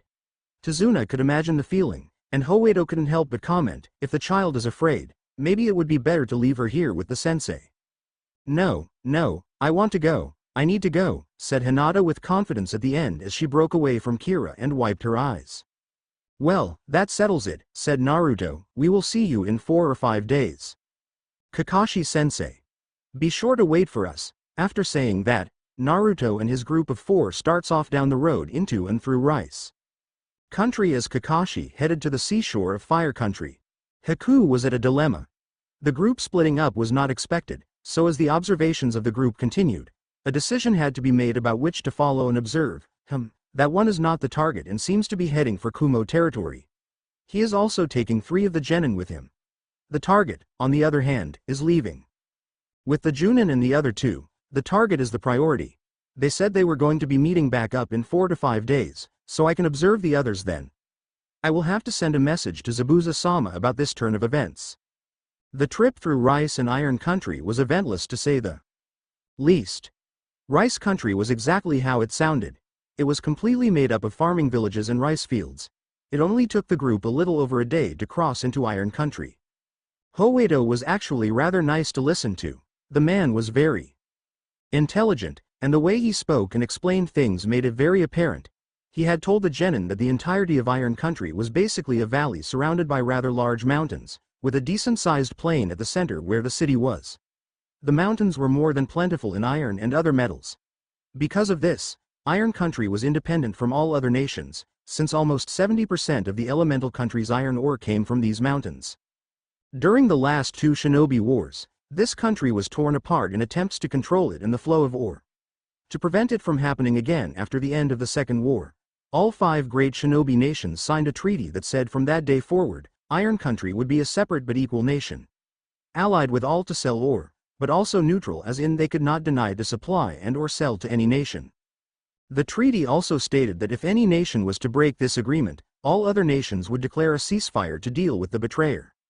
The genin were very interested in the history of this small country that was provided by Howedo.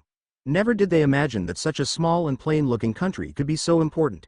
Even more surprising was the city. Even though they weren't able to go into the city because it was out of their way, just seeing it from the mountain cliffs was staggering. One would expect a country that made its living off of mining would be small, dingy, and be full of smiths, but this city looked more like a trade city. Naruto couldn't help but ask. Howedo-san, why is that city so big and lit up? It almost looks like the night sky from here, asked Naruto from their camp on the cliffs. Sudo Raito is a very busy trade village. It is true that this country is focused on iron ore, but it also is rich in gold, silver, and gems of all kinds. There are dozens of jewelers, smiths, smelters, artisans and just about every shop you could imagine down there. That is what you see now. All of the forges, jewelry shops, bars and other things reflect off of each other to create the illusion of stars on the earth. That is the reason it is named the Starlight City, was Haoito's reply. As the 3 genin look longingly at the sparkling of the shopping heaven, they all say in the cutest union, "Do you think we will have time to stop on our way back?" In sequence, they all lock eyes and just have a good laugh as Howedo joins in. The first day was spent traveling through Rice Country and halfway into the mountains of Iron Country, and the next day took them straight into Raiko no Kuni. As the group passed the border, they were surprised to notice that, unlike the borders of Fire Country, there are no watchtowers, guard posts or even a patrol that they could notice. For anyone to be able to remain undetected by a group of 2 fox demons and a hyuga would be just ridiculous, unless they were downwind, scentless, and could become invisible to a Byakugan. It was barely past noon as they approached the village to leave Howedo. As Howedo stopped in front of the gate, he turned and gave a small bow as he said, "I would like to thank the 3 of you for guarding me all this way. You did a fine job, and I would say that the mission was a complete success. Also, I wanted to say that I have never had better food while traveling than what you 2 prepared. Thank you very much, sir, and it was no problem. I believe that we all had fun traveling with you, or at least more so than with the drunken bridge builder," said Naruto as he bowed lightly for Hinata and Kira to mimic. "Well, I must say I'm flattered by the compliment, and would like to insist that you all let me treat you to dinner tonight since you have fed me so well. Actually, Howedo-san, we really need to get going or else we might be late," said Hinata in a kind and quiet tone as Naruto and Kira nodded in agreement. As Howedo got a thoughtful look on his face, he said, "So that's why you had Naruto-kun carry me through the mountains. You wanted to get some extra time to stop at Sudo Raito on the way back." All 3 genin look sheepish as they avert their eyes. "Well, that's fine with me. I have business here anyway. I hope you enjoy your time in Sudo Raito. Kira-san, Hinata-san, Naruto-kun," said Howedo with a small smirk. "Thank you again, Howedo-san, I'm glad we didn't offend you with our wish to go to the city," said Kira as she bowed again. "No, of course not, but if you want to make amends just in case, I will be needing guards again in about a month or so. I was originally going to hire Kumo Nin to escort me, but if you were willing, I would like to request your team again since Tazuna will most likely be home by then. Would you be willing?" asked Howedo with a soft voice. When all 3 genin look at each other, they just nod in unison to Howedo. "Well then, I will be seeing you 3 in about a month. Be safe until then. I would hate to have to find more guards of your caliber," finished Howedo as he turned away from the 3 genin and allowed a cruel smirk to play across his face. Just as Howedo disappeared beyond the sight of Naruto, Kira, and Hinata, the 3 only needed to share one look before disappearing in a cloud of dust heading back to the Iron Country border with thoughts of the Starlight Village, unknown to the young genin. Howeito may have been out of their sight, but they were certainly not out of his, as Howeito was standing atop a nearby building just inside of Kumogakure, shadowed by the clouds. He began to lightly chuckle as he spoke to a shadowed figure behind him.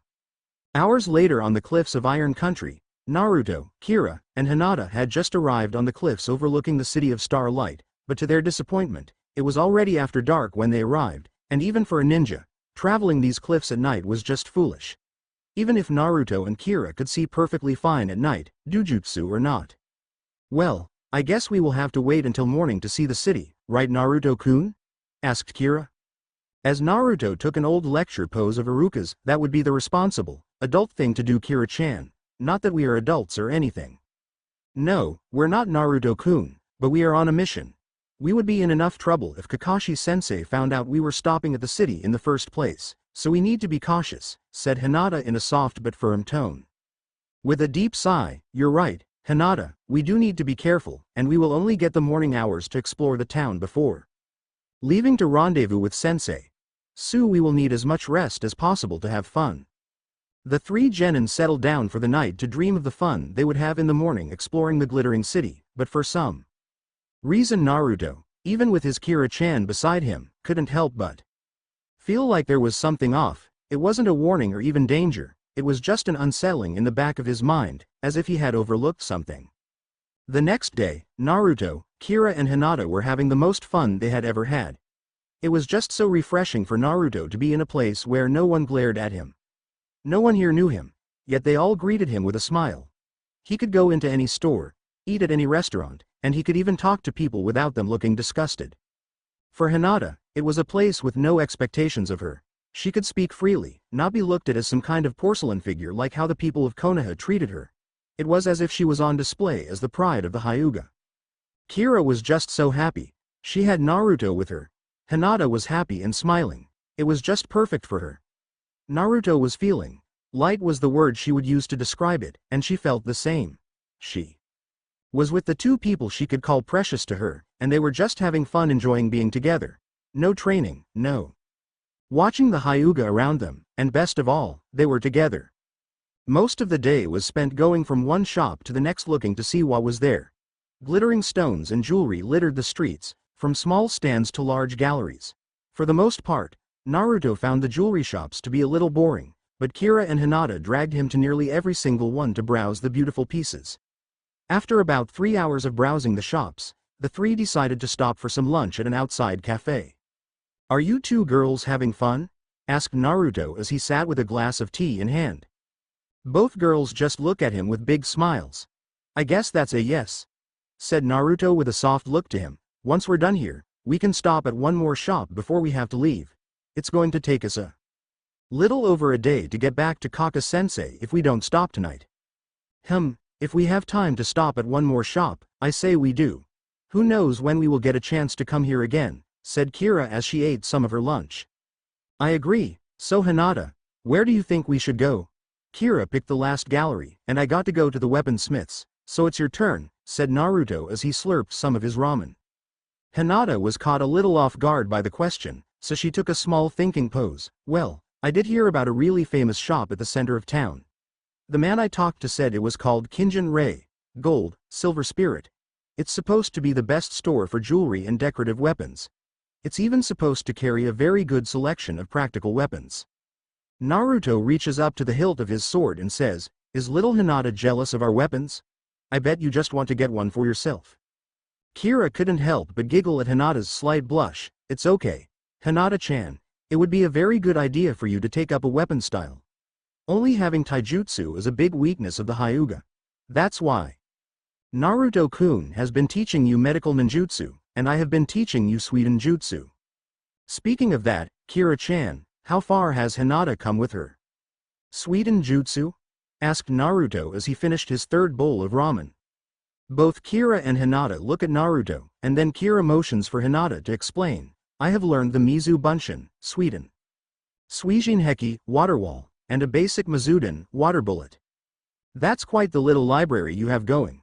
Pretty soon you'll know more jutsu than me, Hinata, said Naruto, which made Hinata blush deeper. Hinata, Why not show Naruto-kun those two jutsu that you've been working on? Asked Kira as she finished up her lunch. Naruto couldn't help but look interested. I would love to see them, Hinata. Maybe I could even help you finish them? Actually, Naruto-kun, I would prefer to wait until they're done to show you, but the first was just something I was doing to improve my control over the Mizuden. I was just forming the bullet, and instead of shooting it in one direction with built-up chakra, I tried to move them around and increase the speed as I controlled its movements. It was Kira Nichan that suggested that I make it into a new jutsu. I still have a long way until it's done, but it should be useful. The other one is, well, it's just an idea right now, but I think it could be something. Hinata finished with a slight blush at all the attention. Just as the server brought the check, Naruto stood up and said, "Just let me know when they're done. I would really like to see them. After setting a few bills on the table, we better get going to this." Kinjin-rei, was it? With a nod from Hinata, we need to leave within the next 4 hours or so to be on time. With a quick nod from the two girls, Naruto lets Hinata lead the way to yet another jewelry store. Outside the Kinjin-rei, when Hinata had told them that the man had said it was in the center of the village, she wasn't joking. It literally was the center of the village, right next to the town judicial and management building. The Kinjin-rei was 3 stories tall, with what looked like some type of rooftop seating area. As the three entered, they were just amazed at the elegance of the store. It seemed like a pristine museum to them. White walls and dark wood floors polished to a perfect gloss met their eyes. When they entered, the first thing they saw was a shined marble staircase. In front of them, and all around the room were different display cases for the different jewelry. Not even a moment after entering, Hinata and Kira had already taken to browsing the display cases with stars in their eyes. Naruto could only smile and think, it's nice to see my girls happy. My girls? Where did that come from? It doesn't matter anyway. It's just nice to see the both of them having fun. Naruto for his part was not a jewelry type of guy, even if some of the pieces looked interesting to him. After some time for browsing, he found a map of the store that easily showed where everything was. Basement level. Storage. Off limits to non-employees. First floor, jewelry and accessories. Second floor. Display pieces and clothing. Third floor, practical weapons and armor forging. Roof, dining cafe. So this place really does have everything, wondered Naruto out loud. Just as he was about to walk away, he was pulled to the side by Kira. For the next half hour or so, he was dragged around from display to display, hearing Kira comment on one thing or another, and for the first time, he was actually uninterested in what Kira was saying until she stopped at a particular case and just squealed. "Naruto-kun, come look at this." When Naruto looked into the case, even he was thrown for a loop. It was a ring of a golden fox with its tail curled around its mouth to make up the ring. It has silver-tipped ears, and the tail was also bright silver at the tip, but the thing that really set it apart was the 2 ruby eyes. Damn, it's as if they had you in mind, Kira-chan. I see the lady is interested in this piece. Would you like to see it? Asked the clerk. Kira just looked at Naruto with eyes so big that he could have sworn he was under a genjutsu. He was even tempted to activate his newly named Shinkarugen, Mirage Eye, just to be sure. The clerk removed the ring from the case and let Kira try it on as he said, "We can have it fitted to any finger in just a few moments if you're interested. It seems it needs to go down a size." "It's beautiful, but how much is it?" asked Kira with stars in her eyes as Naruto was already pulling out some money to buy the ring for his Kira-chan, but to his surprise, when she was told the price she simply said, "It's way too expensive," and moved on down the case after setting the ring down. Not only was the salesman stumped, but so was he. The ring wasn't that much, so why did she say no? "I spent more on her clothes than what the ring costs." After a few moments of thinking it over, he decided it was just Kira's sensible side turning its head. Not only was Naruto thankful that he was able to keep his thoughts to himself after a lot of practice, because he had decided to buy the ring anyway. He tapped the glass case a few times to get the man's attention and slid a roll of bills to him. After smiling, the man said in a quiet voice, being sure to turn away from Kira's direction, "Very well. I will have it sized, and it will be waiting at the front door when you leave." Naruto only nodded and walked over to Kira thinking, finally, I get to surprise her with something. Just as he reached her side, she spun around and said, "I'm going upstairs. Naruto-kun. When Hinata-chan is done, meet me up top, okay?" Naruto only could smile and nod his head as she ran off. He just couldn't help but be happy. I wonder if I should buy something for Hinata too. But why would I buy Hinata something? Kira-chan is my girlfriend would be the right name, I guess, but what is Hinata exactly? I know I don't see her as a sister, but I can't think of her the same way as Kira-chan, can I? Before Naruto could finish his thought, he heard a commotion from the other side of the store and when he reached the crowd of people, he saw a man on the other side of the counter holding Hinata's wrist as she was trying to pull away. Just as the guard rushed over and grabbed Hinata's other arm, Naruto appeared in between them with one set of his claws around the guard's throat and the other around the clerk's wrist in a vice grip. He then asked in a deadly calm voice, "Now, what is the reason for you to try picking a fight with a shinobi?" The entire crowd seemed to move a few steps back, because as soon as Naruto made that light threat, everyone noticed the Hite-8 hung around Naruto's and Hinata's necks. The clerk began to sweat horribly behind the counter as he released Hinata, as did the guard, and within a second, Hinata was behind Naruto, slightly shaking. "Sir, I mean Ninja-san, I meant no disrespect, but this young woman tried to steal this necklace just now," said the man behind the counter as he pointed to a rather exquisite silver chain that had what looked like thin strands of gold woven through it. All in all, it was rather beautiful, even to Naruto. Naruto for his part only looked on board, but to the people gathered, his slit blue eyes almost seemed to be eating away at them as he asked, "Really now? And what makes you think a kunoichi of Konoha would steal in the first place? Or would even be caught doing it?" "Sir, I witnessed the miss pick up the necklace off the counter, which is strictly against store policy. No one is allowed to touch the merchandise without a clerk present. She also moved it out of sight toward the bag on her hip when I caught her," said the clerk behind the counter in a slightly more confident tone. Hinata was whimpering slightly as Naruto snorted in disgust, to the confusion of the group of people. "First off, we just arrived today, so we had no way of knowing your store policy. If it's such an important rule, you should have a sign. Secondly, from how you just described the situation, you had plenty of time to inform Hinata of your rule. And lastly, in a blur of movement and a slight shimmer, not only did the entire contents of the display case in front of the man disappear, but so did every other. If any ninja wanted to rob you, it would be too simple. If Hinata had wanted to steal that necklace, you would never have seen her do it." The entire crowd was literally shocked speechless, the clerk was crying, and the guard was flat on his ass. With a snap of his fingers and another shimmer, it was as if nothing had been touched. "Now that I have my point across, I just want to say that before you accuse someone of stealing, let alone try to grab them, you should be sure you fully comprehend the situation." As the clerk nods his approval, Naruto leads Hinata to a corner of the store as everyone else was gossiping. Naruto couldn't help but ask, "Hinata, what is going on? I know you have more sense than to try to steal anything like that, not that you would try anyway." It took Hinata a moment to calm down. "I'm sorry, Naruto-kun, but when I saw the necklace, I was reminded of my mother. I was reaching for a picture when he grabbed me," said Hinata as she got control of herself. "A picture?"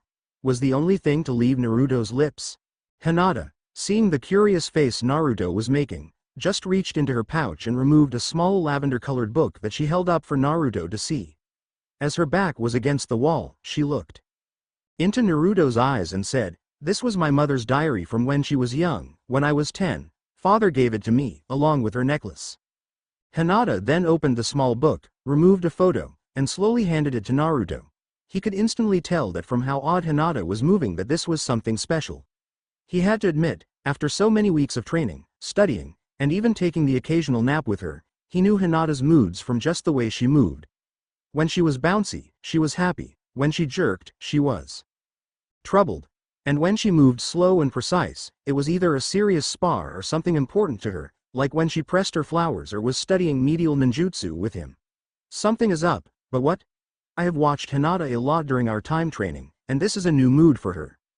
As Naruto stared at the photo, he realized it was of Hinata's mother and father on their wedding day. It was a close-up shot that only showed their midsection up, but Naruto was still rather impressed. Hiyashi, the ever-ridged man that he knew, never smiled or showed any emotion no matter what his voice sounded like, but here was a picture of said man standing next to a woman with light violet hair and deep purple eyes, smiling like he had won a jackpot. But what really caught Naruto's attention was the necklace around the woman's neck. He could have sworn it was the necklace Hinata had just been caught with. That's why she did it. I could swear from this photo that it was the same one. I can't blame her for losing herself in the past. It only took Hinata a moment to see Naruto had figured it out, So without him saying anything, she said, "In the Hyuga clan, it is tradition for a marriage to be performed with specially crafted necklaces instead of rings." She then looked down at her hand. It was declared generations ago that to cover our hands with anything was a crime against the clan. She then clenched them tightly. When the elders look at a member of our clan, they only see the instruments of our art. All they care about is the strength of the clan. When I was 10 and the year of the academy ended, I placed 4th in the class, which was a disappointment to the elders. So for motivation, they took away my mother's necklace and told me that if I did better next year, I would be given it back. Naruto by this point was about to lose it. His eyes were blazing red, with a circle of blue flame in them, as he thought, how could those teams do that?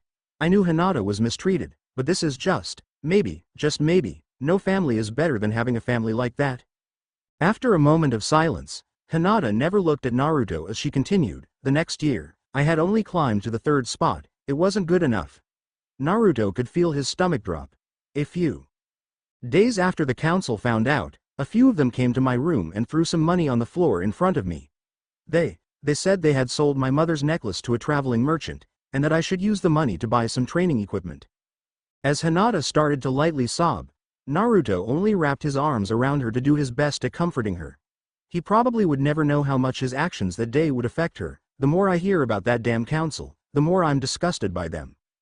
Hinata, do you want to find out if that necklace is yours? It took Hinata a few minutes to calm down once again. She then said, I already know it's not.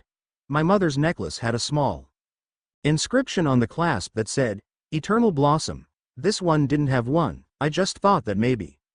Naruto only held her again for a few moments before he said, It's okay, Hinata-chan. There's nothing wrong. Kira-chan is upstairs. Looking around. Why don't you join her? I will be up in a few minutes.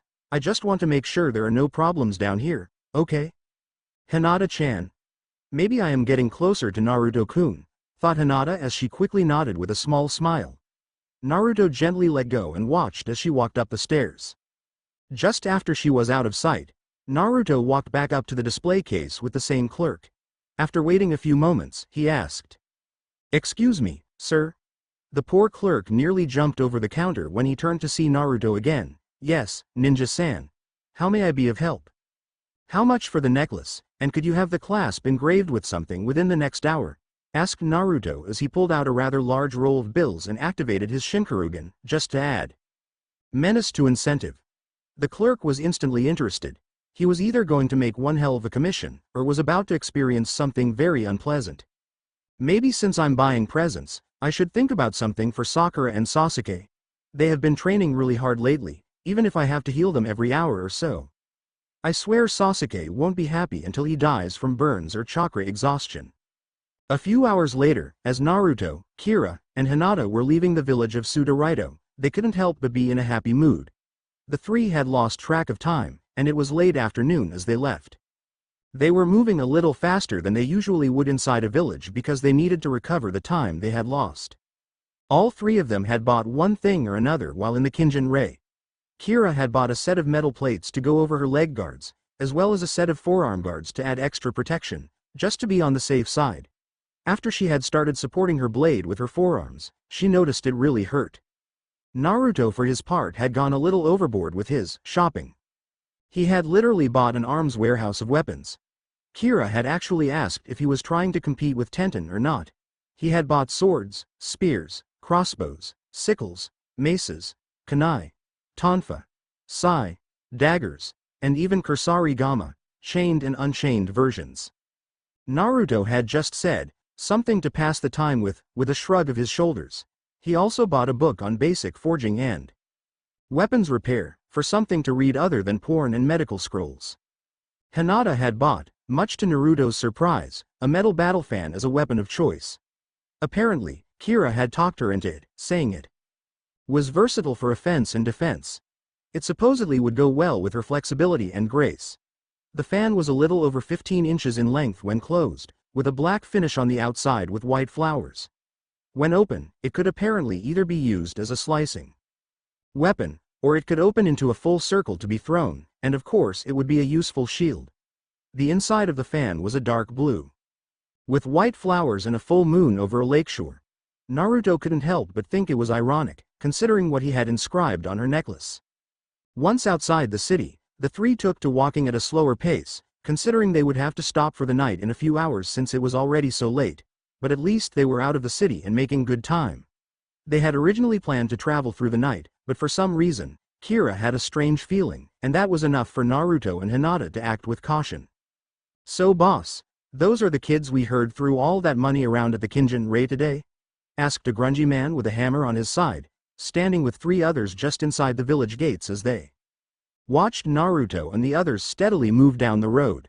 "It's got to be them. Not very many girls with orange hair around," said another one with a dark beard and what looked like a poorly kept straight sword. "Not to mention the one with the white eyes. She seems fun. Do you think we can have some fun with the girls after we're done robbing them blind, boss?" asked another man that was missing quite a few teeth. Why not? We can rob them blind, and then use the girls until we get bored," said the man known as Boss. He was a large man of about 6'4" with obvious muscles. His skin was tanned, and if you looked closely, it's obvious the man had worked at a forge for quite a few years by all the burn scars. "We will wait until they settle down for the night, then we kill the boy and have our fun." Just inside Rice Country, as the three stop for the night, Naruto starts to unseal the tent the three had been using.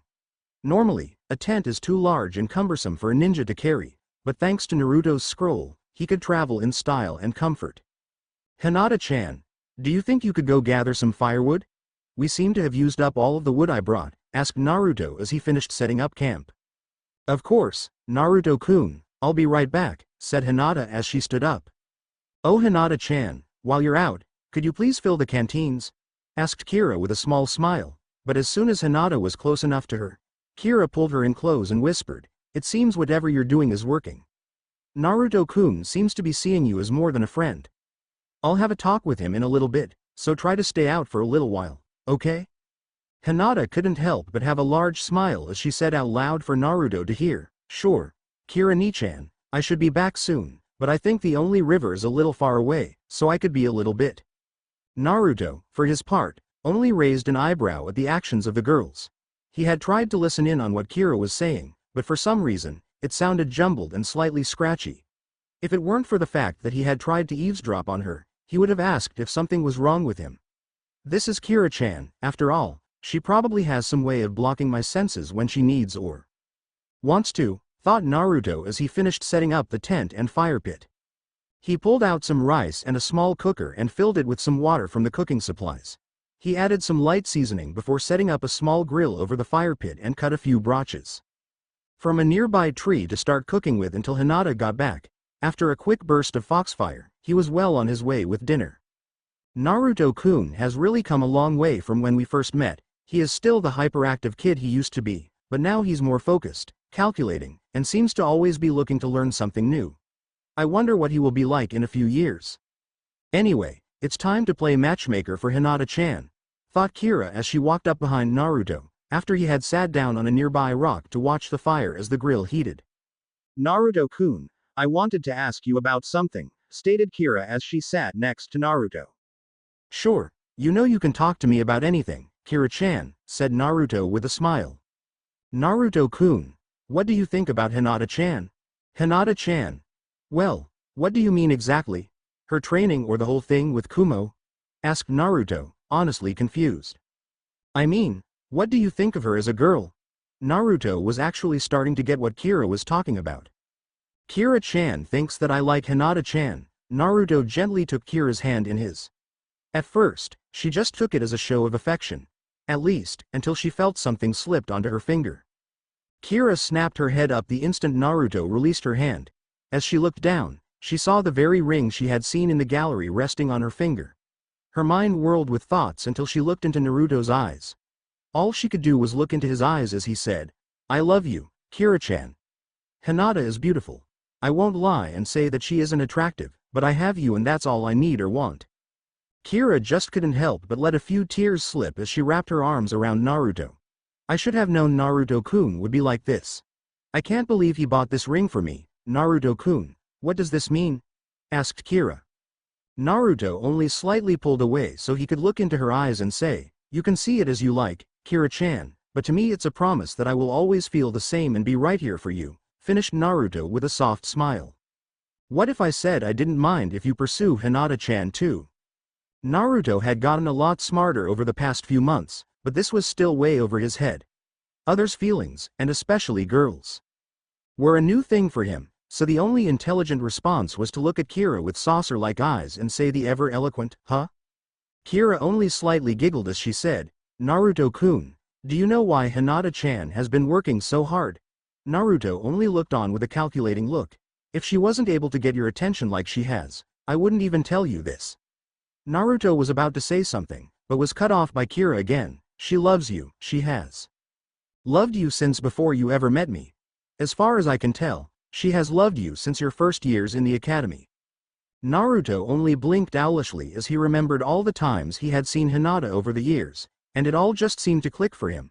All the times she was following him, blushing at the mere sight of him, and complimenting him on just about everything. It all just added up. "She does love me. But I have you, Kira-chan. I can't just have both of you, isn't there a rule or something?" Kira turns slightly and looks Naruto straight in the eyes and says, Yes, you do have me, Naruto-kun, and you always will. Our souls are intertwined. We feel each other, hear each other's thoughts, and know each other better than anyone could hope to know us, but that doesn't mean that you only can have me." Naruto moved to say something, but was stopped by Kira placing a finger across his lips. "You need to understand that I am trapped inside of the seal now. I'm not real, Naruto-kun, and I can't be there for you like Hinata-chan can. At least not in the same sense as Hinata-chan. I have no body of my own, and the only reason I can even touch you now is because of this fake cage bunchin body. I get hit right or run out of Yuki and I poof just like any other clone." After a moment of looking down, Kira brings her head back up. "I'm not real, Naruto-kun, and I never will be.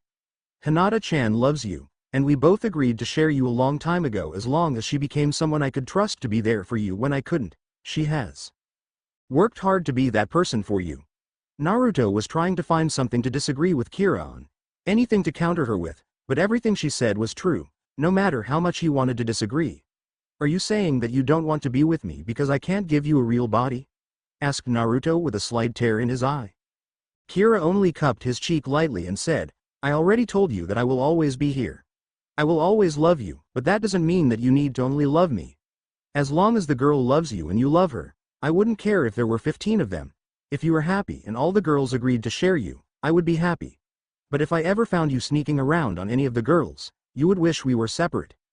It took Naruto some time to process all this. He was allowed to have multiple girls love him. He could love multiple girls, it just didn't seem to add up for him. He finally decided that if Kira was the one telling him, then it must be true. He had put his life and trust in her since they had met, so why would this be any different? "I think I need to talk to Hinata-chan before I say anything else, Kira-chan." Naruto then stands and begins to head out of camp in the same direction as Hinata. Then, without turning around, he said, "Don't think this, not having a real body, thing will work forever. I will find a way to release this seal eventually." As Kira watched Naruto's retreating back, she couldn't help but think. He got out of his turn at cooking again. It didn't take Naruto long to find Hinata. Her scent of vanilla seemed just to permeate the area. He stored away the thought to find out what made her smell of vanilla. He slowly snuck up behind her and sat down next to her on a rock as she was filling the canteens. "We really need to work on your detection skills, Hinata-chan." "Oh," cried Hinata as she dropped the canteen into the water. "Naruto-kun, you scared me." Naruto slightly snickered as he looked straight into her eyes. For the first time, he really looked into those eyes, looking for any trick or misconception. But for all his study, all he could see was caring worry, kindness and the same look of love he saw in Kira's eyes. "I really was blind not to see her feelings before. When I look into her eyes, it's obvious, but do I love her?" As Naruto sat there staring into Hinata's eyes, she was actually rather comforted by it. Naruto always seemed to be looking past her before. He was always seeing what she could be, how strong she could be, or how he could help her next, but now she could tell he was looking at her, the person that was there in front of him, and she truly felt comforted by this. "Naruto-kun, is there something wrong?" "Kira-chan had a talk with me, Hinata-chan. She said that you were in love with me. She said that you had been for a long time, and now that I really think about it, you are, aren't you? At first, Hinata could only think about an escape, that this wasn't how she wanted to confess to Naruto, but then she came to a conclusion. No, I have worked too hard for this. Kira Nichan kept her word and is trying to help me. It's up to me to make Naruto-kun mine, I do. Naruto-kun. I have since our first year in the academy. At first, I only looked up to you because you were everything I wanted to be. You were strong, confident, you never quit, and no matter what anyone thinks or says, you keep moving. I don't know when I went from wanting to be like you to wanting to love you and be loved by you, but I know it's been years. To Hinata's disappointment, Naruto's face remained as blank as it was when he arrived. Hinata was hurt, thinking he wasn't interested in her at all and tried to run, but before she could get 2 steps, Naruto appeared behind her as he wrapped his arms around her tightly. In the smoothest, most honest voice he could make, he said, Hinata-chan, I don't know if I love you. I know that you are important to me, someone I would protect with my life, but I don't know what my feelings for you are. I know it isn't sisterly or just in a friendly way. Naruto then put the necklace he bought for her around her neck and says, I want you to consider this as a promise that as soon as I know, you will know, and I know it's horrible of me to ask, but would you wait for me until I do know? I hope that maybe one day, this necklace will mean for us what it means in your clan, but as of now, I'm not quite sure. Hinata was ecstatic on the inside as she thought, yes. I have a chance, I'm important to Naruto-kun. He even bought me something before Kira Nichan told him. He doesn't love me now, but that will change, I'll make it change. Before Hinata turned to face Naruto, she held the necklace and slowly felt around until she felt the clasp. To her surprise, it was engraved with something. As she looked at the inscription, she read, Pale Moon Flower. Hinata could only turn with glistening tears flowing in the moonlight as she embraced Naruto tightly.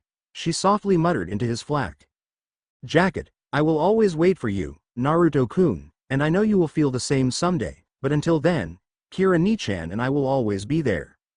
Naruto only sat there quietly as he held Hinata and softly rocked back and forth, just enjoying that he had someone else that loved him, and even if he couldn't love her back, he swore to always protect the people precious to him.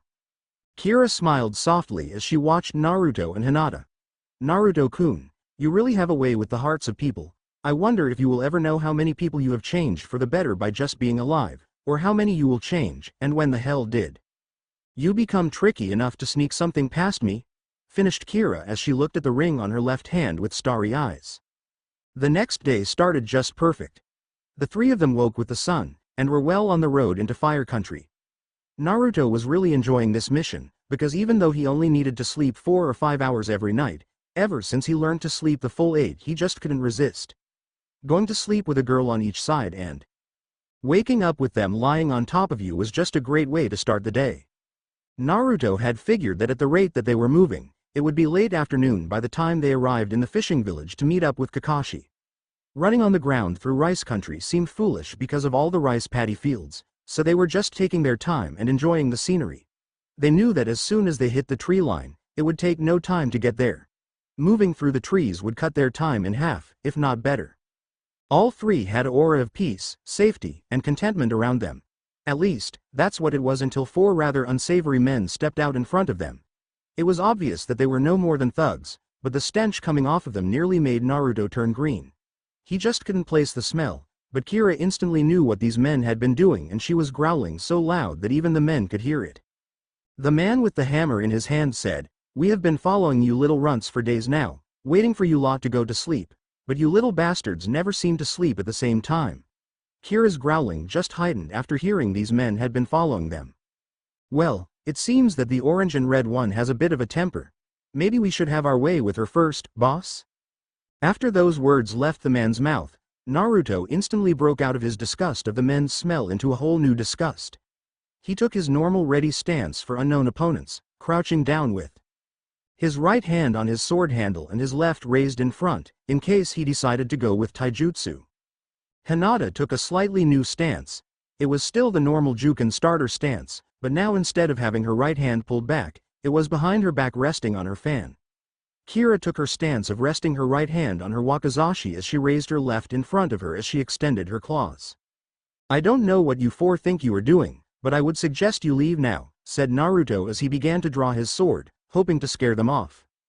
The man that was referred to as boss only laughed as he said, "What do you think you are, shinobi or something? Trying to bluff my men out with stances and fake strength won't help you any. I will tell you what. If you hand over everything you have, and if your girlfriends here agree to service me and my men without trouble, we won't kill you." To say Kira and Hinata were disgusted would be an understatement. Naruto, on the other hand, was furious that anyone would even think of such a thing. Unless you are as retarded as you are ugly, you would realize that we are ninja of Konoha, and I'll personally ensure that if you make a move, you won't have time to regret it. "Boss, they are wearing leaf symbols, maybe we should leave this one," called out one of the 3 lackeys as they begin to back up. The boss says, "Don't fall for their tricks. No village allows ninja this young out without a Jounin sensei. These kids probably just found the headbands or had them made somewhere. These brats are as good as ours. Take for all they got." "Tell me this," asked Naruto as he sheathed his sword and released his illusion over his appearance, showing his crimson slit eyes and fangs to the men, stopping them in their tracks. "The smell of you 4, I recognize it now. You all smell of blood and sex. You have been robbing and raping on this road as you were following us, haven't you?" "Well, I guess you have something against that?" asked the leader as his men snickered after getting over Naruto's appearance. "We do as we like. Robbing, rape, killing, it doesn't matter to us. If people are on this road, then they are ours to do with as we please." Naruto and Hinata were absolutely livid. Kira was growling as she said, "Naruto-kun, Hinata-chan, I am normally against killing, but when I'm faced with people like this, I stop considering them people." Kira then began to draw her blade. Hinata set her resolve and drew her fan from behind her, flipping it open with a flick of her wrist. Naruto just set his eyes on the leader and the sword user in front of him. Naruto's crimson eyes flickered with rage and killing intent that froze the men in place for a moment before he said, "People like you that have made the choice to treat others like playthings, your life means nothing to me." Naruto finished in a voice so demonic, the men's fear and instinct to run alone broke them out of the killing intent. Just as Naruto finished speaking, all 4 men rushed forward, only to be confronted by the 3. Hinata, to her displeasure, had to deal with the one with the bad teeth and the dagger. All it took was a sweep with her fan to disarm the man of his weapon, and a hard juken strike to the chest to launch him into the woods to collide harshly with a tree. After a moment to see how the others were faring, Hinata launched after the man to be sure he was out cold. Kira was against the one carrying the hammer. This man, for his part, was rather skilled with that mallet of his. Kira was actually forced to dodge to find an opening in the man's guard. Let's see, he has a definite pattern to his swings. Down, up cross, left, down cross, up, right. He doesn't leave any openings because he always has his left arm free with that armlet. Oh well, I hate to use a jutsu against someone like him, but with this small body I can't get around him. Kira then draws her wakizashi and strikes the face of the hammer to force the man's arm up into the air. Before the man could bring his guard back up, he hears to his horror, Doden. Seizing earth no jutsu. Before the man could move, 4 large hands made of rock and earth rose from the ground to ensnare him. With one final scream, he was pulled below the earth only for it to seal up as if nothing had happened. Well, that was quick. Finally, Naruto had to deal with the boss. The large man carried no weapon, and only tried to smash Naruto's head in with downward strikes. Naruto for his part just dodged a few times until he finally had enough. "Tell me something. What makes you think that other people's lives are yours to toy with?" asked Naruto after jumping a good distance away. The tall man stopped swinging as sweat poured off of him and panted out, "The strong decide the fate of this world. If you are stronger than others, then you are right and can do as you like. It's that simple." When the man finished speaking, he started to sprint towards Naruto. "How sad that you would waste your life like this, Ninpo. Dokugiri, poison mist," cried Naruto as a cloud of dark purple smoke spewed from his mouth. The man was instantly engulfed by the poison, but Naruto wasn't done. "Even someone as disgusting as you deserves a quick death." Naruto then raises his clawed hand and, with a snap of his fingers, a spark of Foxfire ignites the gas. With one flash of fire and light, the poison mist was set aflame and died just as quickly, leaving a smoldering hill of black as the only sign of the man's existence. Naruto at first was stuck in his spot. This man was his first kill, and yet it was so simple. Not even 5 minutes was spent to end a life. The smell of the burnt flesh, the sick feeling in his stomach, even looking at his own hands seemed unreal. Finally Naruto was able to turn and avert his eyes, but in that instance, Naruto begins to feel another incredible burning in his hands. Once he looks down, he sees the same red glow from the last time, except now it was mixed with green and yellow as well. Naruto tried to control himself, but the burning was too much. He screamed as he tried to bite down to control the pain. Kira and Hinata turned towards the screaming to see Naruto kneeling on the ground as his hands had a greenish-yellow glow to them and the veins in his arms looked black as night. But to the girl's horror, the last of the bandits was right behind Naruto with his straight sword raised to deal a blow. Kira was moving as fast as she could to get there in time, but just as she was about to reach Naruto's side to block the man with her body, a spinning blue disc passed right through the man's neck, spraying blood into the air. After the disc struck a nearby tree and the man fell over with his head barely attached, it was obvious that it was Hinata's fan that had struck. Before Naruto passed out, he could see the horror on Hinata's face as she dropped to her knees. End. Poor Hinata. History in the Mist Demonic Nemesis. By Dark Fate baited by You Know Who You Are. ch.15 History in the Mist. Talking. Demon talking. Thinking. Demon thinking. Jutsu being used. If you see this in between a break, that means there is a lemon there. It will be numbered so you can find it listed with my other fics under the name, A Midnight Dream. The lemons will really have nothing to do with the main storyline other than being a way to express the strength of the relationship between characters. It's up to you if you want to read them or not. I don't own Naruto, because if I did, oh the chaos I would bring to you all. Bow to the flying monkeys. Monkey, monkey, monkey, banana. Last time, Kira was moving as fast as she could to get there in time, but just as she was about to reach Naruto's side to block the man's attack with her own body, a spinning blue disc passed right through the man's neck, spraying blood into the air. After the disc struck a nearby tree and the man fell over with his head barely attached, it was obvious that it was Hinata's fan that had struck. Before Naruto passed out, he could see the horror on Hinata's face as she dropped to her knees. Inside Naruto's mindscape, Naruto began to slowly stir on the couch inside of his mindscape. Kira looked over at him seriously for a few moments until he finally opened his eyes. She then sat next to him and slowly moved her fingers through his hair until he asked, "Kira-chan, how long have I been out, and why are we back inside of the seal?" Kira had to think for a moment before answering. "You have been unconscious for about 6 hours, Naruto-kun. Outside, it's just past noon. As for the reason I'm back inside the seal, I had to return so I could try and repair what was happening to you." Naruto understood the time perfectly, but he could tell instantly that something was wrong with him. "The last time Kira-chan went around my questions like this was when she told me I was a demon. Kira-chan, why do my hands hurt?" Kira took a deep breath as she said, "The closest word to describe it would be mutating. I'd like to say evolving, though.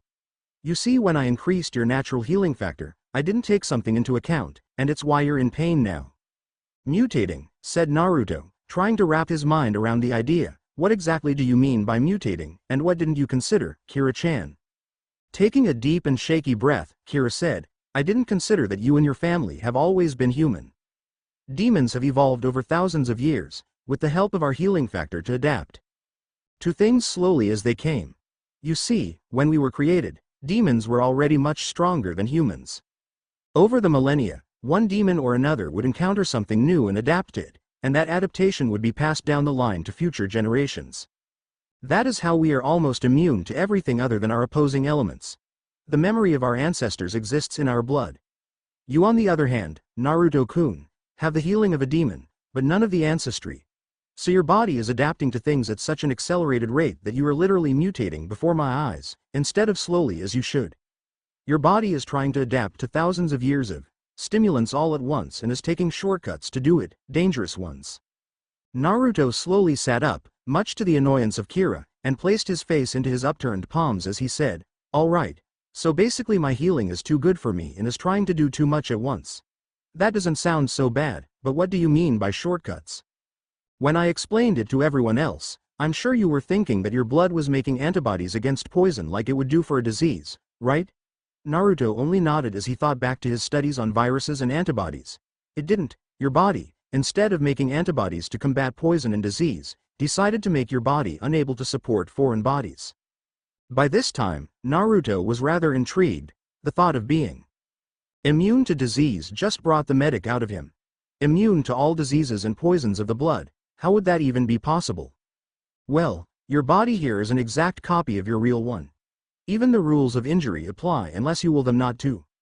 Just bite your thumb and press it onto this table to see what I'm talking about, said Kira as she pointed to a coffee table in front of her. Naruto just decided to go along with it and ask questions later. He easily breaks the skin and presses his bleeding thumb against the table, only for nothing to happen. Kira-chan, what's supposed to? Before Naruto could finish his question, he heard a light hissing sound. When he turned back to the table, he saw to his amazement that his blood was slowly but surely eating through the table. That, Naruto-kun, is what I meant. Your blood has become a very powerful acid. It is slow working, but seems to be able to eat through just about anything. It seems now that instead of your liver filtering your blood of toxins, it is collecting and processing them into a solution to mix with your blood to cause this. That's why your blood is so much darker in color, and if you looked, it's thicker too. But this isn't possible. How can I have acid flowing through my veins? I'd be dissolved, wouldn't I? Like I said, it will eat through almost anything. It seems that organic matter such as skin, flesh, and hair are unaffected by your acid. Things like metal, stone, wood and things of that nature would be eaten in a matter of minutes or hours, depending on the substance. Naruto could only slap his head as he groaned out, "What's next? Venom from my fangs?" "Actually, from your claws," said Kira as she was lounging on the couch. "What?" was all Naruto could think of to say.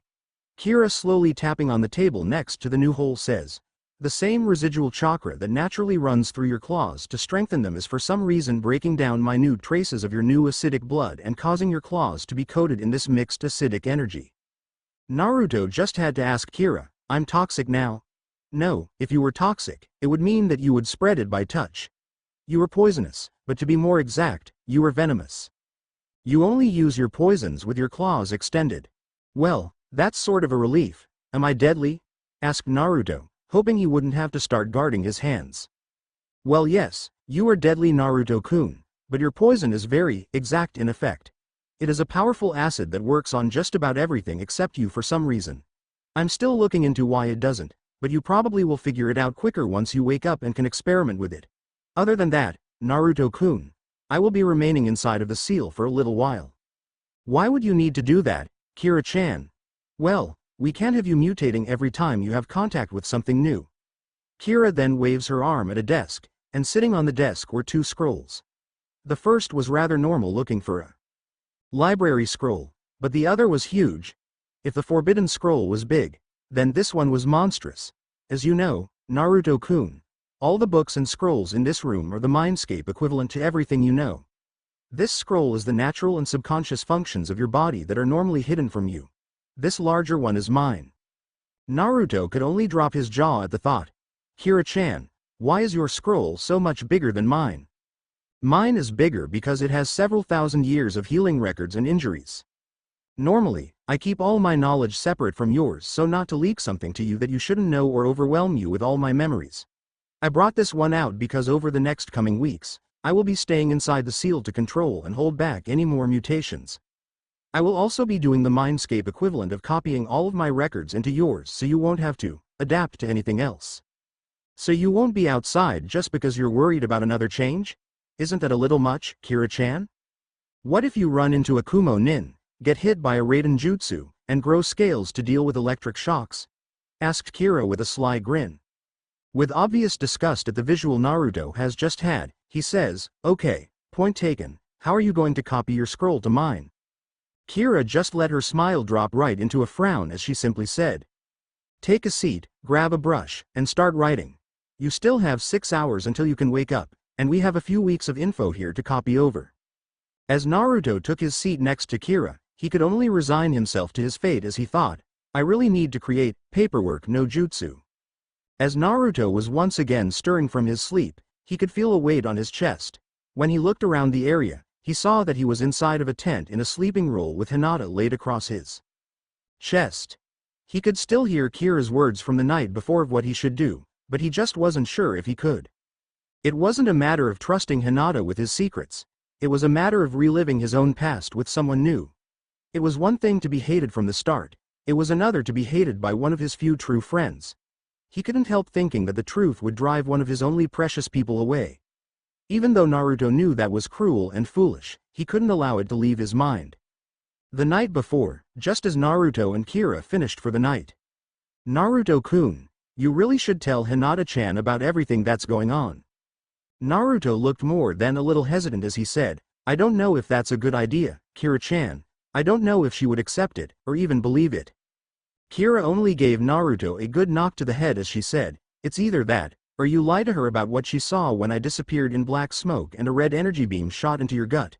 You don't like being lied to, so don't do it to others if you don't have to. Especially someone that feels about you like Hinata-chan does. You will have to tell your team and others eventually, and having Hinata-chan know will just make it easier for the others to accept.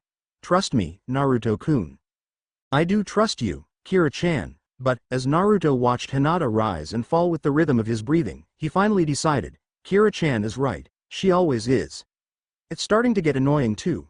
I guess I need to tell Hinata-chan. I hope this turns out, okay. Tell me what, Naruto-kun?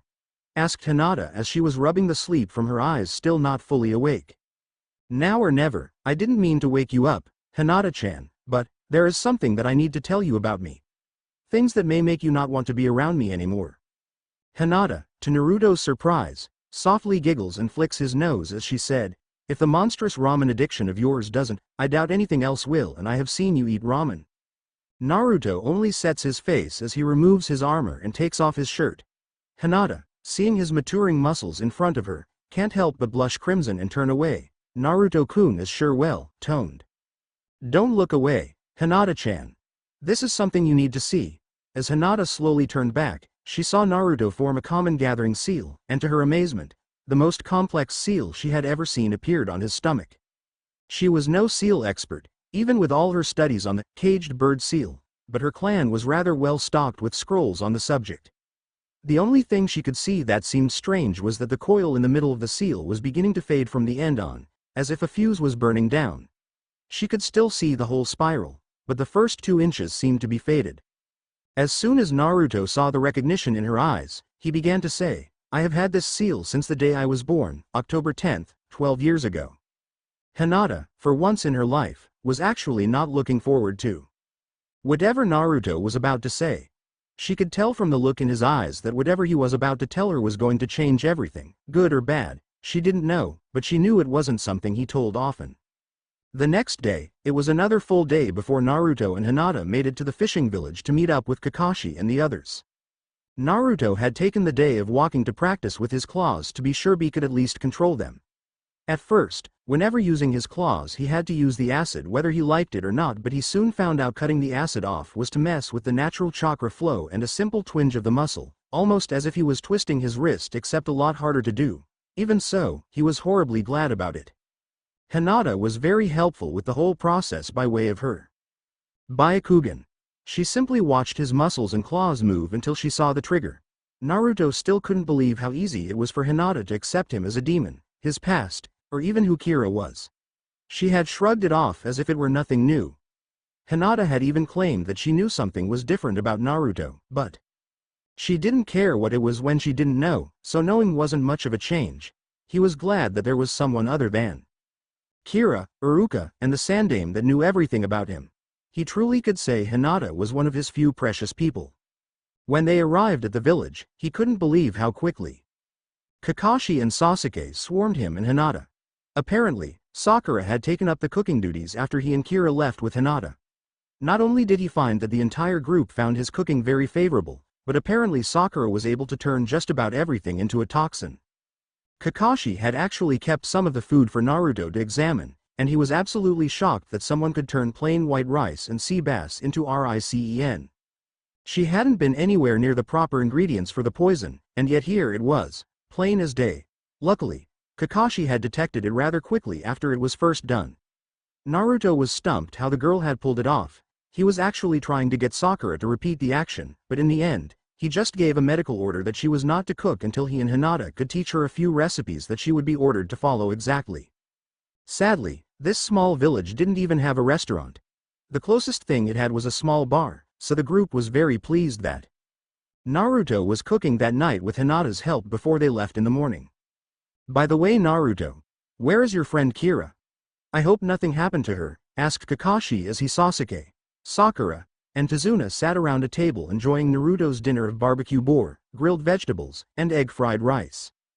Everyone looked to Naruto as he said, unfortunately, she had business in Aim no Kuni. She said she would find us in a few weeks when she was done. Nice cover, Naruto-kun. Aim is a week's travel from where we were, even for shinobi. Just be careful about what you say. I'm sure we can trust these people as teammates, but other than Hinata, I doubt that they are ready to know about me or what you are becoming. Sadly, Naruto-kun will have to tell them eventually, and I'm afraid that it will be sooner than we would like. Thanks, and I will be careful. I really don't need them trying to get a mob after me. Kakashi just thought, it must be something to do with that passport of hers. I really need to ask Hokage-sama about her. I'll send him a message after we get settled into Tazuna's home. Sakura just snorted lightly thinking, good, with her around, I wasn't getting any attention from the boys Sasuke-kun. I wasn't getting attention from Sasuke-kun. So how was your trip into Raiko? Run into anything we should know about? Asked Sasuke, as he saw some rough spots in Naruto's clothes. Naruto and Hinata looked at each other before Hinata said, go ahead, Naruto-kun. Hinata then looked away, trying to avoid eye contact, and placed her hand on her fan lightly. The rest of the meal was spent retelling of their travels, what they learned, and how Hoedo had wanted to stop in Sudoraido for some shopping. Kakashi was rather concerned about the bandits attacking, but he was relieved when he found that they had each killed one, but was rather scared when he learned that Hinata had killed one with her new fan. He was rather sure Naruto and Kira would be able to deal with the fact they had taken a life. He was also sure to observe Naruto for a few moments to be sure he wasn't showing any signs of mental problems, and sure enough, Kakashi couldn't sense a thing. Whether that was a relief or something to worry about, Kakashi decided to think over later, but he was worried about how Hinata would deal with it. Her lack of eye contact, body language, and how she kept lightly touching her fan. She was so timid just a month ago. From the reports I've read, and from what I have heard from Kurenai, I think I need to be sure she can deal with this. It could be disastrous if left unchecked. Kakashi had decided that he needed to deal with this. Hinata, would you mind taking a walk with me for a moment? I need to scout the area, and a little company wouldn't hurt. Hinata looked up with a slightly glazed look in her eyes until she slowly rose and followed after Kakashi with a small wave to Naruto and the others. Sasuke couldn't help but say, I guess she is better than I thought if she was able to do that and not faint. I need to get a weapon of my own soon. That makes Naruto, Kira, and Hinata all weapon users. This could put me at a disadvantage, but what weapon to use? Near the shores of Wave Country, the group had left early the following morning while the mist was still thick over the water. They had rowed a larger boat for several hours to an island just off the coast of Nami no Kuni, where they met a smaller boat owned by one of Tazuna's friends to take them the rest of the way. After a few minutes of silence, the boatman spoke, we'll be there soon. It looks like we've avoided detection so far, but we need to be careful. If we are caught in the water, we're done. Thanks, replied Tazuna as he kept looking around nervously. After a few more moments of moving through the thick mist, a bridge came into view. Stating it was large would be a true understatement. Even the ever-rigid Sasuke had to stare in slight awe of the massive structure. I have to admit, Tazuna-san, that is one hell of a bridge you're building, said Naruto as the group crossed under it. Kakashi had to agree. It would appear that Tazuna wasn't bragging about his skills as a bridge maker. Maybe he really had a good enough reason to lie about the mission? The ferryman looked over his shoulder nervously and said, Tazuna, so far we've been overlooked, but just to be on the safe side, we'll take the inland route and make landfall under the mangrove covering. Tazuna nodded gratefully for the aid as they landed. Thanks again, you took such a risk. I shouldn't have asked it of you. The ferryman nodded before moving his boat away and disappearing into the mist before calling back the warning, keep your heads low and try to look normal. Gatu has had more thugs in town over the last week. Down the road towards Tazuna's house, as the group moved on, Naruto began to shiver, as if something cold was slithering down his spine. Kira-chan, do you get the feeling someone's watching us? I've felt this before, but it's different this time. Asked Naruto through their mental link. Yes, it's faint even for our sense of smell, but there is defiantly a human scent nearby. I would say somewhere in the bushes up ahead. A familiar smell, but only in passing. Naruto scowled as he tossed a shuriken into the shrubbery, causing the others to drop into stance out of reflex. Naruto, what the heck are you doing? Sakura screeched, startled out of her wits. Are you trying to act cool by scaring us? Ignoring her, Naruto walked into the bush and came back holding a snow hare and his shuriken. He took one good whiff of the poor rabbit as Sakura again yelled, "Look what you did!" The kunoichi shrieked, again taking a superior tone, attacking an innocent creature like that. Sakura, I am the last person to tell anyone to be quiet, but we are in enemy territory trying to sneak in, so please whisper, Naruto said, in a bored and annoyed tone. As Sakura sputtered at Naruto for pointing out her mistake, he pocketed his shuriken and then held up the rabbit to her face by its ears. First off, this hare has its winter coat of white, but it's the middle of summer. I've had to hunt for myself on several occasions, so I know that it should be brown by now since the season to hunt rabbit is winter. I know all this because this same type of hare can be found in Konoha. Next, he pulled out a piece of black and white cloth and shoved it under her nose as well. Secondly, this is a piece of fabric from someone's clothes, which I'm sure isn't the hare's. This animal also has the same scent as the cloth does and it's human. He put the cloth away and petted the hare to calm it down. My guess is that this is someone's pet that they used it to switch places with by using Kawarimi no Jutsu. Sasuke stated with a frown before glaring at Sakura in annoyance. Why couldn't Kira stay and Sakura go? And another thing, how the hell are we supposed to sneak into an enemy-occupied country if you deafen every living thing within earshot with your screeching? Questioned Naruto. Hinata, who had taken to staying close as soon as she heard about the replacement, took another step closer to the blonde half-demon. Sakura's mouth opened and closed but no words came out. She was too shocked, embarrassed, and angry to say anything. She had been caught for something she was always complaining about. Naruto doing in the academy days. He really isn't the same boy that was in the academy. At first I only thought he was improving because of Sasuke-kun, but now. Everyone down, yelled Kakashi, to get them to take cover. Naruto kicked Sakura's legs out from under her, causing her to fall over just as a massive sword passed over their heads, whirling through the air before slamming into a tree. Hinata and Sasuke took care of themselves, and Kakashi pulled Tazuna down just in time. When the group looked up, there was a man standing on the sword's handle, looking over his shoulder at them. His headband displayed 4 curved lines with a slash through the middle that clearly stood as the sign of a hidden mist missing nin. This one is much stronger than anyone we have fought before, Naruto-kun. I'd say Jounin level at least. Be very careful, this one is an opponent for the Cyclops. Naruto nodded and went on guard, ready to fight or flee with the others if needed. He must be strong if he actually can fight with that overgrown cleaver. It must weigh more than he does. I wish I could have a chance to. Well, if it isn't Momochi Zabuza, the kid that ran off and left. Kirigakure no Sato and the Land of Water, Kakashi muttered as he was looking up at the nin cautiously. Naruto was about to say something when Kakashi waved a hand in front of his face. Don't interfere, and give me room. Naruto looked up, frowning slightly as Kakashi said, this one's on a higher level than our other opponents. Kakashi then reached for his headband while the missing nin nodded slightly saying, Sharingan Kakashi, I presume? Zabuza asked almost bored, if it wouldn't be too much trouble, could you surrender the old man? When the shinobi said the word Sharingan, 2 things happened.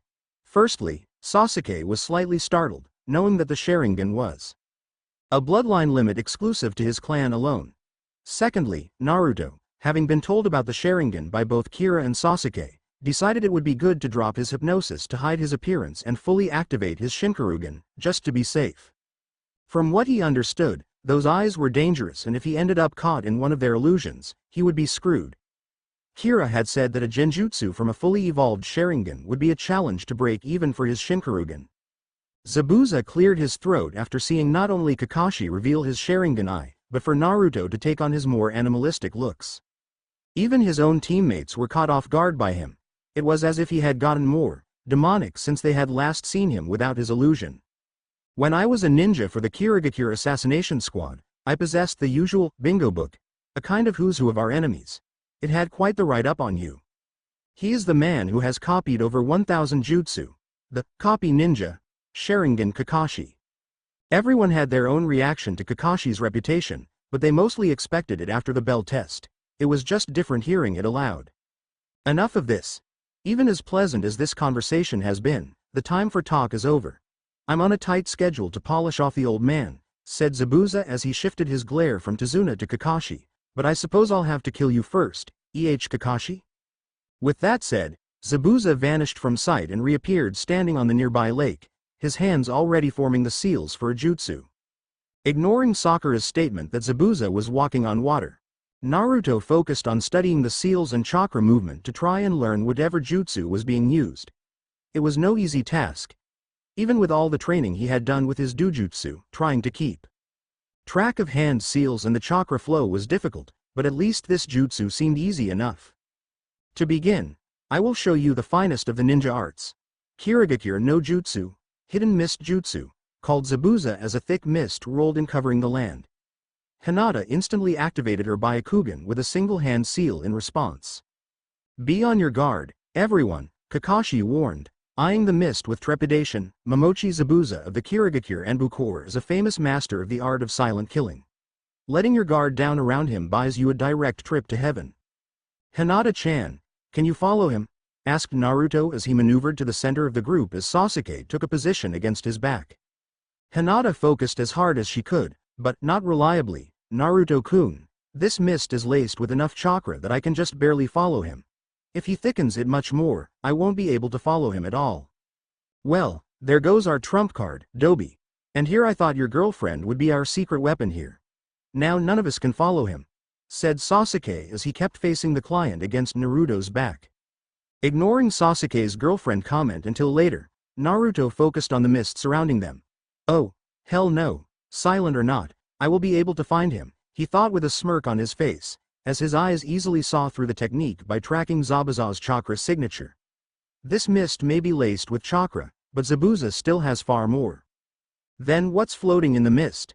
He won't be able to hide from me in it unless he's barely alive. Naruto couldn't help but widen his smirk as he read Zabuza's jutsu. It wasn't the hardest thing to do, but Naruto was sure there were harder ones out there. So this mist isn't a sweetened jutsu? All it does is condense the water in the air into a mist. Very useful. But how did I know it wasn't a sweetened jutsu?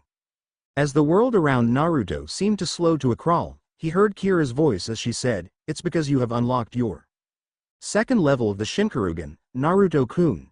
You actually did it a while back, but your eyes needed time to fully awaken and adjust." Second level, Kira-chan. Cool, so our Dojutsu has multiple levels like the Sharingan. What does it do, Kira-chan? Asked Naruto, sounding like a kid with a new toy.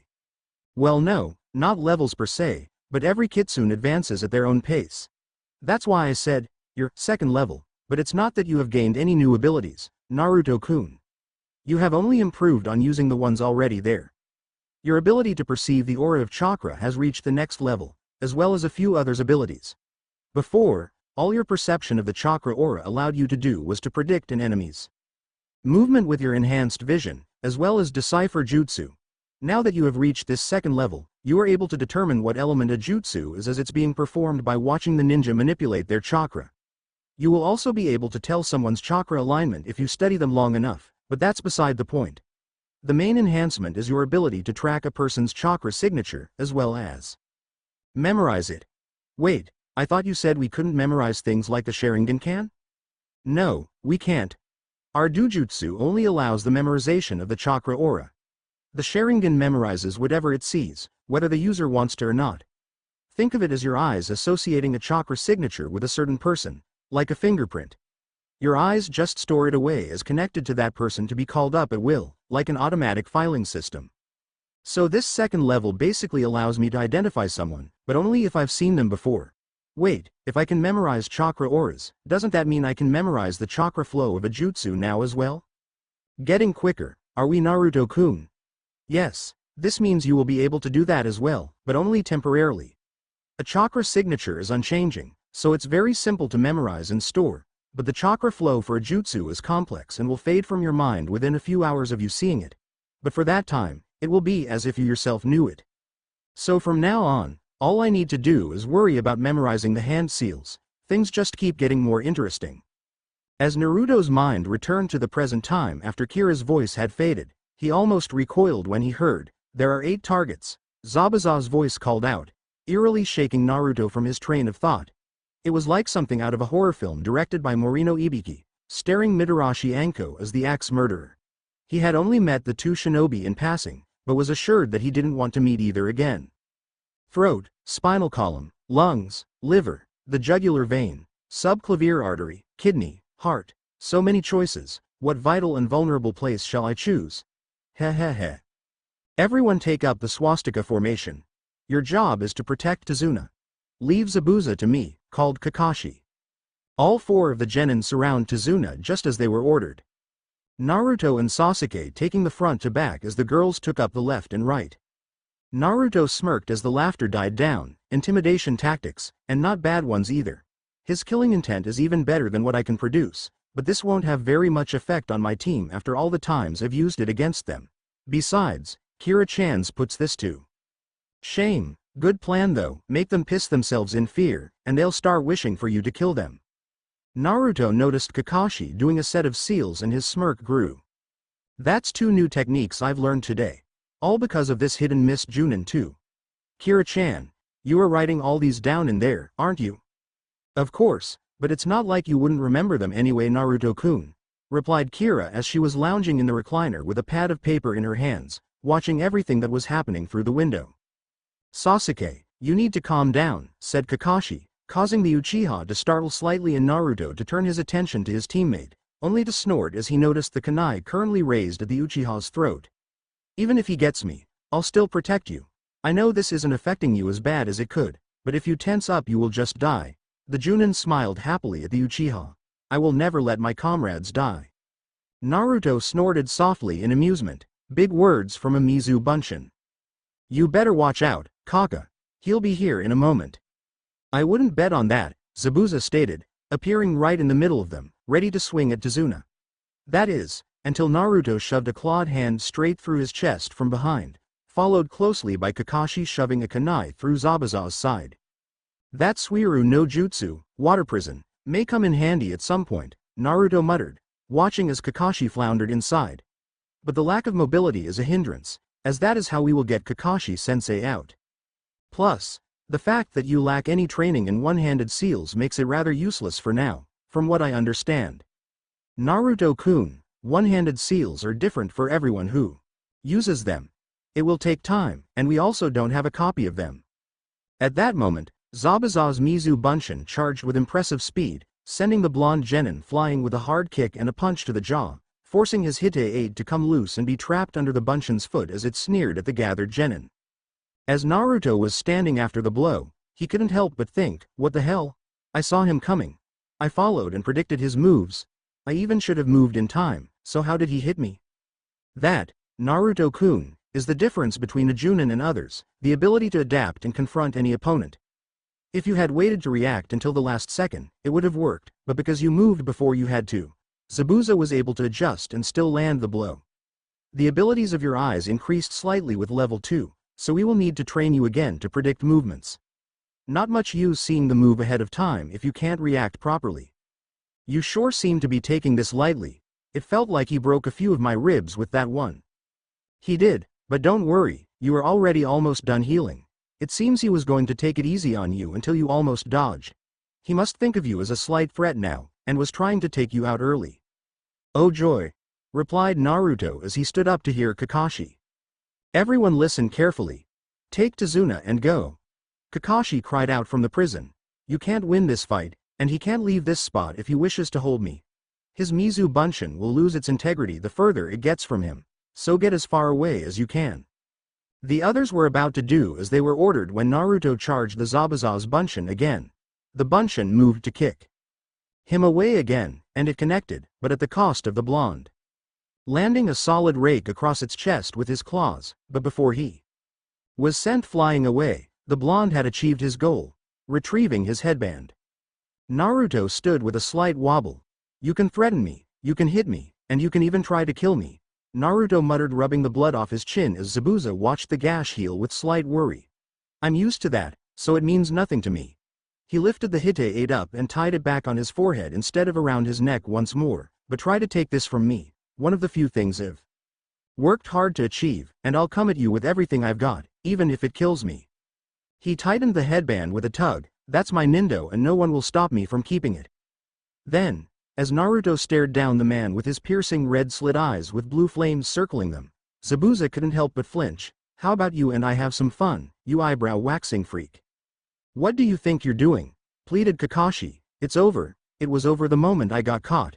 You have no chance against a Jounin.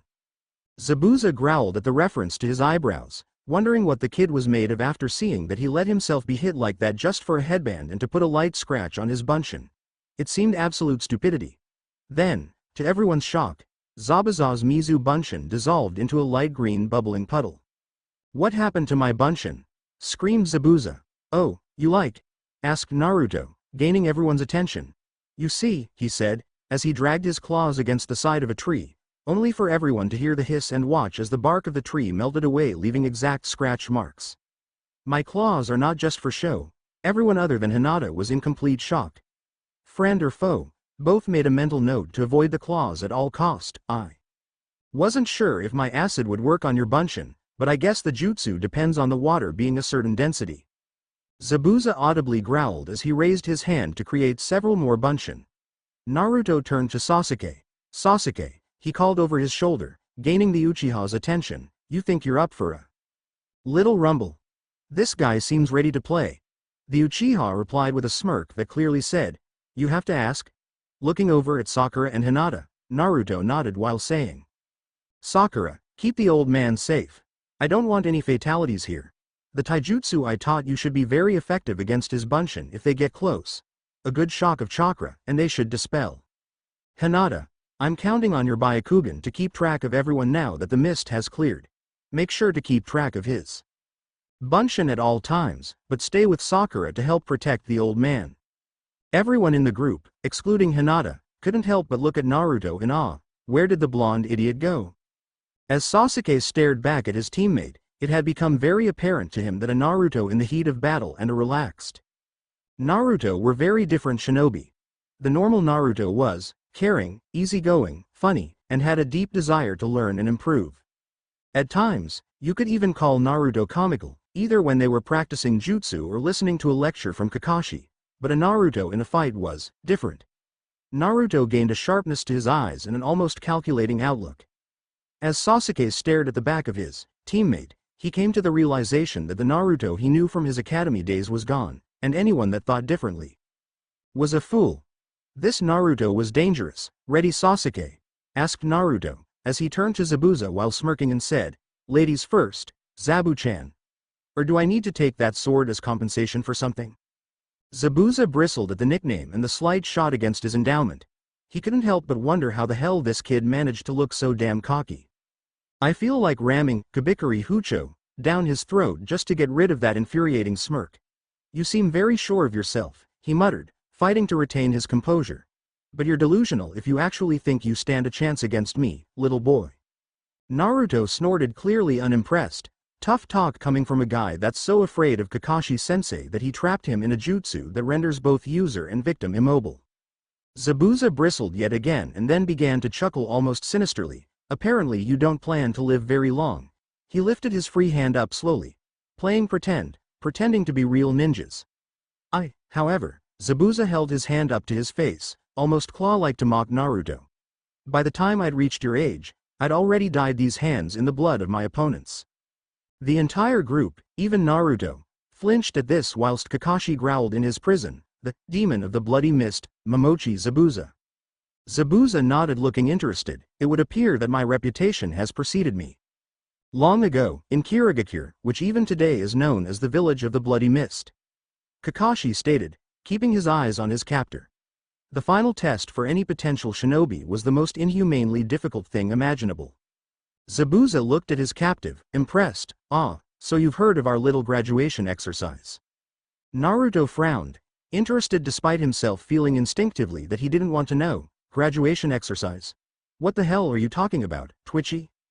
Zabuza began to chuckle again, actually lowering his head, but when he looked up again, his eyes were almost demonic in the amount of sadistic humor they showed. It was a killing spree among classmates. Naruto's eyes shot open, as did Sasuke's and Hinata's, while Sakura looked deathly pale. Tazuna was turning green at just the thought. Kakashi continued, looking disgusted. Students that had grown up together been friends were then divided into pairs and fought to the death to prove themselves worthy shinobi. He looked over his students, trying to get the point across. Think of it, students that had trained together, lived together, and shared each other's hopes and dreams. Sakura flinched, shaking in fear. That's terrible, she whispered, covering her mouth as Hinata subconsciously moved closer to her. Kakashi nodded, agreeing with her. 10 years ago, the elders of Kirigakure were forced to enact a sweeping reform of their barbaric graduation ritual, because of the appearance of a human fiend the previous year that made the reform essential. Sakura looked up, interested like the highest-scoring kunoichi she was. What kind of reform? Zabuza lowered his head, eyes closed. What are you talking about? What did the fiend do? The kunoichi asked, voice shaking. Kakashi closed his eyes, without a moment's hesitation, without the slightest hint of a qualm. A boy that hadn't even qualified as a ninja yet, his eyes shot open to glare at his captor, butchered over 100 members of that year's graduating class. Zabuza lifted his head with a look of sadistic glee on his face as he smiled. Ah yes. Good times, I used to have such fun. He looked at the genin, causing them to flinch in horror. End. Hit, next, you bloody fool before it's too late. Understanding super note. I'm running a poll for what Naruto's final demon form should be. I'm running the poll until June the 16th, which is a Wednesday. I just can't decide for myself, but when you read the choices I'm sure you will all see that I have left openings in the FIC for any outcome. Thank you. Demonic Nemesis by Dark Fate baited by You Know Who You Are. Ch.16 Understanding, Talking, Demon Talking, Thinking. Demon Thinking. Jutsu being used. If you see this in between a break, that means there is a lemon there. It will be numbered so you can find it listed with my other fics under the name, A Midnight Dream. The lemons will really have nothing to do with the main storyline other than being a way to express the strength of the relationship between characters. It's up to you if you want to read them or not. I will own Naruto as soon as I finish my space-time bridge into the 713th dimension where for every flamer you kill you get a quarter. I will own Naruto in only, wait, aw fuck that's a lot of flamers, hurry and flame me. Naruto was shocked to his core and began to shiver. This guy butchered that year's graduates? And he hadn't even qualified as a ninja himself? And a lot of people back home call me a monster. If that's true, then this guy's a full-fledged devil. So it would appear, Naruto-kun, but remember he only acts like one, we really are. Naruto frowned. Still, a killing spree among graduates? That's just stupidity. You'd lose half your prospective shinobi in the process, and surely alienate certain members of society. You would definitely only have the best of the year, but to lose that many lives? Humans are renowned for their cruelty to their own kind, even among the Biju during the war. I'd expect nothing less from a village that is proud to bear the title of Bloody Mist. I would like to avoid it in the future. Naruto jumped as he heard Sasuke cry out after being hit by one of the new Mizu Bunshin. Naruto cursed as he made 20 or so Kage Bunshin to attack and get Sasuke away. Naruto moved as quickly as he could to swipe at the two clones to front of him and force them back before they could land a finishing blow on Sasuke. Unfortunately, even though it seemed like he was faster than Zabuza's Bunshin, he was only able to land a blow on one. The crazed man was still able to read his moves, even with the Kage Bunshin. With one swing of the massive sword, all of the clones that were tackling the second and third Mizu Bunshin were thrown off with a good amount of force, being dispelled as they collided with the ground. As Naruto looked around, he didn't like what he was seeing. Even if these Mizu Bunshin were only at 10% of Zabuza's strength, they were still far too powerful for his liking. If this is only 10% of Zabuza's all, then what the hell am I supposed to do here? 2, 6, 8, 13. I have 13 Kage Bunshin left to work with, and 2 Zabuza to deal with to get to the original, since that one I clawed should be dissolving any moment. My sword's powers are useless here since those damn clones are made of chakra and water. Not that I'd land a hit anyway.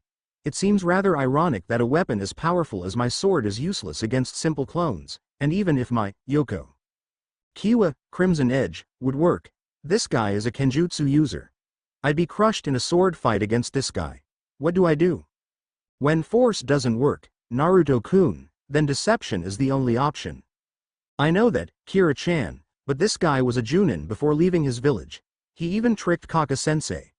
I could try that genjutsu, but the guy's style is called silent killing, so I doubt that would bother him. He may even like it.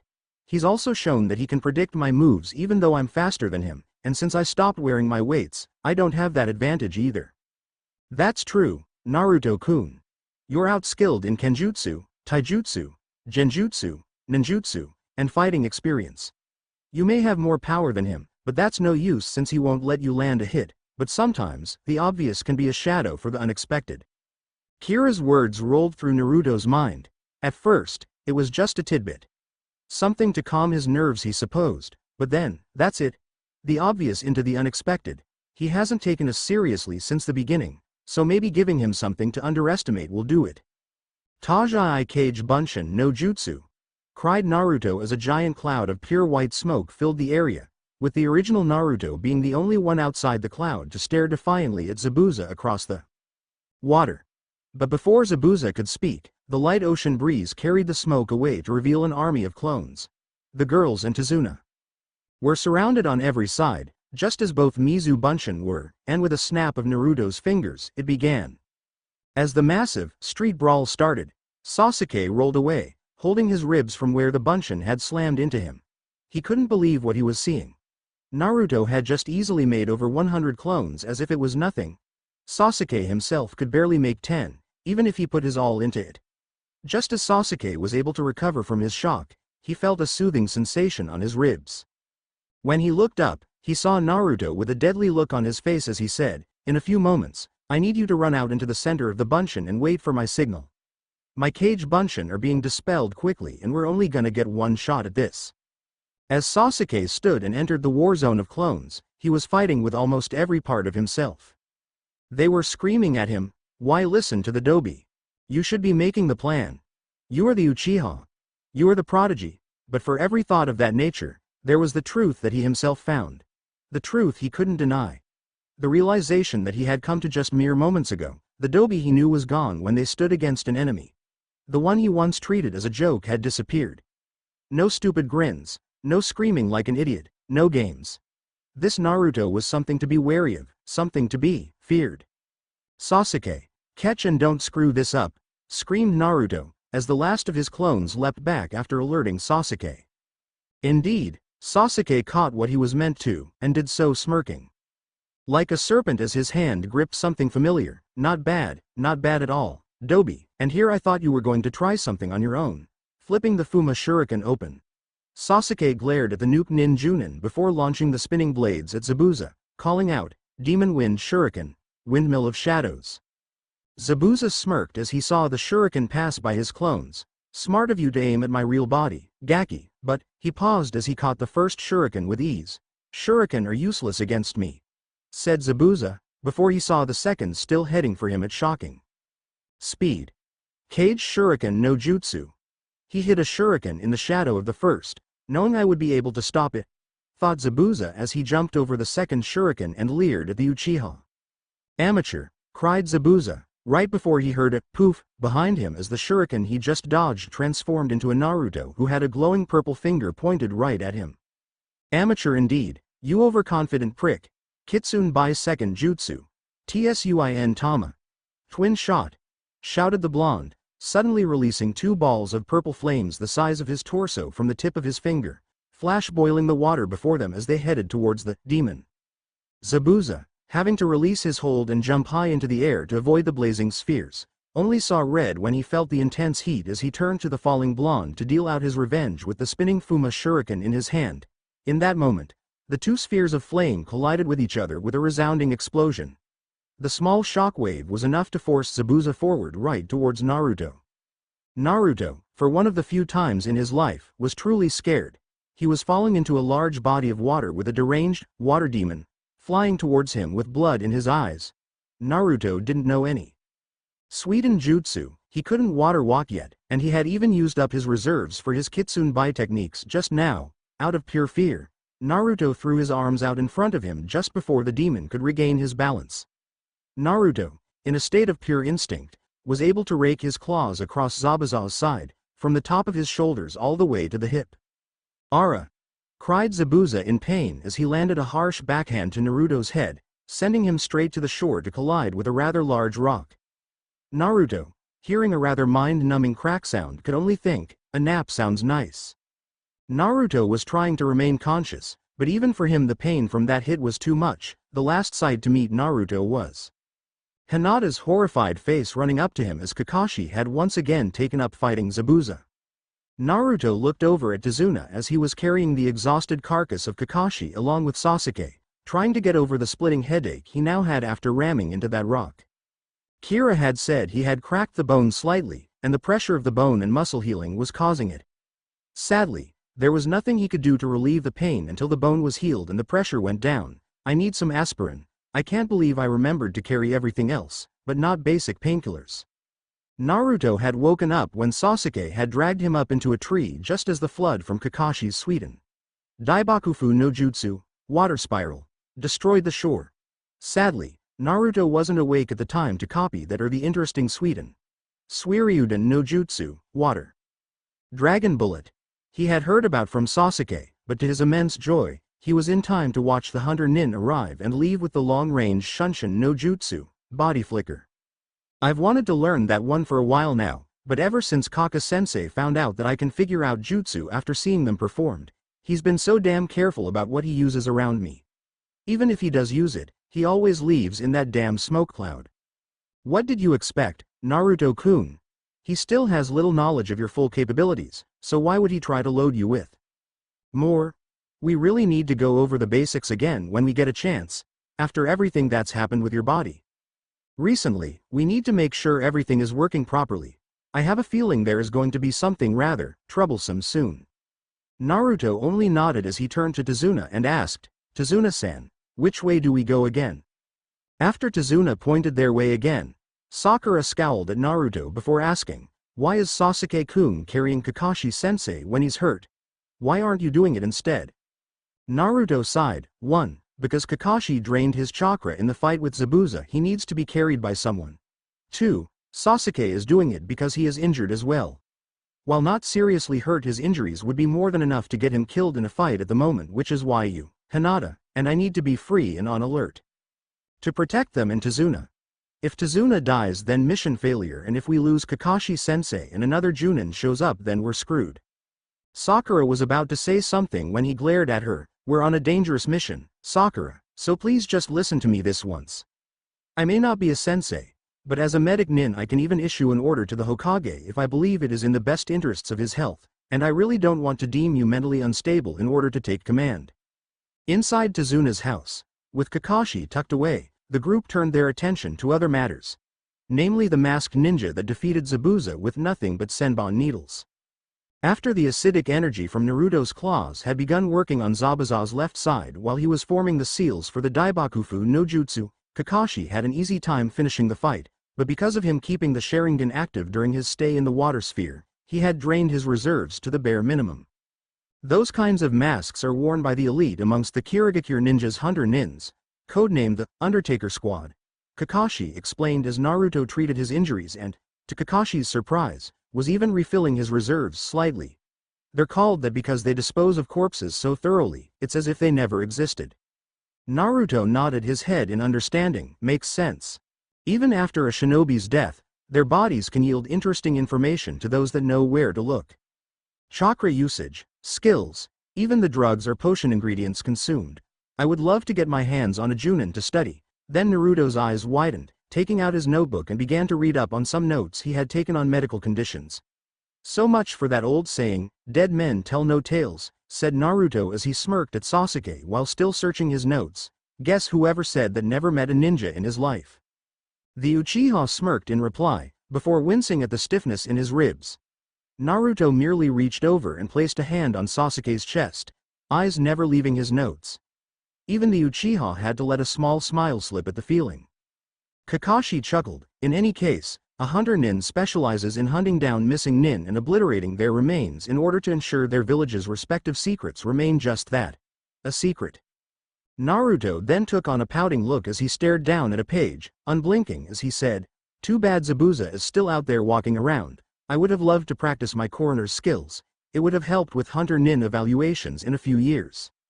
Everyone looked at Naruto like he was crazy. Look here. I have taken notes on dozens of medical techniques, pressure points, and other tricks that I thought would be useful. The needles that Nin threw were in the exact place for what's called a near-death state. The only way that a wound to the back of the neck could kill is if it severed the spinal cord, and the needles were placed to the left and right of the cord, and if I remember right, they were just about 4 inches deep, just enough to hit the pressure points.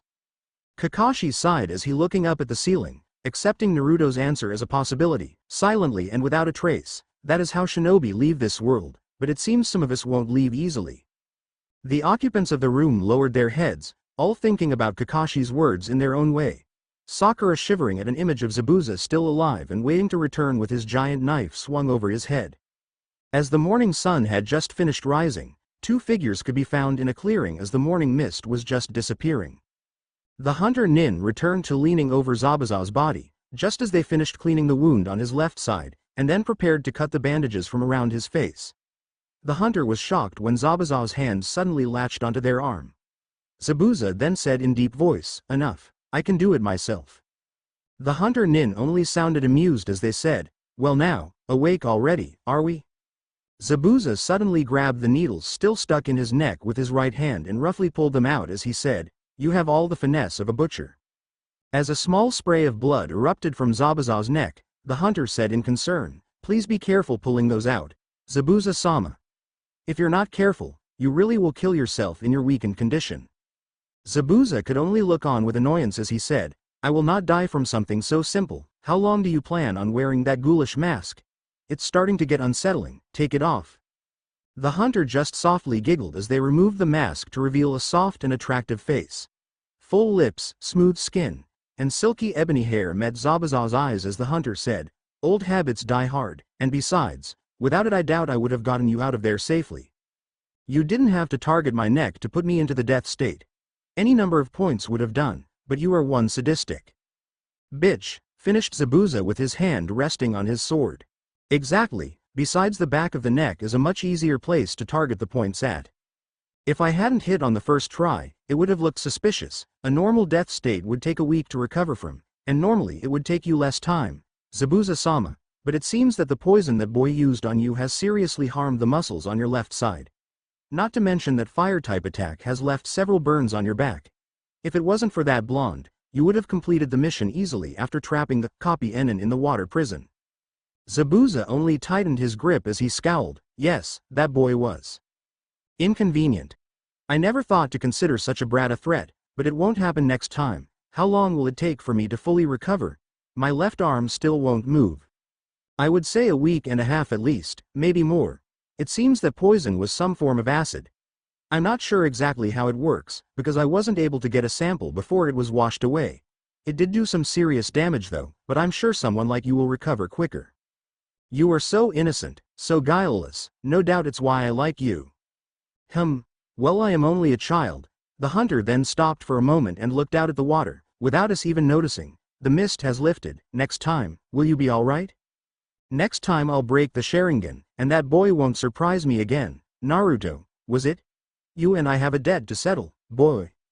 The group of genin mostly spent their time recovering and settling in or just trying to come to terms with Zabuza still being alive. After the discovery, Kakashi had passed out again, and it seemed that he wouldn't be up for a day or so by what Naruto had said. Naruto had asked Sakura and Hinata to do regular patrols until Sasuke and he were healed. Sasuke for the most part read from a scroll and went through hand seals for some jutsu to pass his time until his ribs finished healing. Naruto did his normal rounds of healing Kakashi and treating Sasuke's ribs, but he was starting to get concerned for himself. For some odd reason, Naruto was having a very hard time controlling his chakra for his medical jutsu. It was as if something was holding his chakra back when he tried to mold it for anything. From the simplest scanning jutsu to a small burst of Foxfire. Even with his Foxfire energy drained, he should have been able to summon a shot with the time he put into collecting the energy, but he just couldn't hold it. It seemed as if he had to push it forward whereas before it had flowed freely. After Naruto's concerning revelation, he spent his time alongside Kira, trying to discover the reason behind his problems. After several hours of scanning jutsu and trying various small jutsu, Naruto was really getting worried. He just couldn't figure anything out from his scans. It seemed as if he couldn't use his chakra to give a detailed enough vision to determine any cause. Everything came back fuzzy, like his chakra was lying on top of a thicker one when he scanned. The term, "Doctor heal thyself," was never before so accurate. If he lost much more control, he wouldn't be able to use Foxfire, let alone medical jutsu. What the hell is going on, Kira-chan? I had a little trouble when I fought Zabuza, but I thought that was just from my healing pulling on more chakra than normal, or maybe just not being used to fighting. With the Shinkarugen active, thought Naruto, not expecting a direct response.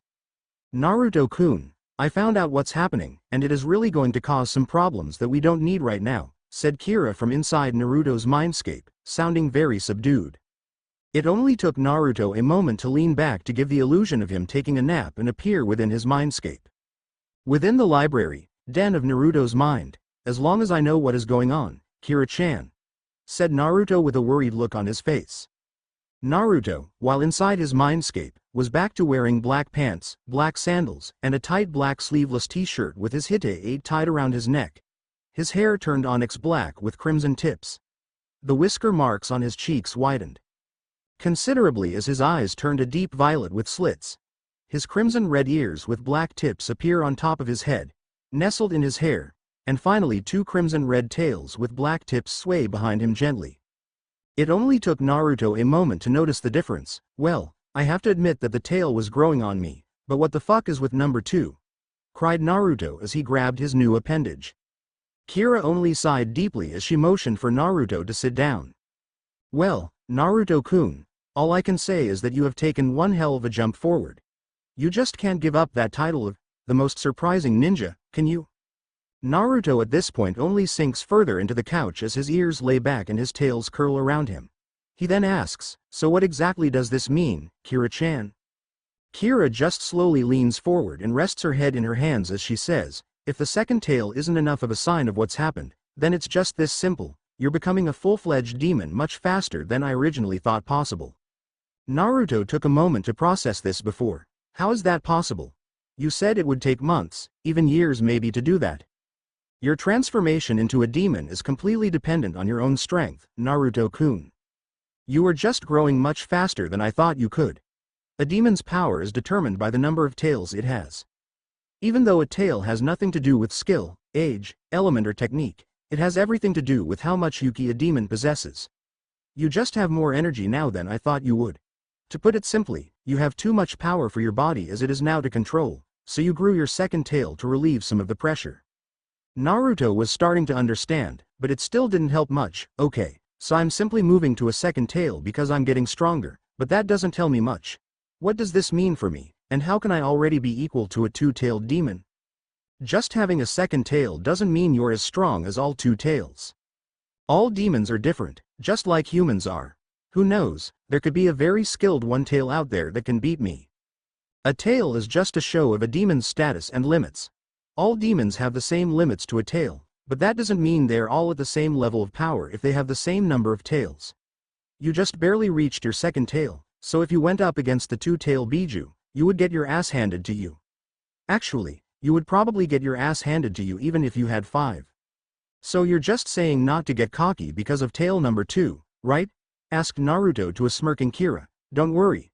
I learned my lesson when I fought Neji, but I would still like to know what tail number 2 has to do with my screwed up chakra control, and how there is such a difference between tails. To be more specific, I believe that the second one grew to help contain all of these abilities you have obtained recently because of your evolutionary jumps. When all of this began, I just thought it would be a matter of time and training for you to advance, like all demons would, but it seems my mistake with your healing has caused some interesting side effects that explains a lot of what has been happening. As for the difference in tails, it is simple as this. A tail is only raw power, nothing more. Even if you have two demons that are equal in strength, it would still come down to fighting type and element. Give a genin the power of a Jounin and they would just end up blowing themselves up. So all my evolving is what caused this. And the tail is just my way of dealing with it, but the whole element and skill thing makes sense, I guess. Yes, the second tail is the result of it all. Every time you gained a new ability or advanced on one you already had, it caused your body to draw even more on your reserves, increasing the overall strain, causing your body to produce more raw power.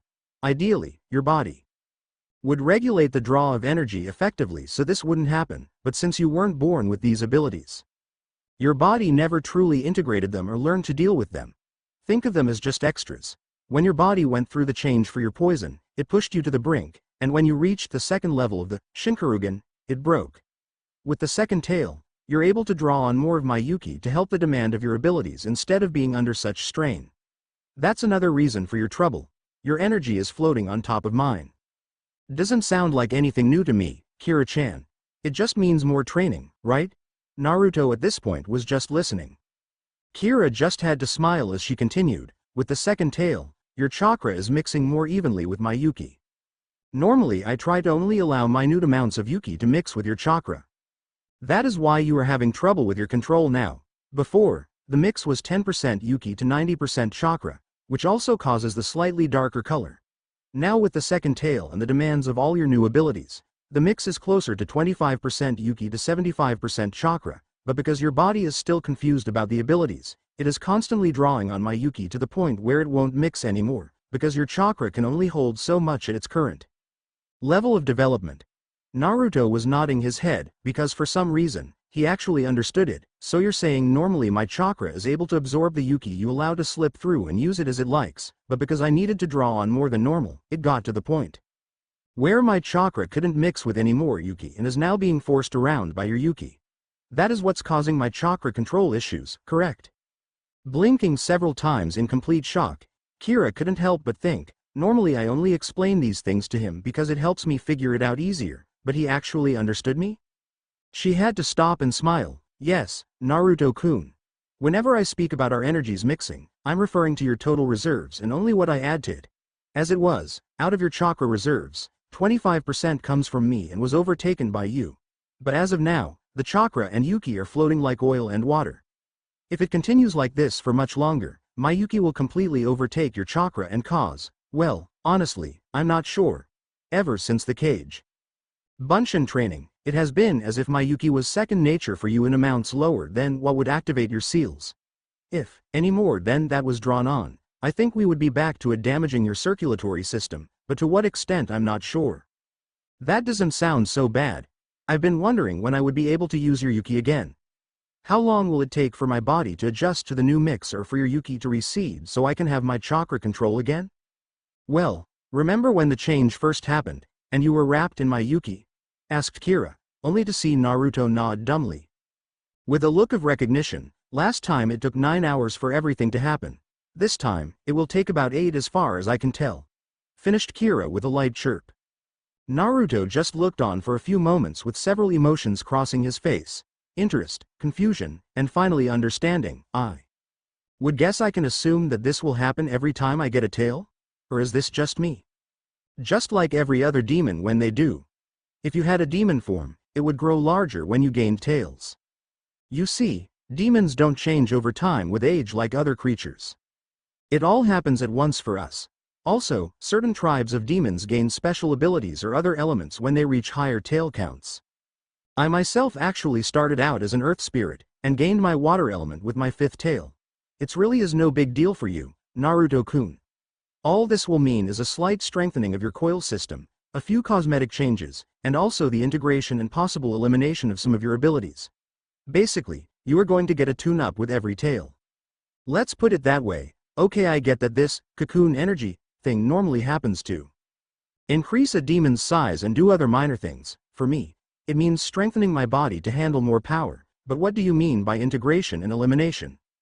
Kira had to think for a moment. Right now, all your abilities are working separately because they came in one at a time and never integrated with each other when they awakened within you, like if you had grown extra arms but they did whatever they wanted. All of your abilities try to draw on your body's resources to work, and are literally fighting over who gets what. That is another reason why you feel weird. Now that I am taking care that no more mutations can happen, when this cocoon, as you so eloquently put it, forms, this time I have altered it so it will reset everything about your body. This will link up all your abilities and functions to work properly together if possible. This also means some may be destroyed because it is impossible for them to work together, or they may combine into a new ability, or maybe nothing will change at all. But the one thing that I am sure about is whatever comes out of this will be final. No more mutations or surprises, maybe a new element down the line, but I'm certain that will be it. Naruto had a slight twitch to his eye as he said, So I'm going to be reset like an alarm clock? Does this mean my memories too? Am I going to lose all of my training? Please don't tell me I'll have to balance the damn kunai again. No, Naruto-kun, you will still remember everything, and your training will mostly still be there. All this will mean is going through your chakra control exercises and jutsu again, but you do that almost every other day anyway as regular training. Having your chakra being more like Yuki could cause some changes as well. We will also need to find out what has changed and stayed the same about you, but that should only take a few days. Kakashi was planning some kind of training anyway. Just think of this as something to add on. Sounds like I'm back to square one again. Why do these things keep happening to me? You are the container of the strongest demon ever known, have become a demon and are growing stronger as one, have ancient items that shouldn't exist, an unknown clan and history, and have a new power pop up every few weeks. If I didn't see everything happen myself, I would swear I was reading a bad manga or sci-fi novel. Kira then takes a breath and takes Naruto's hand as she says, it's just one more thing and another problem to deal with.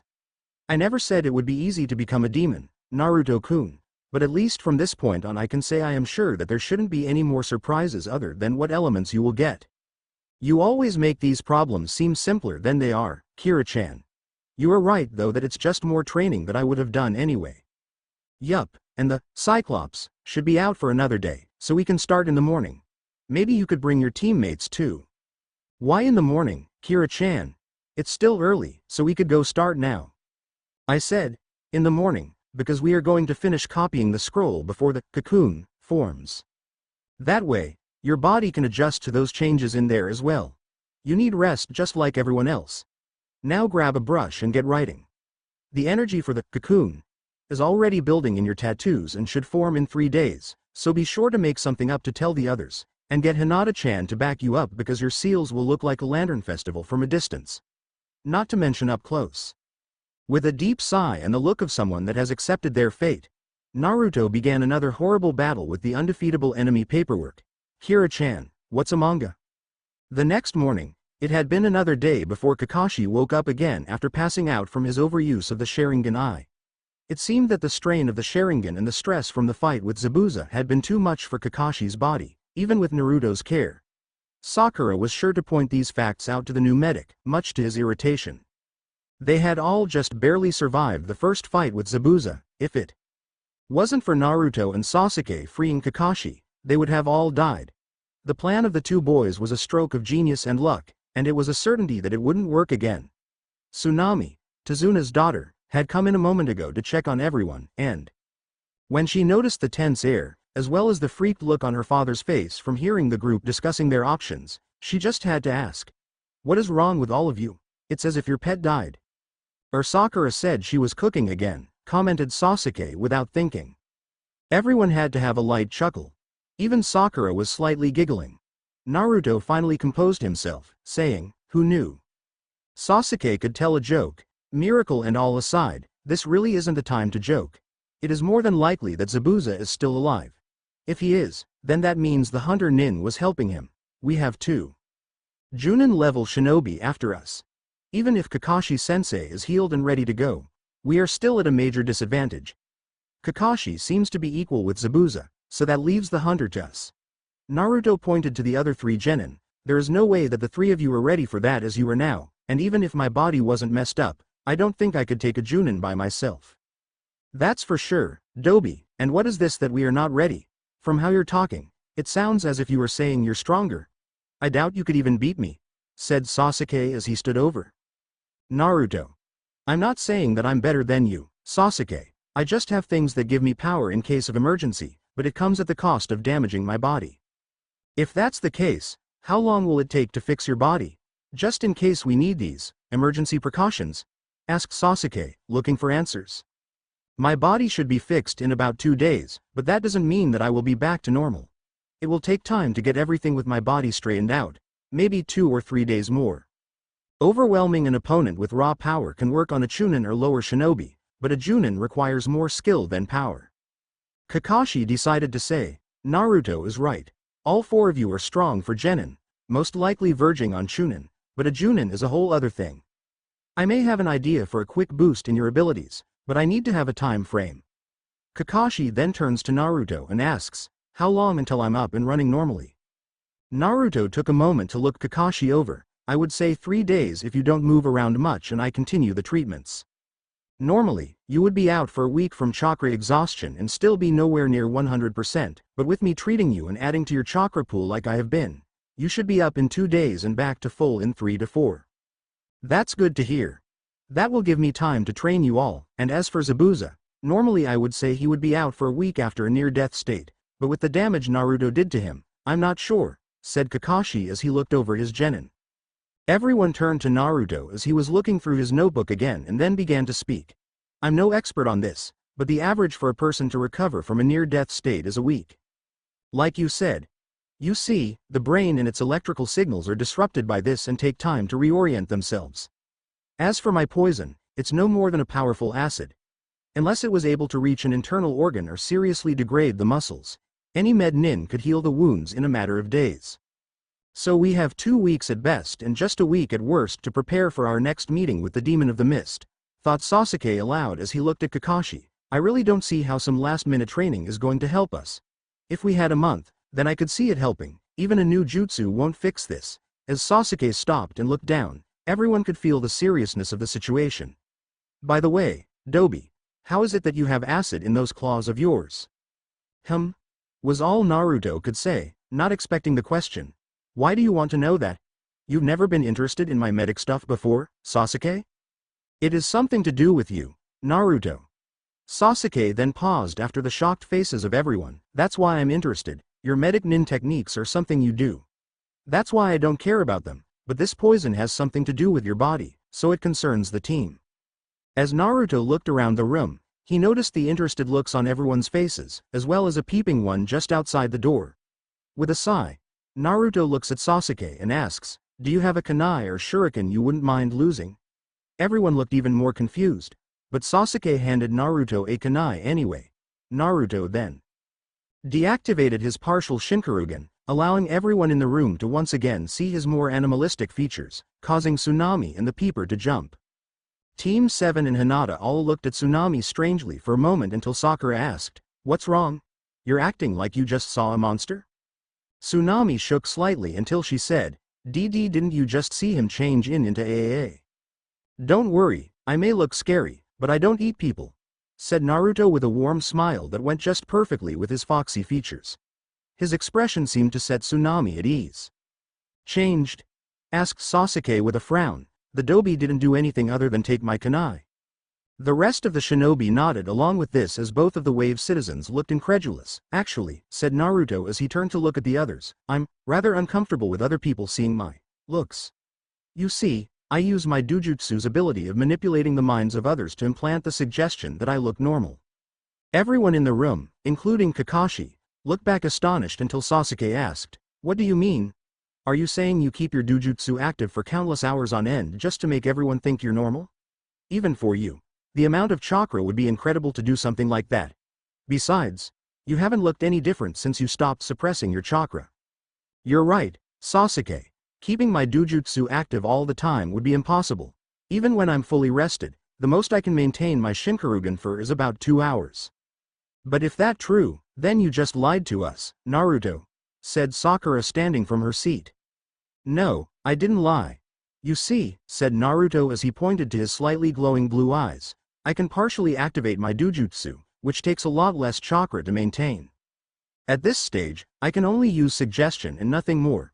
That's why none of you thought I looked different. Not only are you all familiar with me, but you have also had training to strengthen your minds. But for someone who doesn't know me, or a non-shinobi, it works just fine.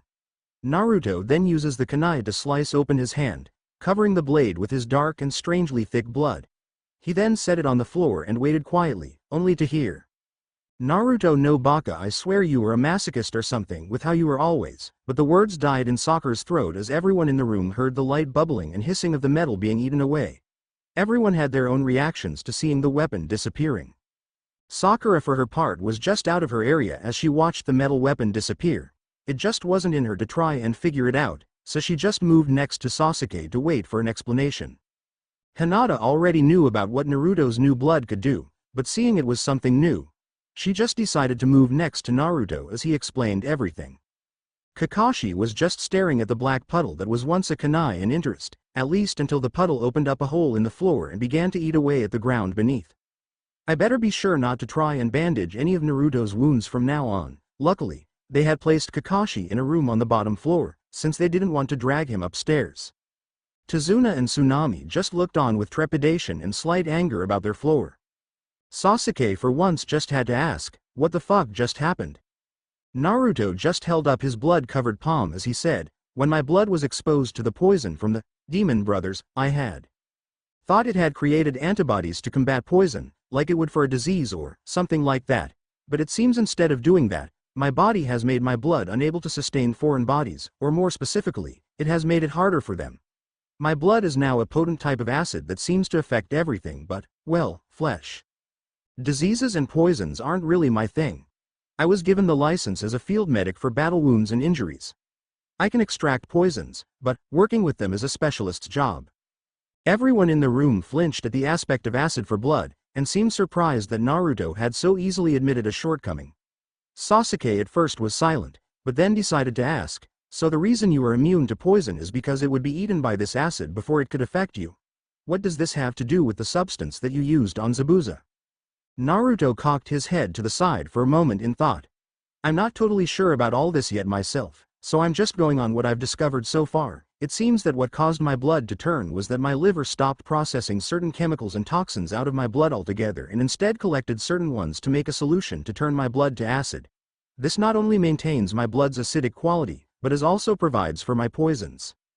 Everyone seemed to be listening intently as Naruto continued to speak about other acids and effect he had heard of, but Sasuke was far too deep in his own thoughts. Acid for blood, poison claws. Insane healing, enhanced senses, a Dojutsu comparable to the Sharingan. What kind of Kekai Genkai is this? The Uchiha were, or feared throughout the world because of the power of our Dojutsu. The same could be said for the Hyuga, and yet Naruto, an orphan with no family, suddenly has this strong of a bloodline? You would think a clan with such power would have been looked at the same as mine, and yet I have never heard of such a clan. Even if they were wiped out back during the time of the showdown, there should have been records. Stories of the wars they had won for their village.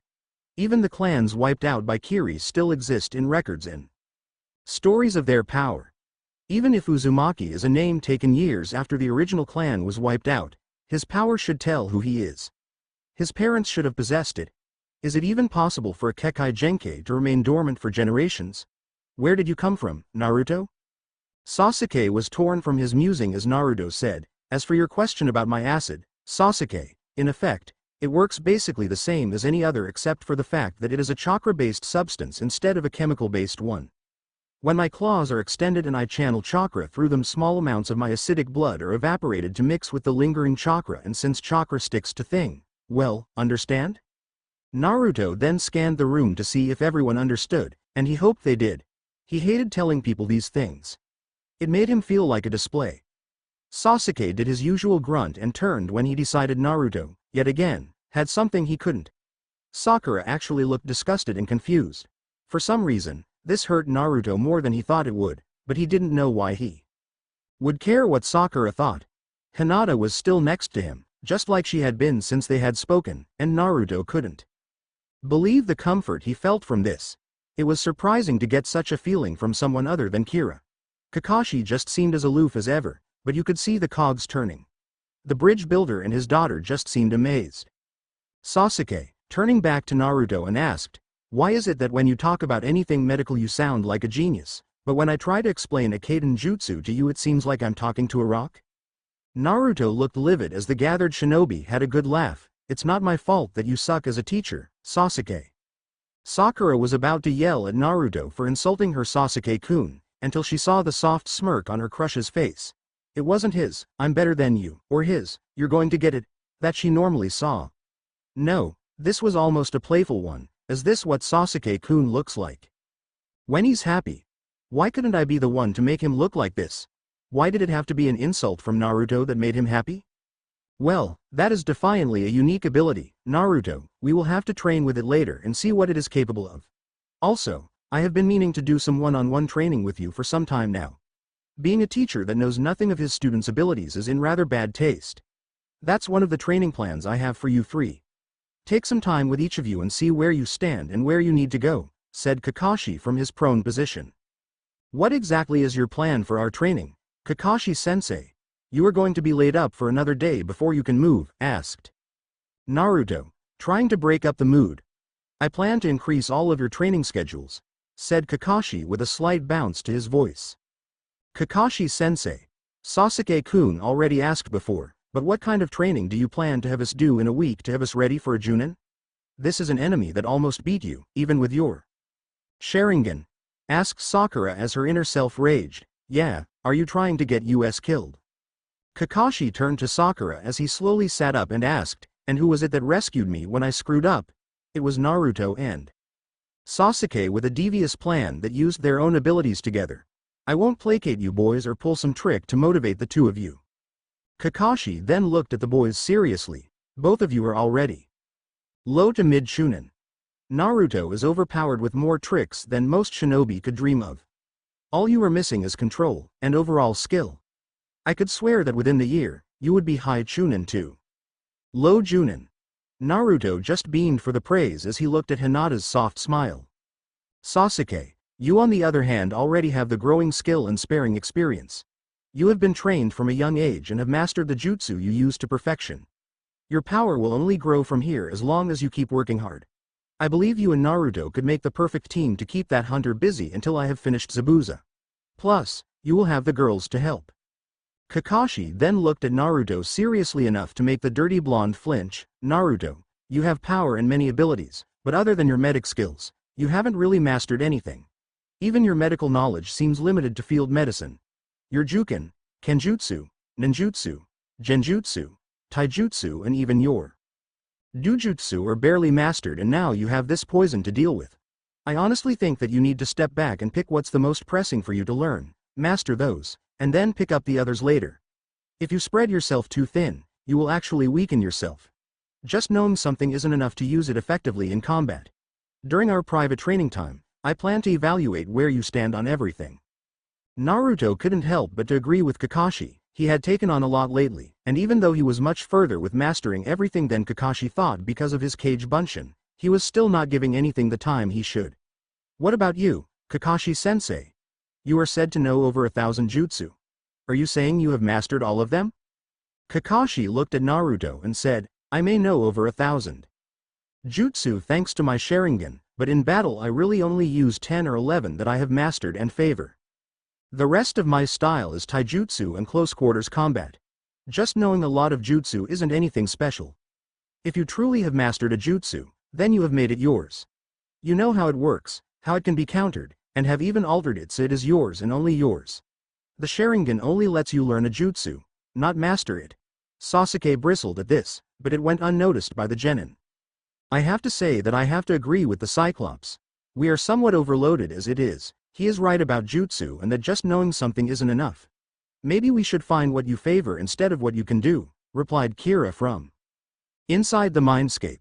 So what should we focus on then?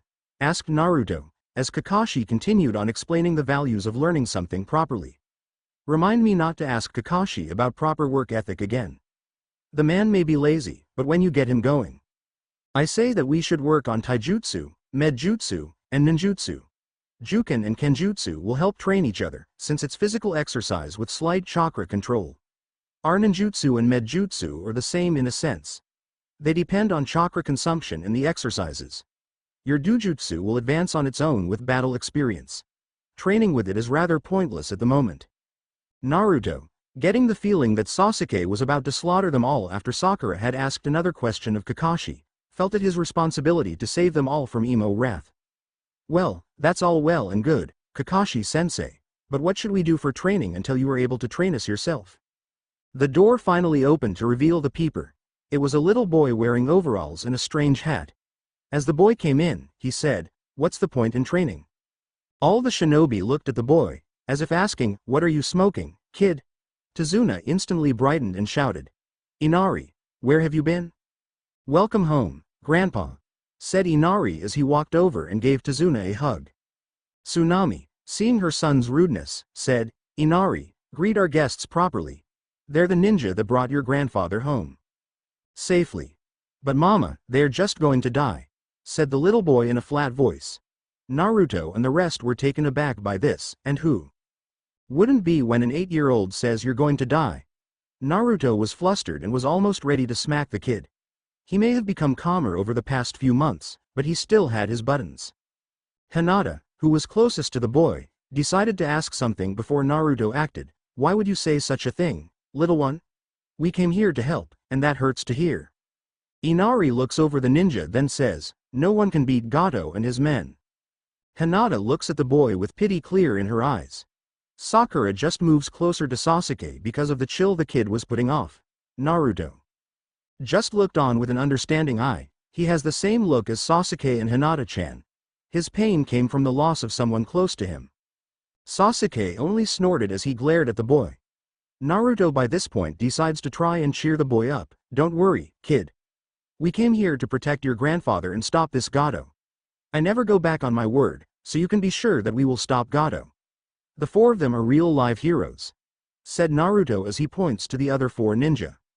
Inari just grunts as he says, hero? You're dumb, there's no such thing.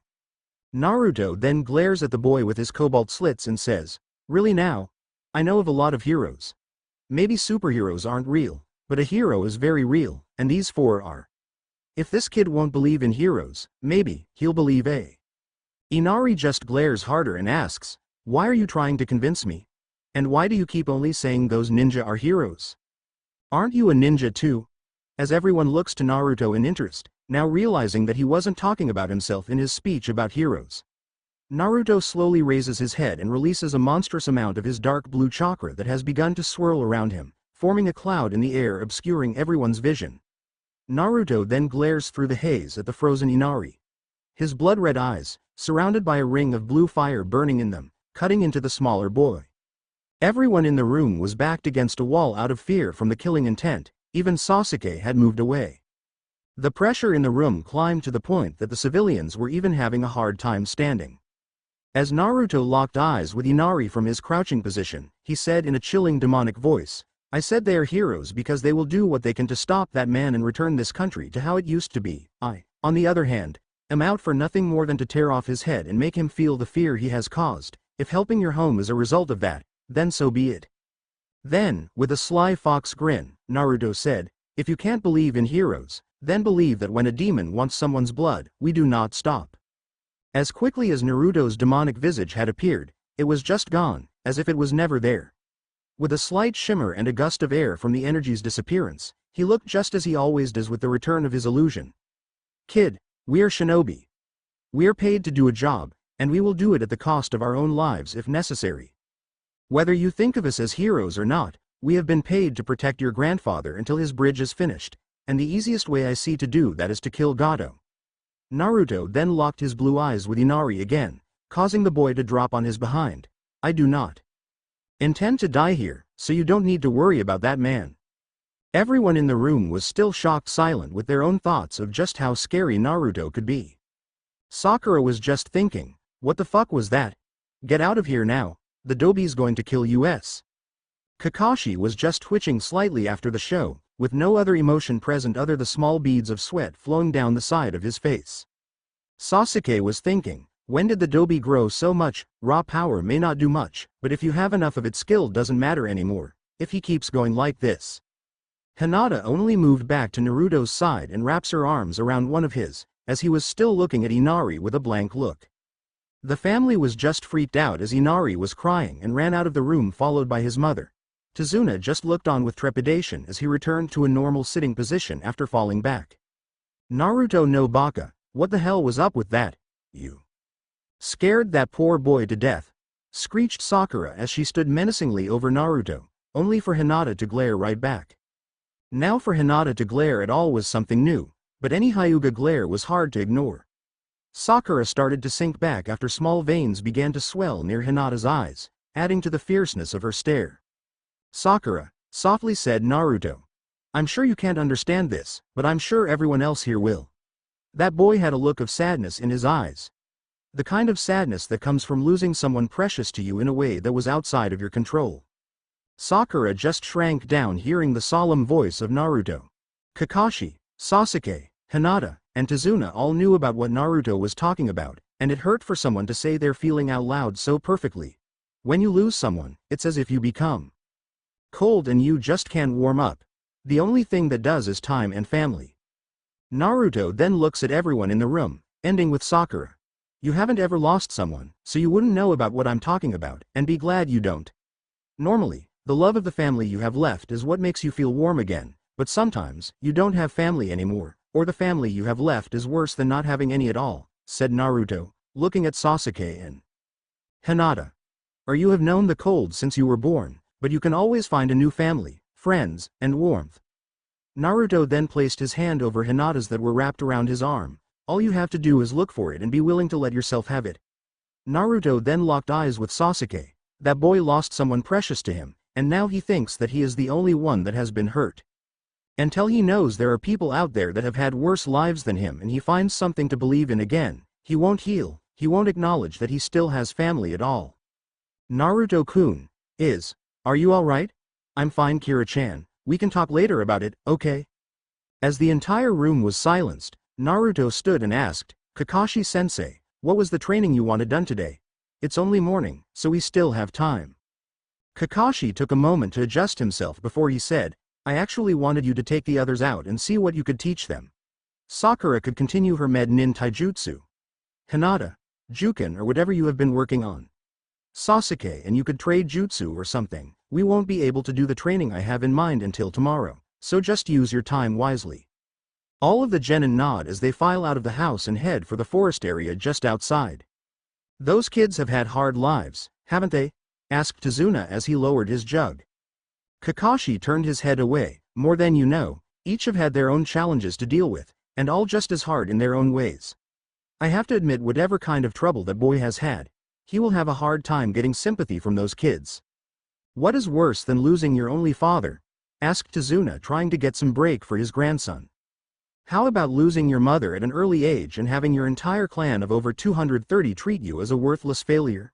Or having your entire clan slaughtered by a man you once called your brother and then being told by the same man that you were too worthless to kill? Or maybe not ever having a family at all your entire life and having an entire village hate you for something that's not your fault? That boy of yours has no chance of playing the pity card with my genin. Tazuna was quiet for some time. What kinds of lives do ninja live? Just outside the door, two Kage Bunshin look at each other after hearing about Sasuke's past. Not quite sure what it could mean or what they should do, the two only nod to each other as they return to their posts outside the door. Here you go. Ch.8 I hope you enjoyed that chapter and were able to understand everything alright. I posted an updated list of jutsu that may or may not be foreign to you. I left out any of the more obvious ones that appear in canon or other fics often. These are my original jutsu, as well as jutsu that may not be known to everyone. Please, if anyone wishes to use anything of mine, just let me know. I actually find it flattering and love to help others with good fics, but when I go and read a FIC to find my stuff used without my knowledge, it's slightly insulting at that point. Using someone else's ideas or plotline is fine. It's almost impossible to make something truly original anymore. If I see someone use my jutsu, bloodline, weapon, or description, then good for you, as long as I see a credit, but to find a good 3,500 words of my chapter 5 is rather annoying. Naruto's Jutsu Corner. Chakra no Enjadu. Basically the chakra scalpel. It is a small 2-inch blade of chakra meant to be used for surgery without breaking the skin. Very precise control is needed for this. Rank Med Jutsu. Kage Shuriken no Jutsu. Shadow Shuriken. D rank. Uses chakra to attach a second shuriken to the first, causing the second to hide in the shadow of the first with a simple illusion to surprise an enemy. Kage Bunshin no Jutsu. Shadow Clone. B rank Kinjutsu. Creates solid clones of the user. It takes great amounts of chakra to use. The clones are nearly perfect copies of the user, and can use various jutsu of the creator. The only major difference between the original and the clones is the limit of chakra and lightly reduced physical abilities. X. Speed, strength, stamina, and chakra capacity. Shuriken Kage Bunshin no Jutsu. Shuriken Shadow Clone. B rank Kinjutsu. Creates solid clones of any small object. X. Kunai and Shuriken. Bakuretsu Kage Bunshin no Jutsu, Exploding Shadow Clone. A ranked Kinjutsu. Creates an exploding cage bunshin that can be detonated by the creator's will or by being dispelled. Has the force of 10 exploding notes. Ninpo. Dokugiri, Poison Cloud, B rank. Creates a cloud of purple poison that is deadly if inhaled. It streams from the users. Kokwamyu no Jutsu, Bringer of Darkness, a rank genjutsu. Creates an illusion of complete darkness over a set area. It traps the opponent and user in absolute darkness. While inside the illusion, the senses of sight, sound, and touch are disrupted for the enemy. One may see their own body, but once trapped inside the illusion, it cannot be dispelled unless by the user or someone outside the affected area. Therefore, defending oneself is extremely hard if trapped in this jutsu. Foxfire techniques. Kitsune by Foxfire, compressed yuki that can be drawn on to create flames.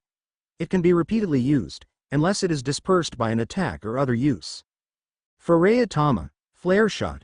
Fires a bullet made of concentrated foxfire. These shots are created over a period of time and stored. The energy is inert until used. The claws glow before firing as a clear sign of the attack. Naruto also has a limited number of shots. Suin Tama, twin shot. Fires 2 massive shots in rapid succession, similar to the normal Foray Tama, but both shots are a considerably larger size and slower compared to the normal bullets at the cost of 2 to 3 shots and are slightly weakening in power. Doujutsu, Shinkarugen, Mirage Eye. Dojutsu.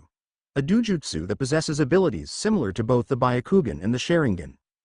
It can see the chakra circulatory system, but not the tenketsus, and the aura of chakra.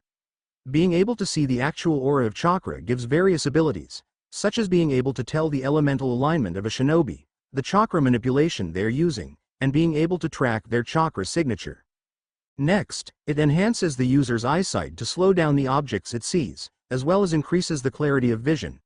It also gives the user telescopic vision up to a distance depending on the user's skill. This dojutsu also gives the user the power of suggestion and hypnosis when eye contact is made. The effectiveness of this depends on the target's willpower and mental strength. Finally, when these abilities are mixed and combined, the dojutsu is also able to predict the enemy's movements when used against taijutsu. With training, it is also possible to predict genjutsu and ninjutsu with the dojutsu. Climb a what? Demonic Nemesis. By Dark Fate baited by You Know Who You Are. Ch.17 Climb a what? Talking. Demon talking. Thinking. Demon thinking. Jutsu being used.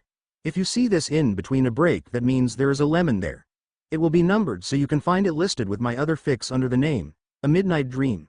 The lemons will really have nothing to do with the main storyline other than being a way to express the strength of the relationship between characters. It's up to you if you want to read them or not. I don't own Naruto and never will unless I turn gay like Orochimaru and marry Kishimoto. I like his anime, but not that much. Last time on Demonic Nemesis. What is worse than losing your only father? Asked Tazuna, trying to get some break for his grandson. How about losing your mother at an early age and having your entire clan of over 230 treat you as a worthless failure? Or having your entire clan slaughtered by a man you once called your brother and then being told by the same man that you were too worthless to kill? Or maybe not ever having a family at all your entire life and having an entire village hating you for something that's not your fault? That boy of yours has no chance of playing the pity card with my genin. Tazuna was quiet for some time. What kinds of lives do ninja live?